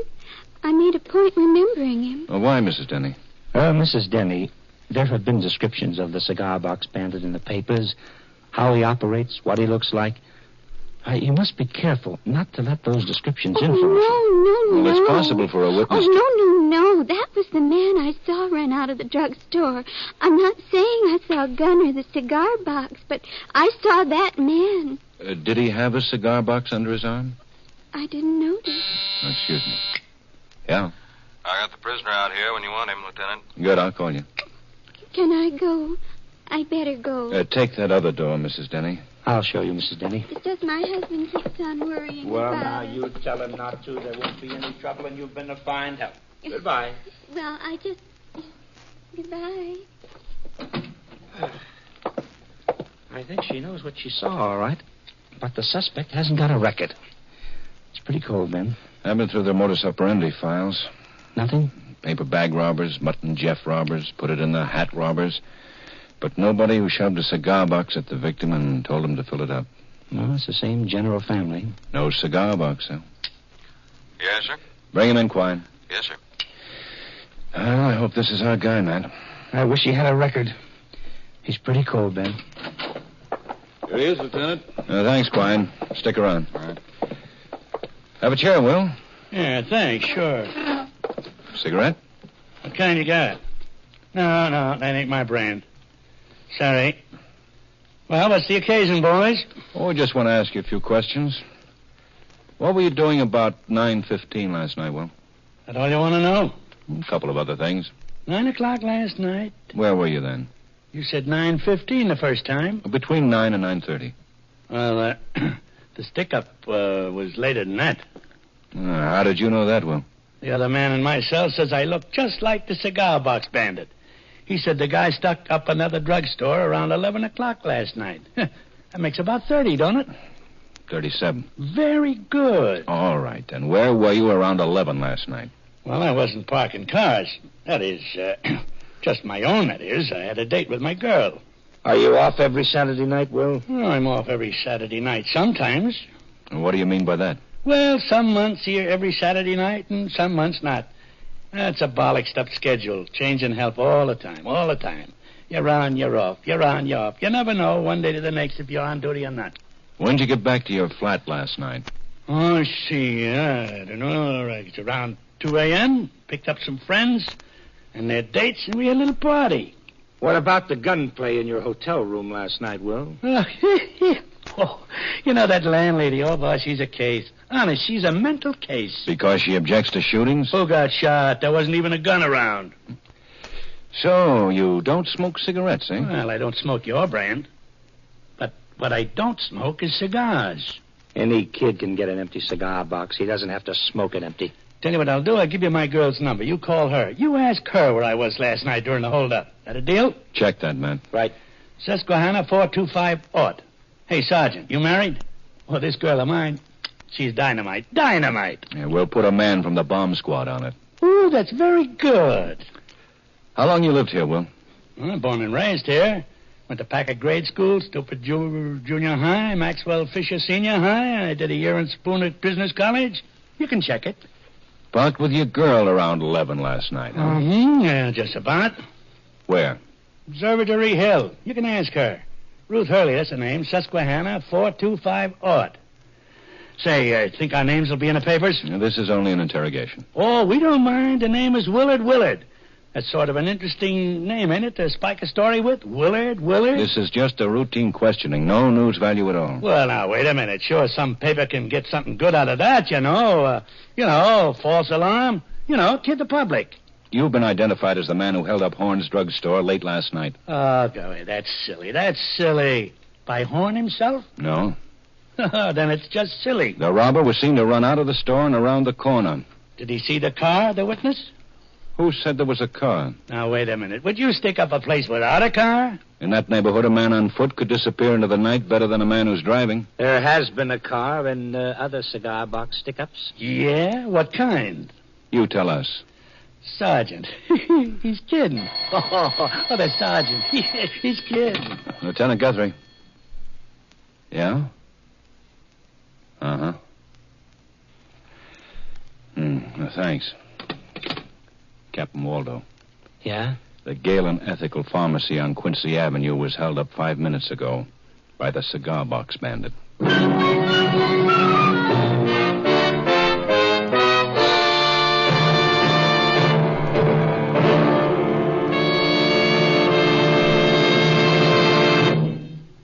High prices are more than just a nuisance. They can wreck our economy and seriously injure every one of us. Yet with goods going into defense and with more money in our pockets to spend, the cost of living won't stay down unless we do something about it. All of us. We've got to work better, buy only what we need, watch the prices we pay, keep from asking too much for the goods or the work we sell. Inflation can be licked if we're all good neighbors.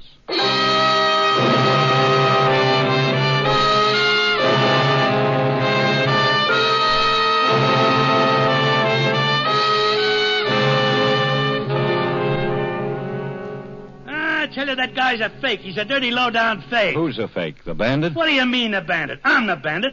I originated the cigar box idea. I stuck up all those other drugstores. I've been cleaning up, and nobody could lay a finger on me. So where does this phony come in? If this is a confession, we'd better get the stenographer in. I'm not confessing anything. I'm telling you that this other guy is strictly a phony. And I'll go before any guy I ever stuck up and have him identify me as the one and only genuine cigar store bandit. And that's an offer. Well, what do we do, Ben? Quiet. You show Mr. Willard back to his cell. Come on. Thanks, Lieutenant. The low-down crust of that crumb, that bum. What do you think of that? Some guy says he's a cigar store bandit. Hey, what do you say your name is? Why? Oh, perfect. Thanks. Well? Crank. Real psycho. Woods are full of them. Had to happen. Cases like this pull them. Yeah, but Mrs. Denny identified him. Of course, she could make a mistake. Yes, she could, Matt. Turn him loose.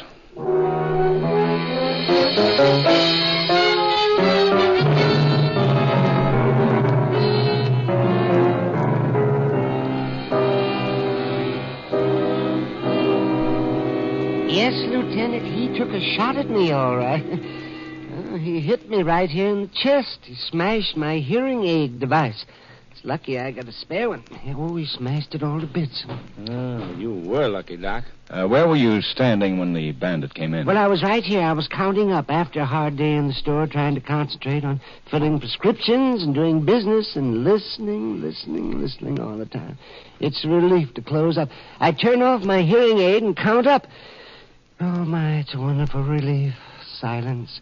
You know, I wouldn't like to have all my hearing back. And then the bandit came in? I didn't hear him. I saw him and opened the door. First thing I know, he's pushing this little pistol into my chest and saying something. Well, naturally, I held up my hand. Naturally. Well, gentlemen, he gets positively red in the face.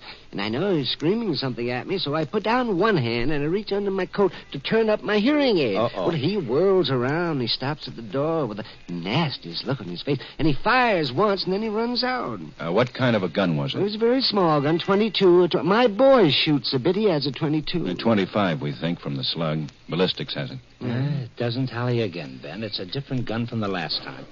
Maybe he's got a lot of guns. Well, it's just a little gun. Oh, luckily, it was a little. Well, how did the man look? Oh, he was small, wiry, dark eyes. Oh, and he kept looking around. Brown tweed coat, brown hat.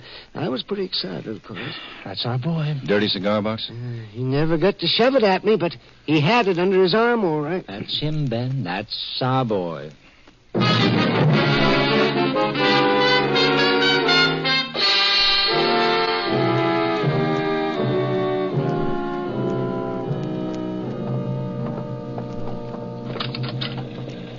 What does Captain Waldo want, Ben? That's something new on the cigar box, Bandit.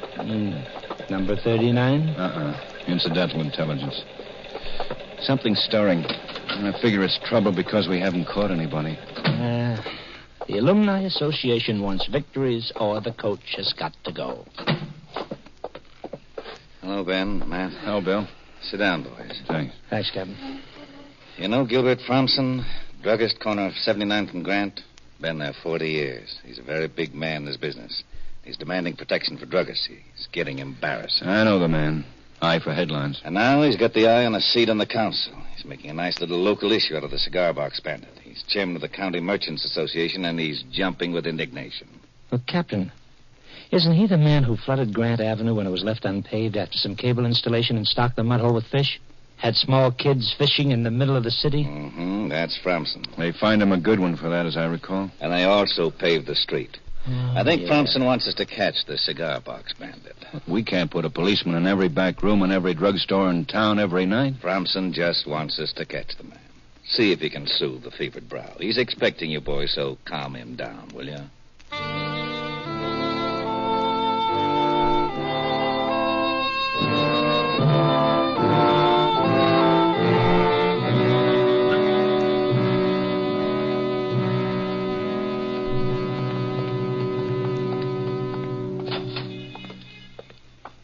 Mr. Fromson? Sorry, I don't see salesmen on Wednesday. I'm Lieutenant Guthrie. This is Sergeant Greb, police headquarters. Yes. Captain Waldo said I could expect you. We'd like you to know and to pass on to your association that we're putting forth every effort to catch the cigar box bandit. Yeah, well, it's a shame and an outrage, gentlemen. A shame and an outrage. We've been assigning I'm the details to... chairman of the County Merchants Association, of which there are 1,100 active members. And we're up in arms about this shame and outrage. We understand how you feel, 1,100 members, professional men, family men. They're citizens, mind you, citizens. They're furious. What's being done about it? I ask you, what is being done about it? Policemen are being stationed... Policemen? We're putting every officer we can spare into the back rooms of drugstores, Mr. Fromson. Well, I've a drugstore. What about my back room? Just for example. That's our assignment, Mr. Fromson. Sergeant Greb and I intend to spend every night this week in your prescription room, starting right now. Is that so? The brass, eh? Well, I'm flattered, Lieutenant. Now, if you'll show us your back room and the peepholes, we'll go to work.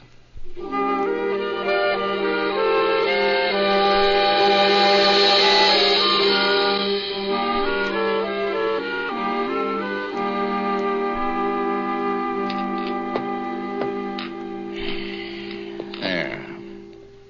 37 prescriptions tonight. Hard night.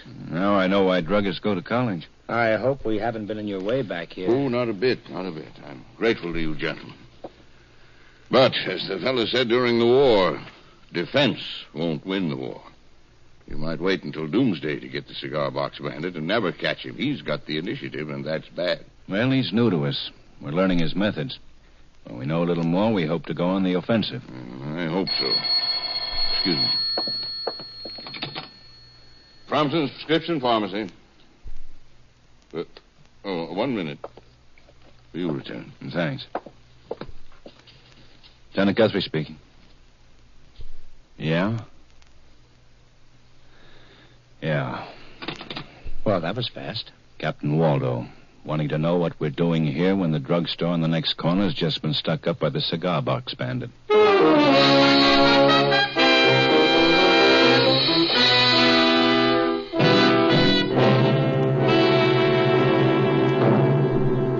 We are making progress, Bill. In spite of our failure to lay our hands on cigar box, I insist that we're making progress. Then why aren't you captain and me chief of police? Bill, we've told you. We've had to wait and watch and study. But there's a very definite pattern emerging from this cigar box picture. Right, Matt? Well, yes, there are some puzzling features, all right. Like no agreement on the gun he uses. It's been a revolver, a 22 Colt Woodsman, a 25... In general, Captain, the description of the bandit tallies, so there must be something funny about the guns. Nothing funny. The man owns a small arsenal. How do we get him? That's all that concerns us. Get him. Well, we can't spare enough police to give every drugstore protection. He's smart enough to case any job he's going to pull, so he probably knows the stores that are being protected any given night. Then stop wasting time on patrolmen and plainclothesmen, Ben. I don't think we're wasting them, Bill. We've learned several things about our man, and he doesn't strike at random. And it's never open prescription rooms. It's always drugstores with backroom prescription departments, so we can herd the helping back out of sight of the street. By covering certain areas, we've confined the bandit to certain other areas. Now, if on some particular night we went all out and really detailed all areas, we might have a chance. I'd need a lot of men for 2 or 3 nights. Say, 100 men. 1 night, 25 men. Less than 2 nights is useless. I'll settle for 75 men. Or 60 men. For 1 night. 2 nights. Impossible. 50 men, 2 nights. 35, top figure. 2 nights. 1 night. Useless. All right. 2 nights, 25 men. 30 men. But that's all. 30 men, plus Matt and me. Including you and Matt. But if detailing the stores hasn't worked so far, it isn't going to work. It might now. We've got something worked out, Captain. The bandit knows which stores are guarded. We're going to help him know which stores these are. Be very open about it in some cases, and as cagey as possible in others, within the same small neighborhood. Just so you get him before his arteries do. Thanks, Bill. Let's go, Matt. Right. Oh, Ben. Hey, yeah, Bill. 30 men plus you. Thanks, Captain.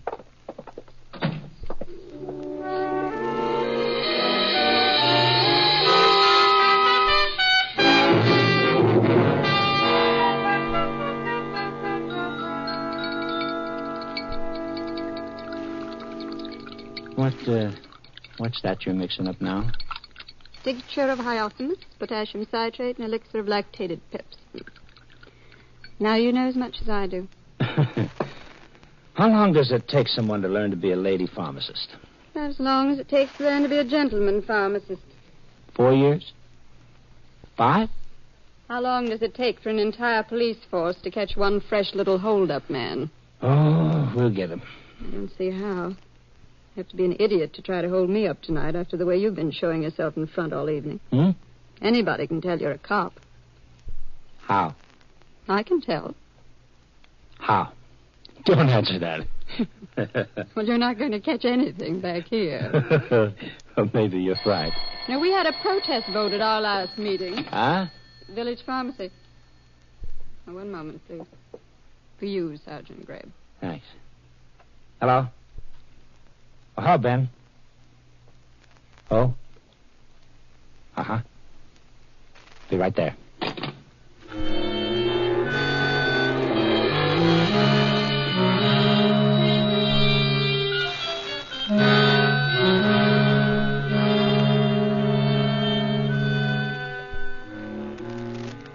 No, I'm not nervous, Lieutenant. Not too nervous to cooperate. That is, I don't think. No, good. Now, look, if that suspicious person your customer said is watching the place is our man, we may see some action. Well, just tell me what to do. All right. If he comes in, you go out and wait on him. Be as natural as possible. I see. I'll be in here. Sergeant Greb will be across the street watching, and he'll close in when it's time. The moment I come out of the prescription room, you drop. You understand, Mr. Cheney? Drop. Just collapse on the floor and you'll be all right. Yeah. All right, go on out. Okay.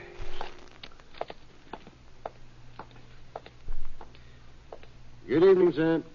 Say, what do you got for a toothache, Doc?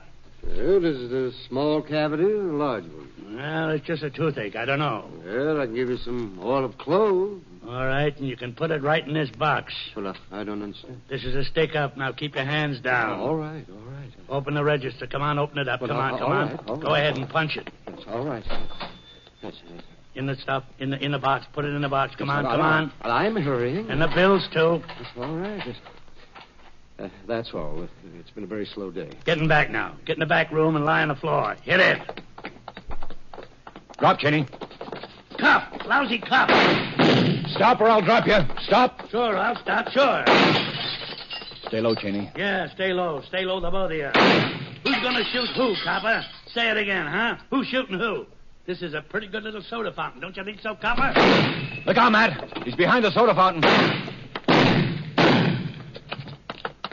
Did you get him, Matt? Yeah, in the side.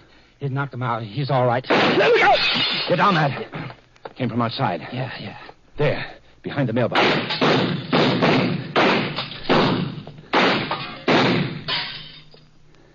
He's down, Ben. I'll go take a look. Okay. Oh. Take it easy. Take it easy. Oh. He's dead, Ben. That was Will Willard. Here's his gun. A Colt Woodsman. That's the answer, Matt. There were two of them. Oh. Yeah, that's it. Two of us, copper. But we had you cops guessing, didn't we? Brothers? Yeah, sure. Twins. No wonder they look alike, Ben. Sure. He'd do a job, I'd do a job. He'd do a job, I'd do a job. He'd work, I'd watch. I'd work, he'd watch, you know? We know now. Your brother's the one we hadn't let go. Yeah, we figured it out. Whoever you caught, he'd stall around until the other one pulled a job. Then the caught one, he'd confess. Pull a crank act at me. Confess. You know what I mean? Yeah. You think maybe that was a smart gang, huh? That was nothing. Willie had better ones, you know? Yeah, well, tell us in the prowl car. Willie was a smart boy, you know? Yeah. That's why he's so dead now, because he was smart. You know?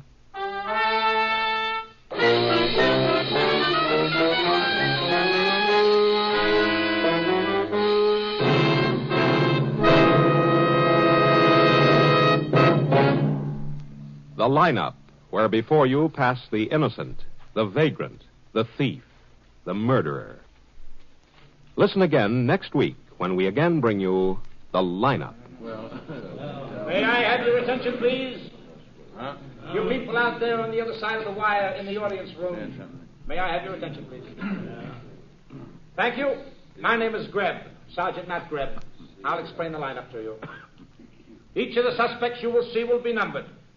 I'll call off a number, then name and charge. If you have any questions or identification, please remember the number assigned to the prisoner as I call his name. At the end of the line, when I ask for questions or identification, all out.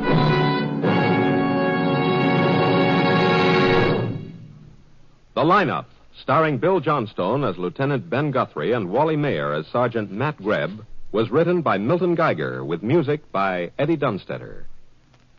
Featured in tonight's cast were Peggy Weber, Dave Young, Ed Begley, Walter Catlett, Howard McNear, and John McIntyre. The lineup is produced and directed by Jaime Del Valle.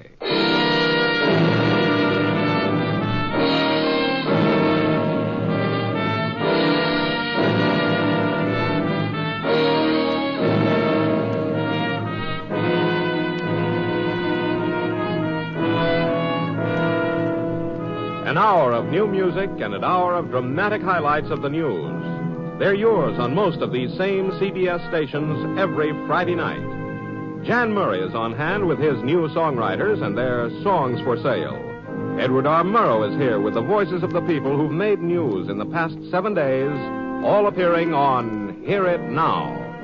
Listen to Songs for Sale and Hear It Now.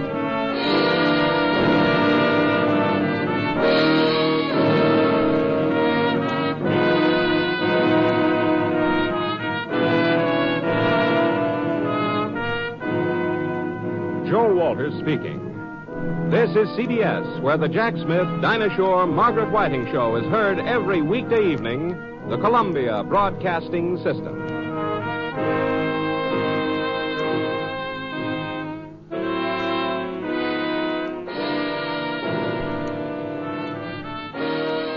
The lineup succeeded in putting a face to the nickname. The Cigar Box Bandit won't be forgotten in the fog.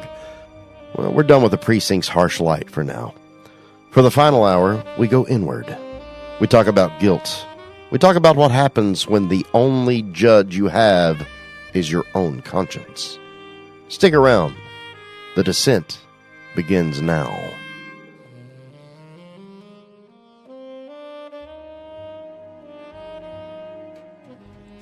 The clock is almost done running. We started with a missing dollar and a claim form. We end with a man staring at his own reflection, wondering if he's still the person he thought he was. We're leaving the streets and entering the mind, the final frontier of crime.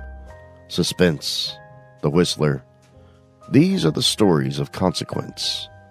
The stories where the real prison is not made of concrete, but of guilt.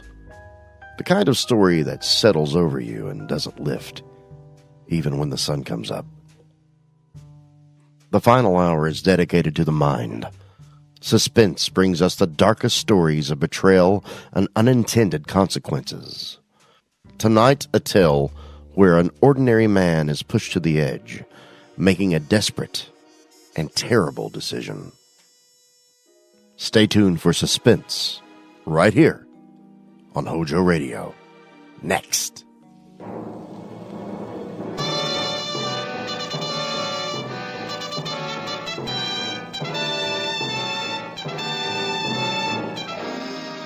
This is Hollywood and CBS presenting Forecast Number 4. Herbert Marshall, directed by Alfred Hitchcock in the first program of a proposed new series entitled Suspense.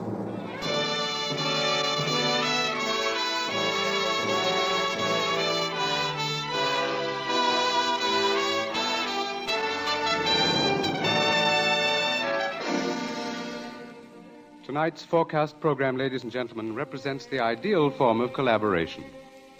Mr. Alfred Hitchcock, brilliant English director of such outstanding motion pictures as The 39 Steps, Rebecca, and Foreign Correspondent, was eager to create a very special type of radio drama, the suspense story.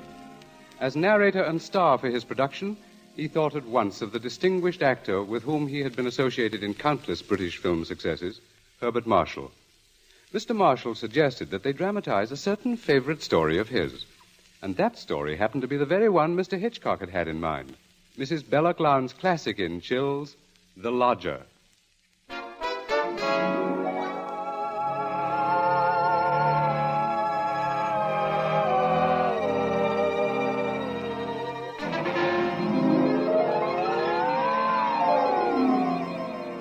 The Lodger is a work of fiction which springs from recorded fact.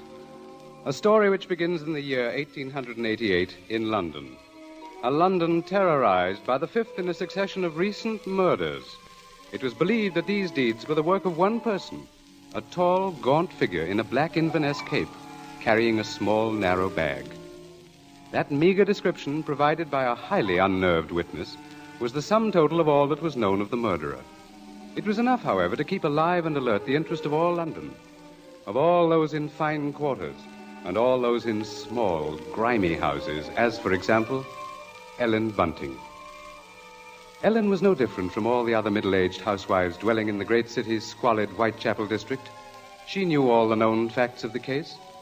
As Herbert Marshall will tell you, Ellen knew it was quite proper to refer to this wielder of the knife as the Avenger.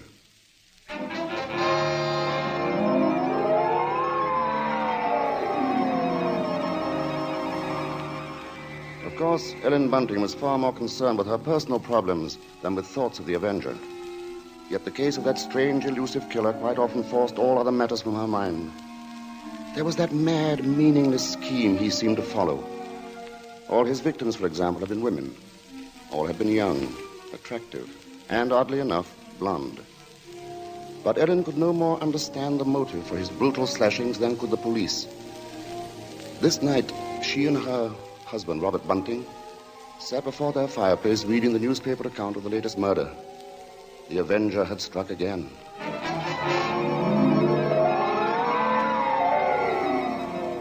As Ellen expressed it, he might be anybody. He might be the fellow you pass on the street. Next to you. It's a terrible thought. Yes. If only the police had something to go on. It looks like that Avenger's just too quick for him. Look, it says here that this girl he got last night was like all the others. Pretty, blonde, and, described by her friends as a very light-hearted girl. What a pity. Did you ever stop to think who fits that to a T? In fact, fits all those girls? Why, my own Daisy. Oh, that's a horrible thought. Well, maybe it's a good thing she's with her aunt, then, instead of here. London ain't a safe place for any girl right now. Just the same, I can't help thinking how fine it'll be to have her beckoning. Now, Bunting, you know that Daisy seems just as much my own daughter as she is yours. But I'm telling you, there's no sense even thinking about having her back right now. We just can't afford it. Oh, I know that, Ellen. Only, well, maybe we could manage it some way. How? Haven't I scrimped myself half crazy trying to keep us going? But you don't care about that, do you? No, your Daisy's more important to you than I am. No, Ellen, that don't sound like you. I can't help if it don't. What are we going to do? Tell me that. We'll get along, dear. Something will turn up. Oh, we haven't had a lodger for months. Nobody even comes to look at the room anymore. Yes, but things will work out, Ellen. Oh, they ain't never going to work out. Soon we won't even have a roof over our heads and... What? Oh, I'm sorry, Robbie. I didn't mean to take on so... Oh, I know, dear, I know. It's all right. Oh, I didn't think it. It's just that I've been so worried. Well, don't you go worrying another second, old girl. Why, first thing you know, you won't be pretty anymore. You'll have your face all wrinkled. Now, I'll see now, here, come on, now, Bunting. let's see a smile. Come on, just have one smile. Leave me just alone. one smile like you used to, eh? Who do you suppose that could be? Awful late for visitors. Bunting, do you think it could be somebody looking for rooms? Well, it might be. You want me to go to the door? No, I'll go. Oh. You just stay here. Yes, all right. Now, be sure you get a good look at Louise before you let them in, dear. Oh, I'm coming. Oh, I do hope it's... Yes, sir? Is it not true that you let lodgings? Yes, sir. Won't you come in, sir? Thank you. Could I take your cape, sir? There's no need. Now, I'm looking for a quiet room. It must be quiet. Oh, we have that, sir. Above all, our house is quiet. Your bag, sir. May I take it? No, I'll hold it. If you'll be so good as to show me the room, please. Oh, yes, sir. It's right up these stairs, sir. This way. Thank you. You see, sir, there's just my husband and me here, and we're ever so quiet, and I'm sure you'll find this room to your liking, sir. Here we are. Now, I'll just light the gas. There. Mm-hmm. Very good. It is pleasant, isn't it, sir? And there's not many rooms with such pretty pictures, are there now? We've had them in the family for years, sir, and... Pictures interest me very little. You see, what really impresses me about the room is the very simplicity of it, the bareness. Yes, sir. It's not at all crowded, is it? It will be quite suitable, Mrs. Bunting's. Mrs. Bunting. You see, I do a great deal of studying in my book here, the Holy Bible. Yes, sir. Please, sir, let me help with your luggage. No, don't touch it. Oh, but I only wish to... Oh, you only wish to help, of course. You must forgive me, Mrs. Bunting. It's just that I'm so very weary. Of course, sir. He bringeth them to their desired haven. Beautiful words, Mrs. Bunting. Indeed they are, sir. And now at last I have found my haven of rest. Yes, sir. Then you'll be taking the room. Let us see now. What are you going to charge me? With attendance, mind. I shall be staying in most of the time, and I shall be wanting meals. Oh, we can see to that, sir. Then does 30 shillings a week suit you? 30... Why, yes, sir. Yes, sir, that will be quite all right. Good, and I shall pay you in advance. My name is Sleuth, Mrs. Bunting. Mr. Sleuth. Sleuth. Think of a hound, Mrs. Bunting, and you'll never forget my name. 23, 4, 30 shillings. Thank you, sir. And I think I should enjoy a little light supper now, Mrs. Bunting. Bread and butter, perhaps. Could you arrange that? Well, certainly, sir. I'll do that now. And if you'd be requiring any beer or spirits... Certainly not. Oh, sir. What did I say? I thought you understood me, Mrs. Bunting, and I had hoped that you and your husband were abstainers. But we are, sir. We don't keep nothing about. I would have had to go out and... Of course. Oh, I'm sorry, Mrs. Bunting. I fear I spoke sharply. I don't wish you to think me rude. After all, you've been so kind, considerate. I hope I know a gentleman when I see one. Thank you very much. Now, I'll just hurry with your supper.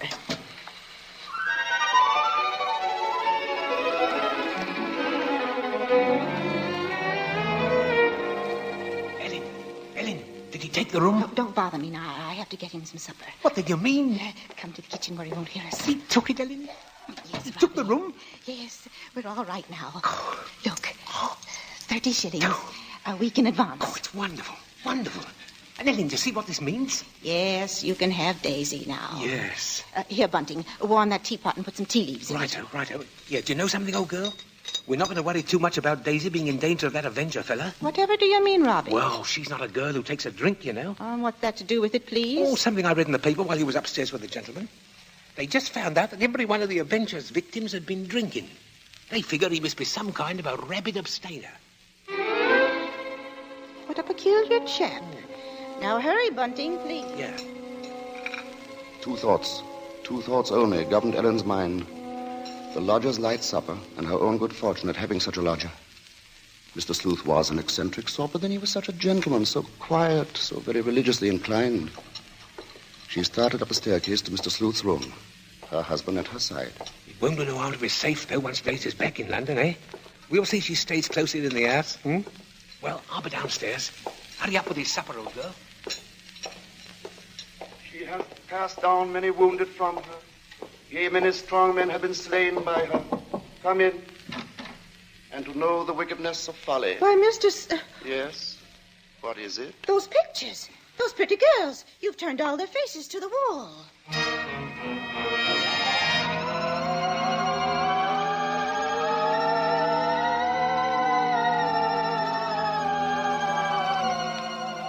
And that maneuver, that strange action, was the beginning of Ellen's concern. Soon there came to her a recollection of the black Inverness cape, the small, narrow bag, the urgent matter of alcoholic drink. And these details began to shape themselves into a pattern which grew more disturbing with each passing hour. The day following, the lodger did not leave the upstairs room once, nor did he leave the next day. And the oddness of this took its place in the pattern. Then, too, the approaching arrival of Daisy, her stepdaughter, added to her concern. On the second night, her sleep was restless with vague, horrifying images. And so when she heard the first stealthy footsteps outside her bedroom, she was instantly awake. Tensely, she followed those steps down the stairs, down the hallway. She heard the front door open and then click shut. Utter stillness fell upon the house. And outside the streets were so silent she could hear distinctly the clock from a church tower a mile away tolled the hour. In her troubled frenzy, she pictured a lone figure plodding through the deep fog, moving quietly, stealthily, stalking, searching, finding.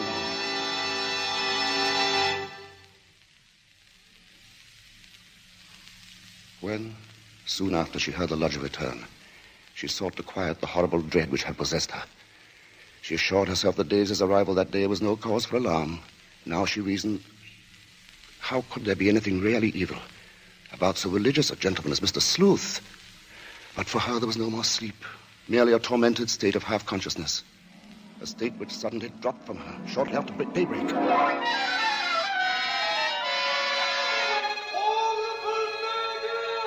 Horrible murder.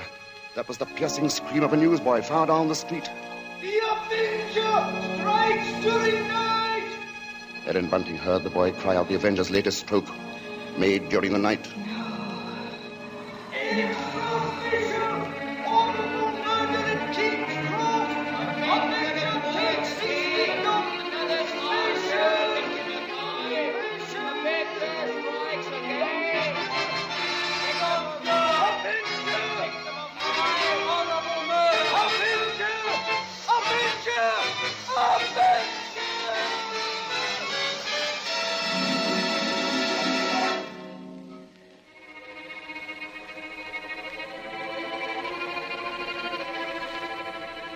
Ellen's first glimpse that morning of the grave-faced lodger brought the sleepless night's warm terror full to the surface. But on the next instant, she saw the pitiable, helpless weariness in his eyes, and curiously the terror began to pass. She found that she was hoping desperately that her fears were unfounded. Earlier, she had determined to tell Bunting of the awful convictions in her mind. Now, however, she felt she must be certain before she spoke to a soul. She knew there was one thing she must examine. That was the lodger's single piece of luggage. She'd thought of it often. What could it hold? Not much in the way of clothing, surely. It was too small, too narrow. It was more like a case. A case for a knife. It was along toward noon that Ellen found her opportunity to search the lodger's room. Soon after Bunting left to meet Daisy, Mr. Sleuth himself walked from the house. Ellen watched the tall, thin figure in the black Inverness cape disappear down the street, and then she rushed upstairs, into the room. Quickly, she moved to the closet. It was no different from what it had always been, utterly empty. She found nothing under the bed. She went then to the chest of drawers against the wall. She opened the top drawer and found inside nothing but a frayed shirt, 2 handkerchiefs. The next drawer, underclothes, socks. The next empty. There remained then only one possible place for the small, narrow bag, the bottom drawer, and it was locked. Tugging at the drawer, she heard suddenly the opening of the front door downstairs. Panic-stricken, she rushed out of the room and down the hall to the head of the stairs. Upstairs, Ellen? Ellen, Daisy's here. Oh, Mother Ellen, it's so good to see you. And whatever's the matter? Yes, you've gone quite white. Oh, well, I'm all right. I wasn't expecting you so soon. Oh, you don't know how fine it is to be back, Mother Ellen. Oh, the country's all right in its way, but there's nothing like London now, is there? No, there isn't. But as long as that Avenger's about, I can see we're going to have to do something about these blonde locks, eh, Ellen? Oh, don't worry about that. I'll dye them maybe, or just pin them under my hat. Daisy, I might as well get you settled. Oh, now, Father, isn't that just like her? She's straight to the point, and no fuss. Well, I'll bet a sixpence you'll have a dust cloth in your hair before you've got your coat off. Mr. Sleuth. Mrs. Bunting, I see my door is open. Oh, we were just leaving, so we... Does this mean that all of you have been in my room? Oh, not at all, sir. What must I do? Keep it locked? But you see, sir, I was just tidying up a bit, and Mr. Bunting, he brought his daughter up, sir. She just arrived. This is Daisy, sir. Pleased to meet you, sir. She's been away for quite a long while, you see, Mr. Sleuth, and that's why we're a bit excited, you might Yes, you must have been surprised when you came in, hearing us laughing and carrying on that way. Yes, I must say I was. However, Miss Daisy, there are all types of joy, are there not? Yes, I'm sure there are. The despicable evil joy of the abandoned and the divine happiness of the blessed. A vast difference, that. You do understand me, don't you? Why, yes, sir. Yes, Mr. Sleuth? I devoutly hope so, Miss Daisy. Nowadays, there are so very few young women like yourself who do. In fact, I I all but despaired ever of finding one. If you'll excuse us now, sir, we'll be getting Daisy's things put Of away. course, Mrs. Bunting, and I must be getting to my room. Believe me, Miss Daisy, it's been a revelation to meet you. Oh, thank you, sir. I'm sure we shall have much to discuss. He's a queer one, all right. But such a gentleman, isn't he?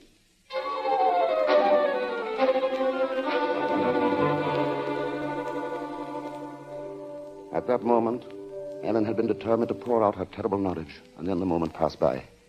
She told herself that perhaps the past few days had been nothing more than a grim illusion, a tormenting play of imagination.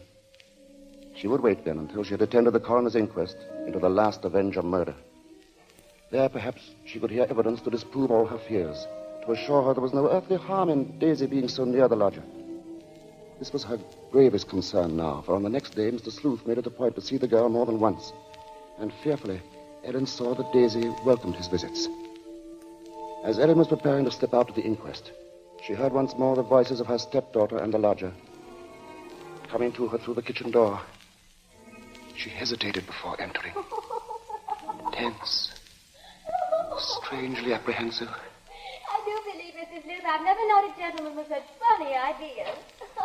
Oh, Mother Ellen, you should hear what Mr. Sleuth was just saying. Perhaps, Daisy, you would excuse yourself and... He thinks people, and especially girls, should spend all their time praying. I sought to explain, Mrs. Bunting, that all women are placed on this earth filled with evil.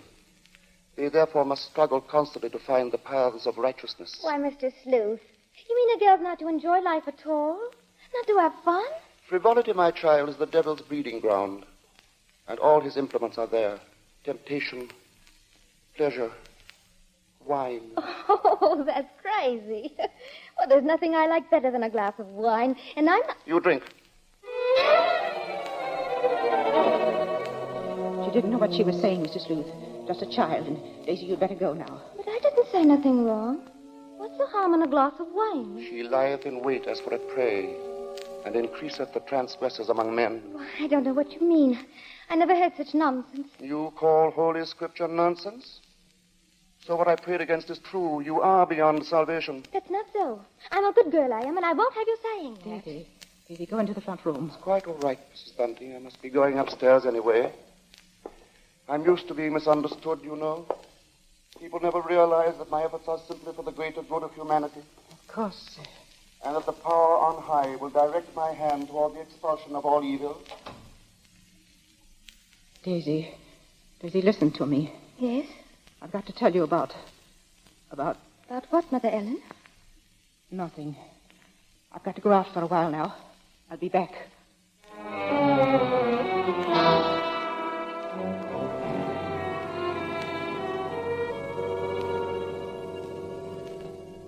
The moment to reveal the secret horror had come again and passed.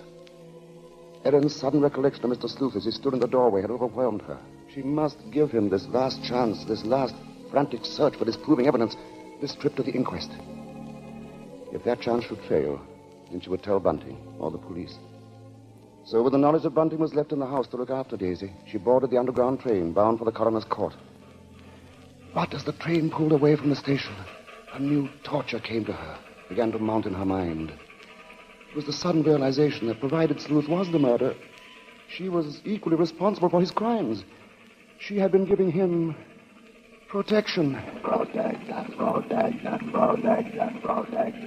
If anything should happen to Daisy, she would be equally guilty. Fully as guilty as the Avenger.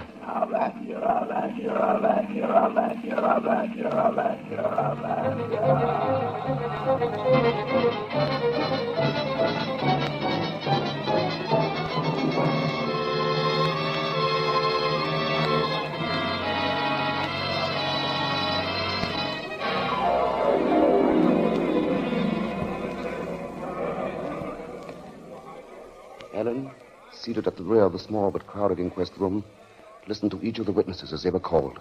And from one of them she found the first hope she had known for many days. This witness lived next to the alley in which the Avenger had committed his crime that night. She had seen him from her window, and the man she described in no way resembled Ellen's lodger. But in another moment, Ellen's hope was swept away. It was pointed out that the fog had been so heavy that night that the witness could not possibly have seen the murderer from her window. She left the stand, replaced by a Mr. Cannot. This elderly gentleman was certain that he had not only seen, but talked with the avenger. It was in Regent's Park, he testified, only a few moments before... A few moments before the murder, Mr. Coroner, when I saw him. He was quite a tall man, very gaunt-looking, and carrying a handbag. A handbag, you say? Yes, a small, narrow one. Just such a bag, I might add, as might contain a knife. As Ellen heard these words, the tension which had been mounting up within her became almost unbearable. Rigid with horror, she gripped the arms of her chair. She heard the coroner... I shall have to ask for more order in the court. And now, Mr. Cannot, I understand you heard this man speak. Oh, yes. He had a rather high, hesitating voice. An educated man, I would judge, but quite mad. What do you mean by that? Well, as he emerged from the fog, he was talking aloud to himself. Believe me, sir, he was reciting scriptures from the Bible.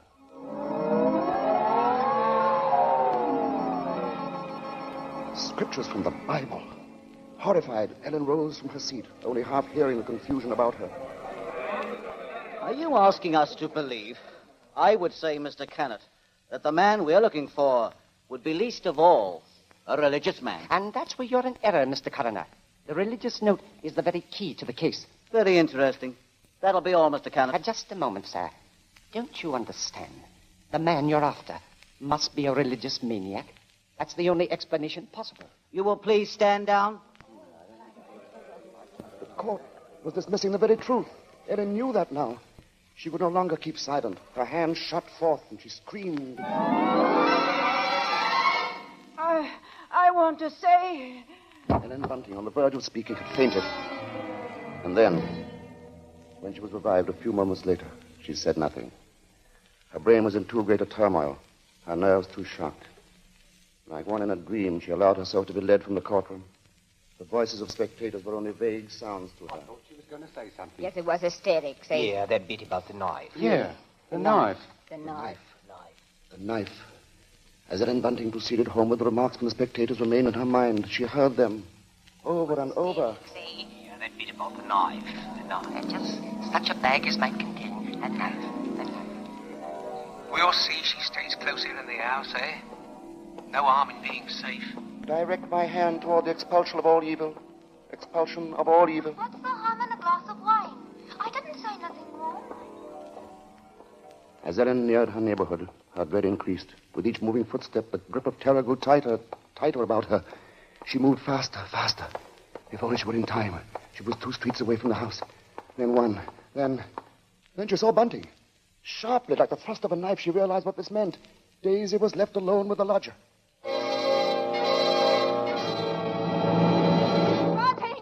Bunting! Yes, Ellen? What is it? Oh, Bunting, tell me, Bunting. Where's Daisy? Where is she? I say, where? Why, at home.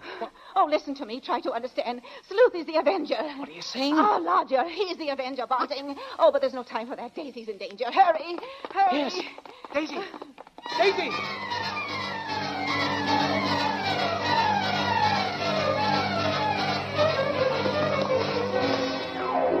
Here we are, Bunting. Here we are. Daisy! Oh, Daisy! Daisy, where are you? I'll look in the kitchen, Bunting. You try the sitting room. Daisy! Daisy! Where are you, Daisy? Answer me, Daisy! Oh, Try the bedroom. she's not here. What about the dining room? Look, she's not there. She's not downstairs. Then there's just his room.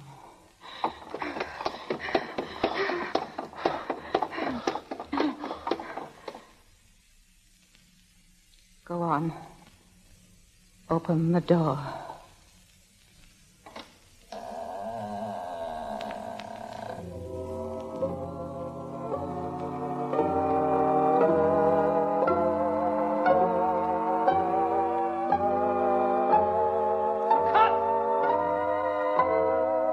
Okay, Mr. Hitchcock.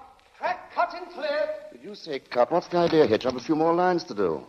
As Mr. Marshall, the narrator, you have. Not as Mr. Sleuth, the lodger. Hitch, you can't stop the play right here. It isn't fair, you know. Why isn't it, Bart? What more is there to say? But, Mr. Hitchcock, won't people want to know what Bunting and me found in the room? All right, Ellen. What precisely did you find? Well, nothing, sir. There. You see? Nothing. No lodger, no Bible. And that locked dresser drawer. What about that? We unlocked it, sir. And what was in it? Nothing, sir. You are certain, Mrs. Bunting? Oh, you gave me quite a turn, Mr. Mr. Marshall.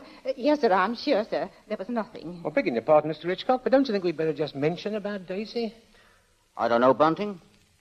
What do you think we ought to say? Oh, just that the reason she wasn't in the house when Ellen and me got there was, well, she'd gone out for a walk, that's all. Did she enjoy it? Oh, very much, sir. Made it to King's Cross and back in just under an hour, sir. Splendid time, Bunting. Well, there you are, Bart. There's the story. Now, wait a minute, Mr. Hitchcock. You can't do that. That's not the story. Of course it's not. Now, look here, Hitch. Here's the fellow who composed and conducted all our music, Wilbur Hatch. He wants to know about this, too. Everybody does. All right, Bart. What is it they want to know? What became of Mr. Sleuth? Oh, him. Why, he left that afternoon. They never saw him again. And now I think we ought to say something about the Columbia forecast Mr. Hitchcock, show for... sir, will you please... Stop him, Mr. Marshall. Hitch, listen to me. Yes? What is it? They want to know when the Avenger finally was caught. Oh, well, let me ask you something, Bart. Are you acquainted with Loretta Young? Yes, what's that got to do with it? Well, in next week's Columbia preview series, Miss Young will take the starring role in the drama of an American Red Cross nurse. That's good news, isn't it? Oh, that's great. But now listen, Hitch, you've just got to tell that audience exactly when and how Mr. Sleuth was caught. Caught? Why on earth should he be caught? Why? Well, he was the Avenger, wasn't he? Was he?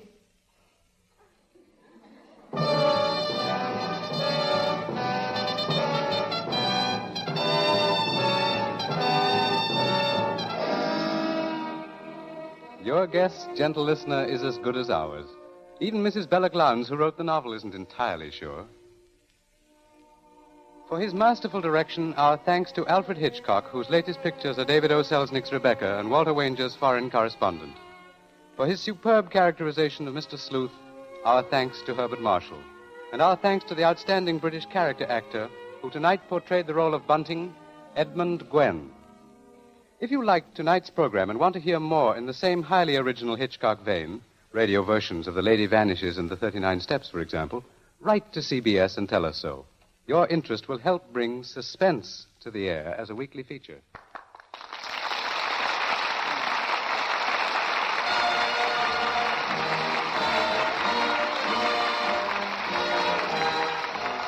Forecast next week presents from Hollywood, Loretta Young in Angel, first of a proposed series based on the adventures and the romance of a typical Red Cross nurse.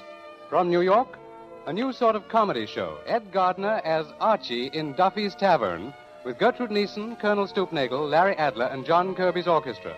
Don't miss Forecast at this hour next week.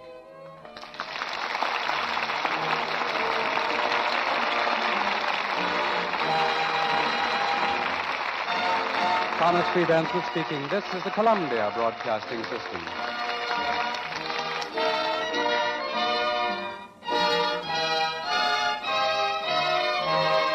You heard the terror in that man's voice. The decision was made in a moment of panic. And now the consequence is forever. See, that's the real trap. The one you build for yourself. But there's always a watcher. Someone who holds the scales of judgment. Stay with us for our final piece of the night. Right after this on Hojo Radio. Ladies and gentlemen, boys and girls, children of all ages, I'm thrilled to bring you the news about this month's sponsor, Chris Chef Gaming. With Chris Chef Gaming, you're guaranteed a genuine thrill. Our friend is that crazy Latvian who brings high energy straight to the action.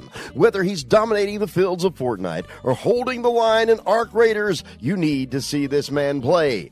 And for a discerning eye, let me tell you, living all the way over in Malta, he shares spectacular drone videos of that historic island, all while commanding the action in American, Latvian, and Russian. It's guaranteed top-tier entertainment, folks. This is the kind of authentic, high-quality perspective you just can't find anywhere else. So don't miss out. Get in on the action today and find him on all platforms by searching Chris Chef Gaming. For our final segment, the door creaks open for the narrator of conscience. The Whistler knows what you did, and he's here to make sure you pay for it. Tonight we face the Judas face. It's the story of a man who makes a bargain with darkness, only to find the guilt he carries is etched into his own features, giving away his secret. Stay tuned for The Whistler, next on Hojo Radio. The Signal Oil Program, The Whistler.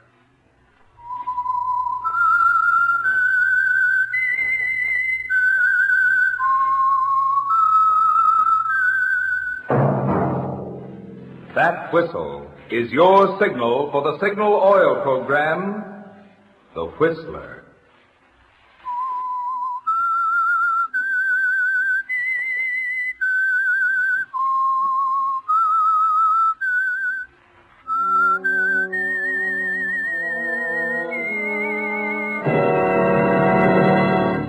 I am the Whistler, and I know many things, for I walk by night.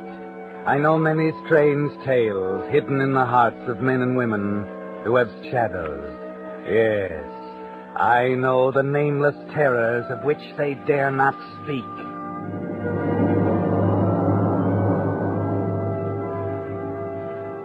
Yes, friends, it's time for The Whistler. Rated by independent research, the most popular West Coast radio program. And remember, let every traffic signal remind you, with new Signal gasoline, you do go farther than ever.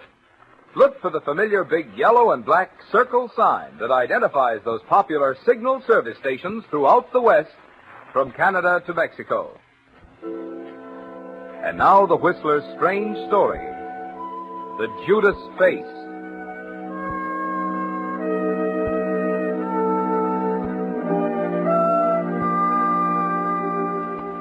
The movie star lay on the hospital bed, looking up at the white ceiling through narrow slits in the efficient mask of gauze and tape which covered her face. $1 million face, the trade papers had called it, with sparkling blue eyes, a delicate nose, and passionate full lips. Yes, in every sense of the word, the face of Sandra Dane was her fortune.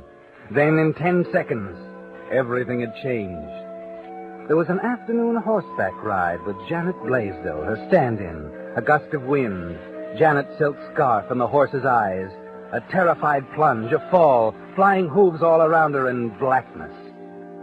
Then the hospital smell. Quiet, efficient Dr. Rogers and his quiet, efficient staff. Janet and Gordon West, her producer, visiting her every afternoon. All of them kind and sympathetic. All of them knowing that the $1 million face might be gone forever. That behind the mask of bandages was a question mark. Well, don't sit there staring at me, Gordon, darling. The end of the world hasn't come, you know. Of course not, Sandy. I hope not. Janet, dear, it wasn't your fault. The wind blew your scarf and... That's what I keep telling her, Sandra. But you know how she is. If you must feel sorry for someone, dear, how about poor Gordy? He's got $1 million tied up in the picture, and he can't shoot a lick until I get out of hock. Well, that's right, isn't it? Sandy, dear, we've been wanting to tell you... Janet. Well, what's going on? Sandy, about the picture. What about the picture? You know how bankers are. Bankers? This accident of yours, I know you'll be all right, but so far as they're concerned, well... What are you trying to tell me, Gordy? You've got to understand, Sandy. The bankers insisted that Gordy test someone else for the part. Of course, I thought of Janet first. Janet? You're playing my part? She didn't want to do it, Sandy. Neither did I, but there just wasn't anything else we could do about it. Janet, playing my part. Please don't feel badly about it, Sandy. Feel badly? I think it's marvelous. It's so funny. My stand-in. It just doesn't happen. Oh, it's a wonderful break for you, dear. Wonderful. Well, what did I tell you, Janet? I knew she'd understand. And you don't have to worry, Sandy. No matter how this plastic surgery turns out, there'll always be a job for you at my studio. You know that. A job? But the operation's been successful. I'm sure of it. They told me there was no question. Of course. You've been wonderful, darling. Now we've got to run along it. Oh, hello, Dr. Rogers. Hello, everyone. Mind if I see the patient alone for a few minutes? We're just leaving, Doctor. Chin up, Sandy. Goodbye, dear, and good luck. We'll be seeing you. You certainly have nice friends. Yes, aren't they, Doctor? Do you mean that? Why not? I happen to know, Miss Dane, that you believe Janet Blaisdell was responsible for your accident. But in a fit of jealousy over your career, she purposely whipped a scarf into the eyes of your horse. Well, how can you say a thing like that? I didn't say it first, Miss Dane. You did. What do you mean? While you were under the anesthetic. That happens frequently, you know. I'm bringing this up for good reason, Miss Dane. In the event this operation doesn't come up to expectations, a thought like this playing on your mind can ruin your entire life. I hired you as a plastic surgeon, Dr. Rogers, and not as a psychiatrist. I'm sorry, Miss Dane. I simply felt that now, of all times, was the moment to bring it up. Why? I'm going to remove your bandages. When? Now.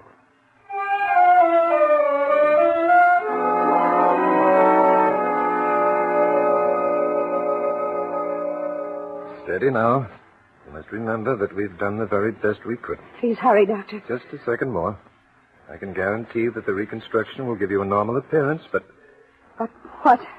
Whether or not you'll be able to resume your career, I don't know. Now, there you are. A mirror. Give me a mirror. Very well. Here.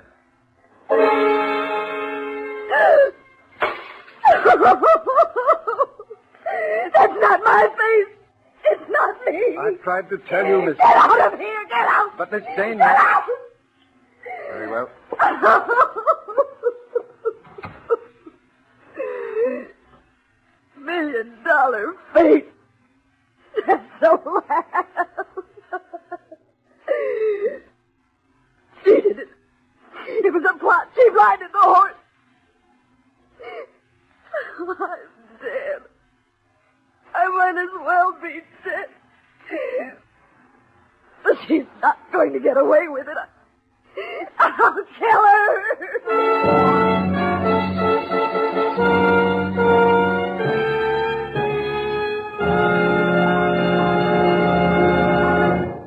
With the prologue of The Judas Face, the Signal Oil Company brings you another strange tale by The Whistler.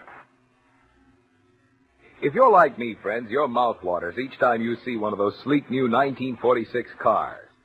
Unfortunately, it'll probably be a long time before we'll all be driving one. But there's a way we can all enjoy a sweeter running motor right now. Yep, it's with that great new Signal Premium Motor Oil containing 5 scientific compounds that actually keep motors 6 times cleaner and reduce cylinder wear 1/3. You see, those compounds start to work on your motor the moment you switch to Signal Premium. Compound number 1 actually cleanses out old carbon, varnish, and sludge that's clogging your motor, while compound 2 keeps new carbon and varnish from forming. Compound 3 improves oil circulation to vital engine parts, while compound 4 keeps oil from thinning out when your motor's hot. And compound 5, that protects costly bearings from corrosion. The result? Man, you can feel it, you can hear it, and you'll enjoy it. A sweeter running motor with Signal Premium. So why not stop by your Signal service station and make your next oil change a change for the better? You'll find oil does make a difference in the way your motor runs, a big difference, when you switch to Signal Premium Motor Oil.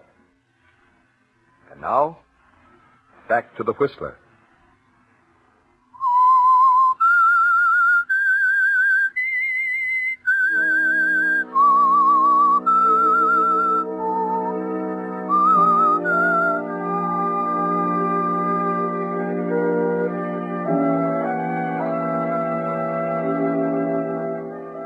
So, the $1 million face is a thing of the past, Sandra. And Janet Blaisdell, your pretty stand-in, is going to take your place in your picture. It was too much to take, wasn't it, Sandra? Janet in your place. Earnest, eager little Janet. The same girl who stood under the hot studio lights for endless minutes while cameras were focused and mic booms adjusted. The girl who took it for you while you sat in the cool shadows and watched. Yes, Sandra, it's more than you can swallow. But you're not raging anymore. There's only cool, calm hatred now, and a plan to kill. So you go about it methodically. First, of course, there's the matter of the assistant producer's job Gordon West promised you. Oh, you've been so wonderful, Gordy. It's all set then about the job? Sure, Sandy. You're going to be my assistant on Janet's first picture. How's that? It's perfect. Just perfect.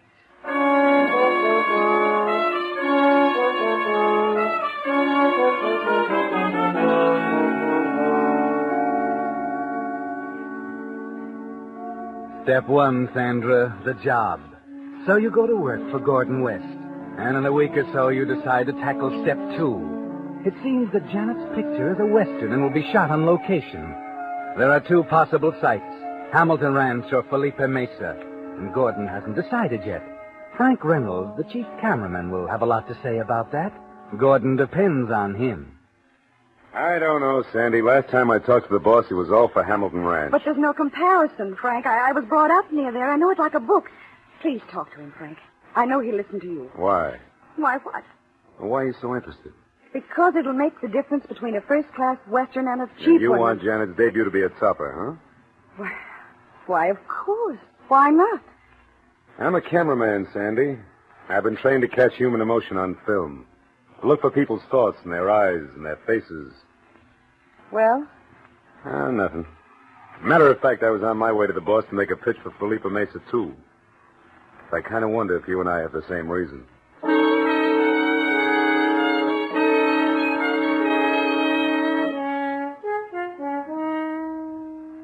It has to be Felipe Mesa, doesn't it, Sandra? You weren't bragging. You know it like a book. Its steep sides, the narrow, dangerous trail winding up the cliff to the top that they'll be bound to use for the chase sequence, with Janet plunging down it at a full gallop, the wall falling away sheer on her right for 300 feet. Yes, Sandra, Felipe Mesa is perfect. It has everything you need. 2 hours later, Frank comes out of Gordon's office. Frank, Yeah? what did he decide? You win, honey. Felipe Mesa.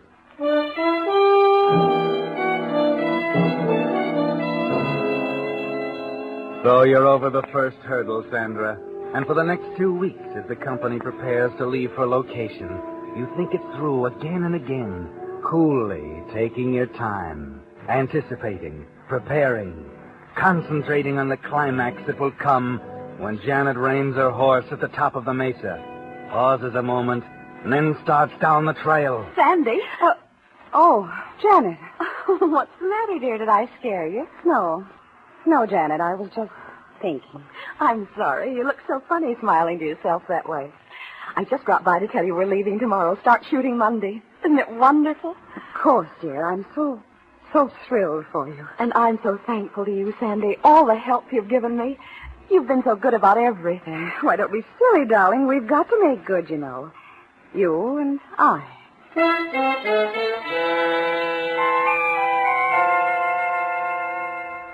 Yes, Sandra, you've got to make good. And everything is pointing in the right direction. You relax now and wait, smiling to yourself over Janet's enthusiasm on the trip to location during the preliminary shooting, controlling the anger inside you as Gordon West raves over her performance. It's still going to be your picture, isn't it, Sandra? Then at last the moment arrives, the day when the chase sequence is to be shot from the ream of the mesa. The weather has been blistering hot for the past week, and the company is restless as Gordon gives them last-minute instructions. Quiet, please, quiet. Now listen, everyone. I want to shoot this chase without a break in the action. Get it all in one unbroken sequence. Get that, Frank? Okay, Gordy. Cameras are all set. Now, you men who are the heavies, remember, when you're chasing Janet down that trail, don't crowd her. Look as though you're laying on the leather, but don't get too close. I don't want any accidents. Janet, Right here, Gordy. you're sure you've got the action all straight? Of course. I stopped for a minute at the top and then take the trail down the south face. Come here a minute. Yes, Gordy? This is the last chance, honey. What about the double? No. Why? Well, Sandy would never have used the double. Neither will I. She never did a trick like this. How do you know she wouldn't? I know her pretty well.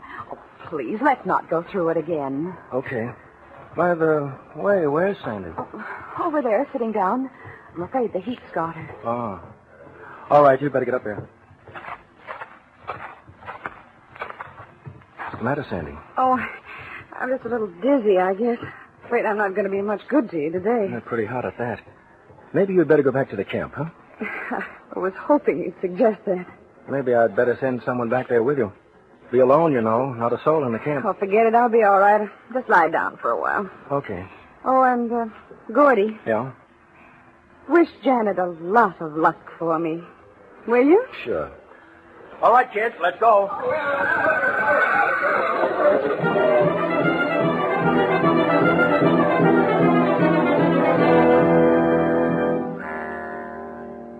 They've gone now, Sandra. Gordon's on top of the mesa to direct the action by phone. The cameraman and actors are in their places, and you're supposed to be alone in camp with a sick headache. You know the mesa, don't you, Sandra?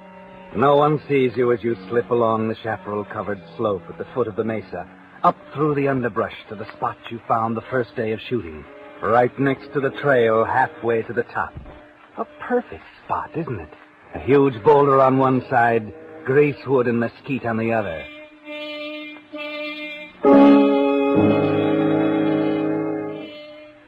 You crouch beside a strong steel stake you've driven firmly into the earth the night before. Pick up the ends of a thin wire rope, looped around the mesquite root on the other side of the trail, invisible under the dust you scattered over it.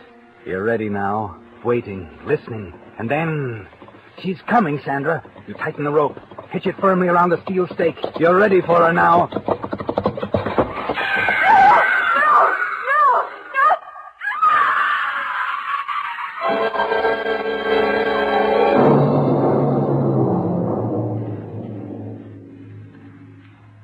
So it was your picture after all, wasn't it, Sandra?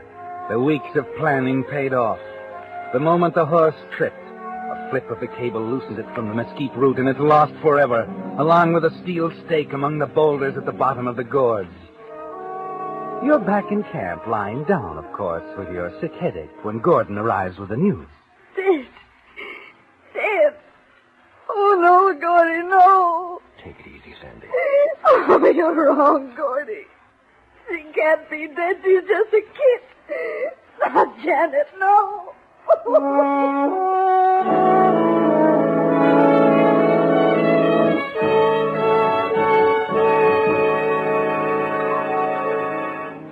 Yes, Sandra, that was an Academy Award performance. Even though you don't have the face to go with it anymore. It's all settled now. There was no question, just a few formalities, and an official statement by the coroner that Janet Blaisdell died as the result of an accidental fall from a horse. The weeks pass, and you go back to your job at Gordon's side in Hollywood. Yes, it's settled. You did a perfect job. There's no evidence. And yet there's still a vague, uneasy feeling inside you, as if something was hanging over your head, ready to fall. Somehow you can't put your finger on it. At least until the day Frank Reynolds, the cameraman, takes you to lunch. You know, Sandy, I think I told you once about the peculiar insight a guy gets after grinding a camera for 10 years. What do you mean, Frank? Well, it's funny. You can almost tell what a person's thinking. Just the way he holds his face. You know, I can spot hatred a mile away, for instance. Jealousy. The cold look of a... Of what, Frank? Of a murderer. Funny, isn't it? It's interesting. They can't hide it, you know. It's there in spite of them. It's odd. I thought I saw it in your face out on location that day. The day Janet died. Yes, that is odd. It indicates that you're not infallible anyway. It's, not there now, though. Of course it isn't. Now, suppose... Just a minute, Sandy. It isn't there now. There's something else. What? Fear. I want you to come over to my house tonight, Sandy. No, I'm sorry, Frank. I won't take no for an answer, Sandy. Be there at 8. There's something I want you to see.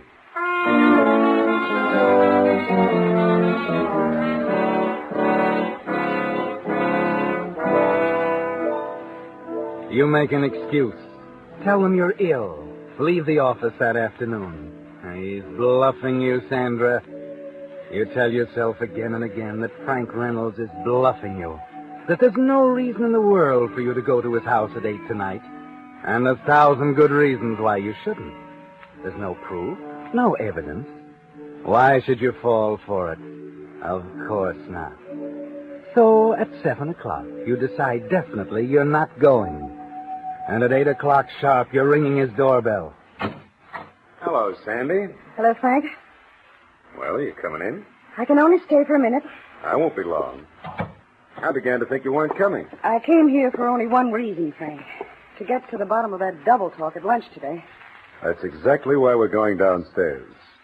I've got a movie projector there. You know, rally the folks around for a private showing once in a while.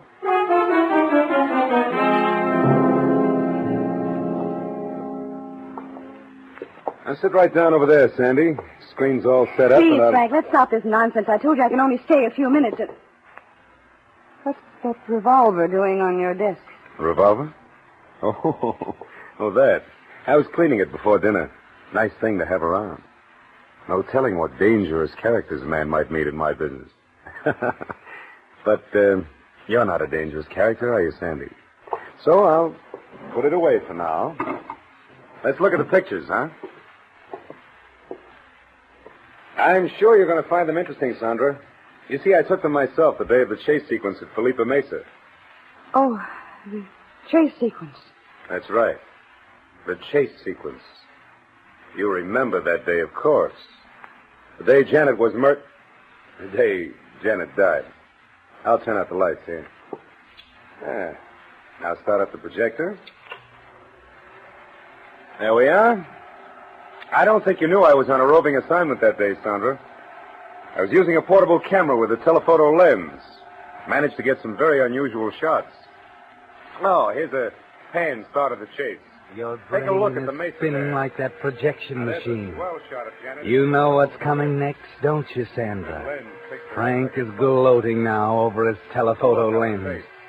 The one thing you forgot to figure on. Slowly you ease out of your chair in the dark toward the desk, pull the drawer open, grope for the revolver, find it.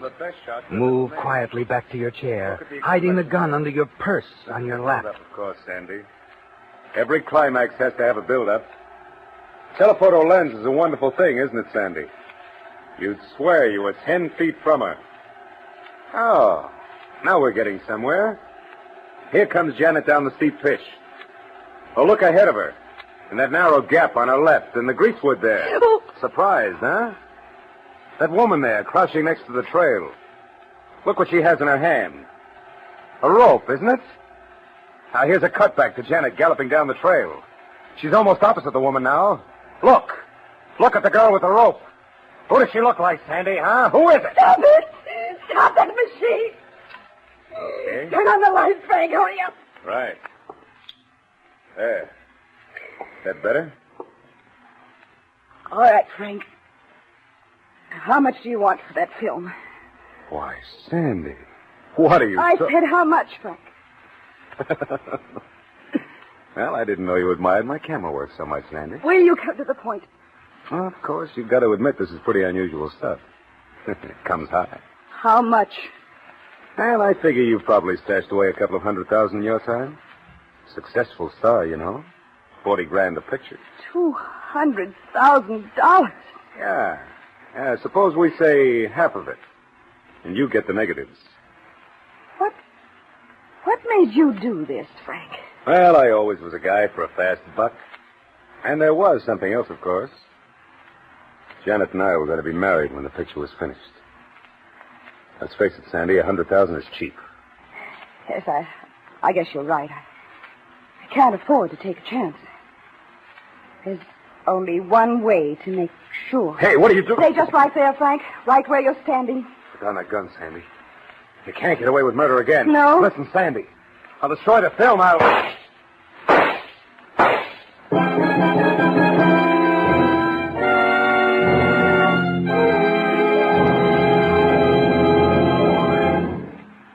The Whistler will return in just a moment with the strange ending of tonight's story. Meantime, I have good news tonight for you Whistler fans who've been asking, will the Whistler follow the example of so many of the popular shows and go off the air for the summer?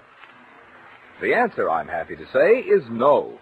In appreciation of your loyalty that has made the Whistler the West Coast's most popular radio show, Signal Oil Company and the thousands of friendly dealer-owned signal stations throughout the West who sponsor the Whistler will continue to broadcast this program without interruption throughout the summer. So for your Monday night radio entertainment, we of the cast hope you'll continue to make the Whistler a regular stop on your dial. And during the week, we also hope you'll stop by your Signal dealers and get acquainted with that great new Signal Premium Motor Oil, the new type lubricant containing 5 scientific compounds that actually keep motors 6 times cleaner, reduce cylinder wear 1/3. It's today's finest recipe for a sweeter running motor. Signal Premium Motor Oil. And now, back to the Whistler.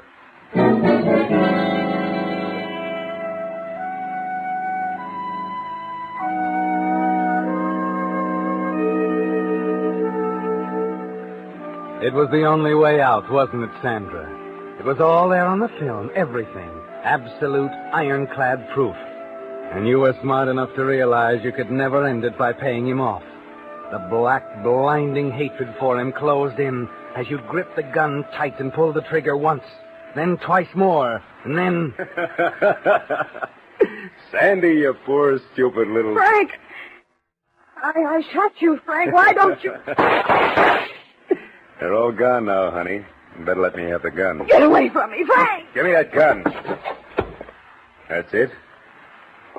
You're a cold-blooded killer, aren't you, Sandy? But you're at the end of your rope now. What is it? I don't understand. The gun was loaded with blanks, darling. All right, gentlemen, you can come in now. Looks like the scene's over. All right, Frank. Come on, Dr. Rogers. Officer? Gordon, what are you... The required number of witnesses, Sandy. Are you satisfied, officer? I don't think there'll be any question. I might as well tell you, Sandy. We faked that film. What? You mean there was no... There was nothing, except a healthy suspicion on the part of Dr. Rogers that you murdered Janet Blaisdell. Seems you talked rather freely while you were under the anesthetic some time ago. He insisted we examine the point on the Mesa Trail where Janet fell. All we could find was a hole on the left-hand side of the trail, as if a stake had been driven there. So we made a long guess and shot the scene with a stock actress made up to look like you, just to see what you'd have to say. Isn't that right, Doctor? Yes, of course, there was nothing to go on, except what you said under anesthesia while I was working on your face. Interesting, isn't it, Sandra? The one thing in the world you treasured most, the thing you killed for, gave you away. Your $1 million face.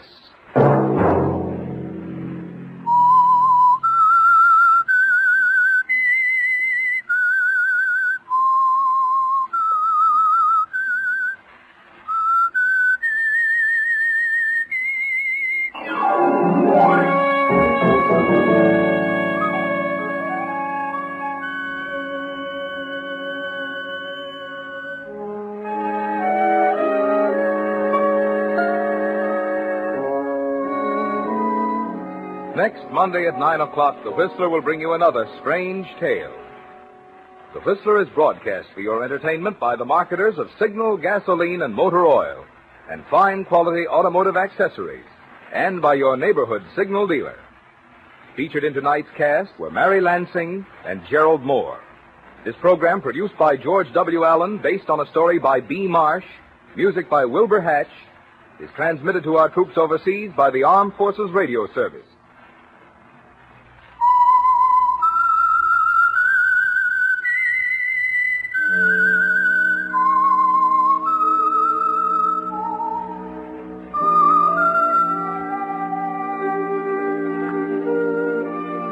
That whistle is your signal for the Signal Oil program, The Whistler. This is Marvin Miller speaking, reminding you to look for those familiar yellow and black circle signs that identify those popular Signal Oil stations in 7 western states from Canada to Mexico. This is CBS, the Columbia Broadcasting System.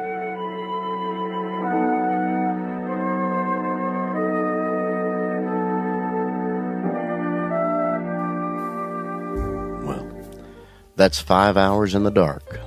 We've tracked the claim, dodged the bullet, and walked the beat. And what have we learned? That even in the deepest shadows, the sun is always coming up. The world keeps turning. The truth keeps surfacing. And the system, slow as it is, keeps trying to find the balance. We may have seen the worst tonight, but tomorrow begins fresh. Thank you for joining me on the Wednesday Wire. The city never sleeps, but you should. Rest well, friends. Until the next time, this is the Night Editor, clocking out.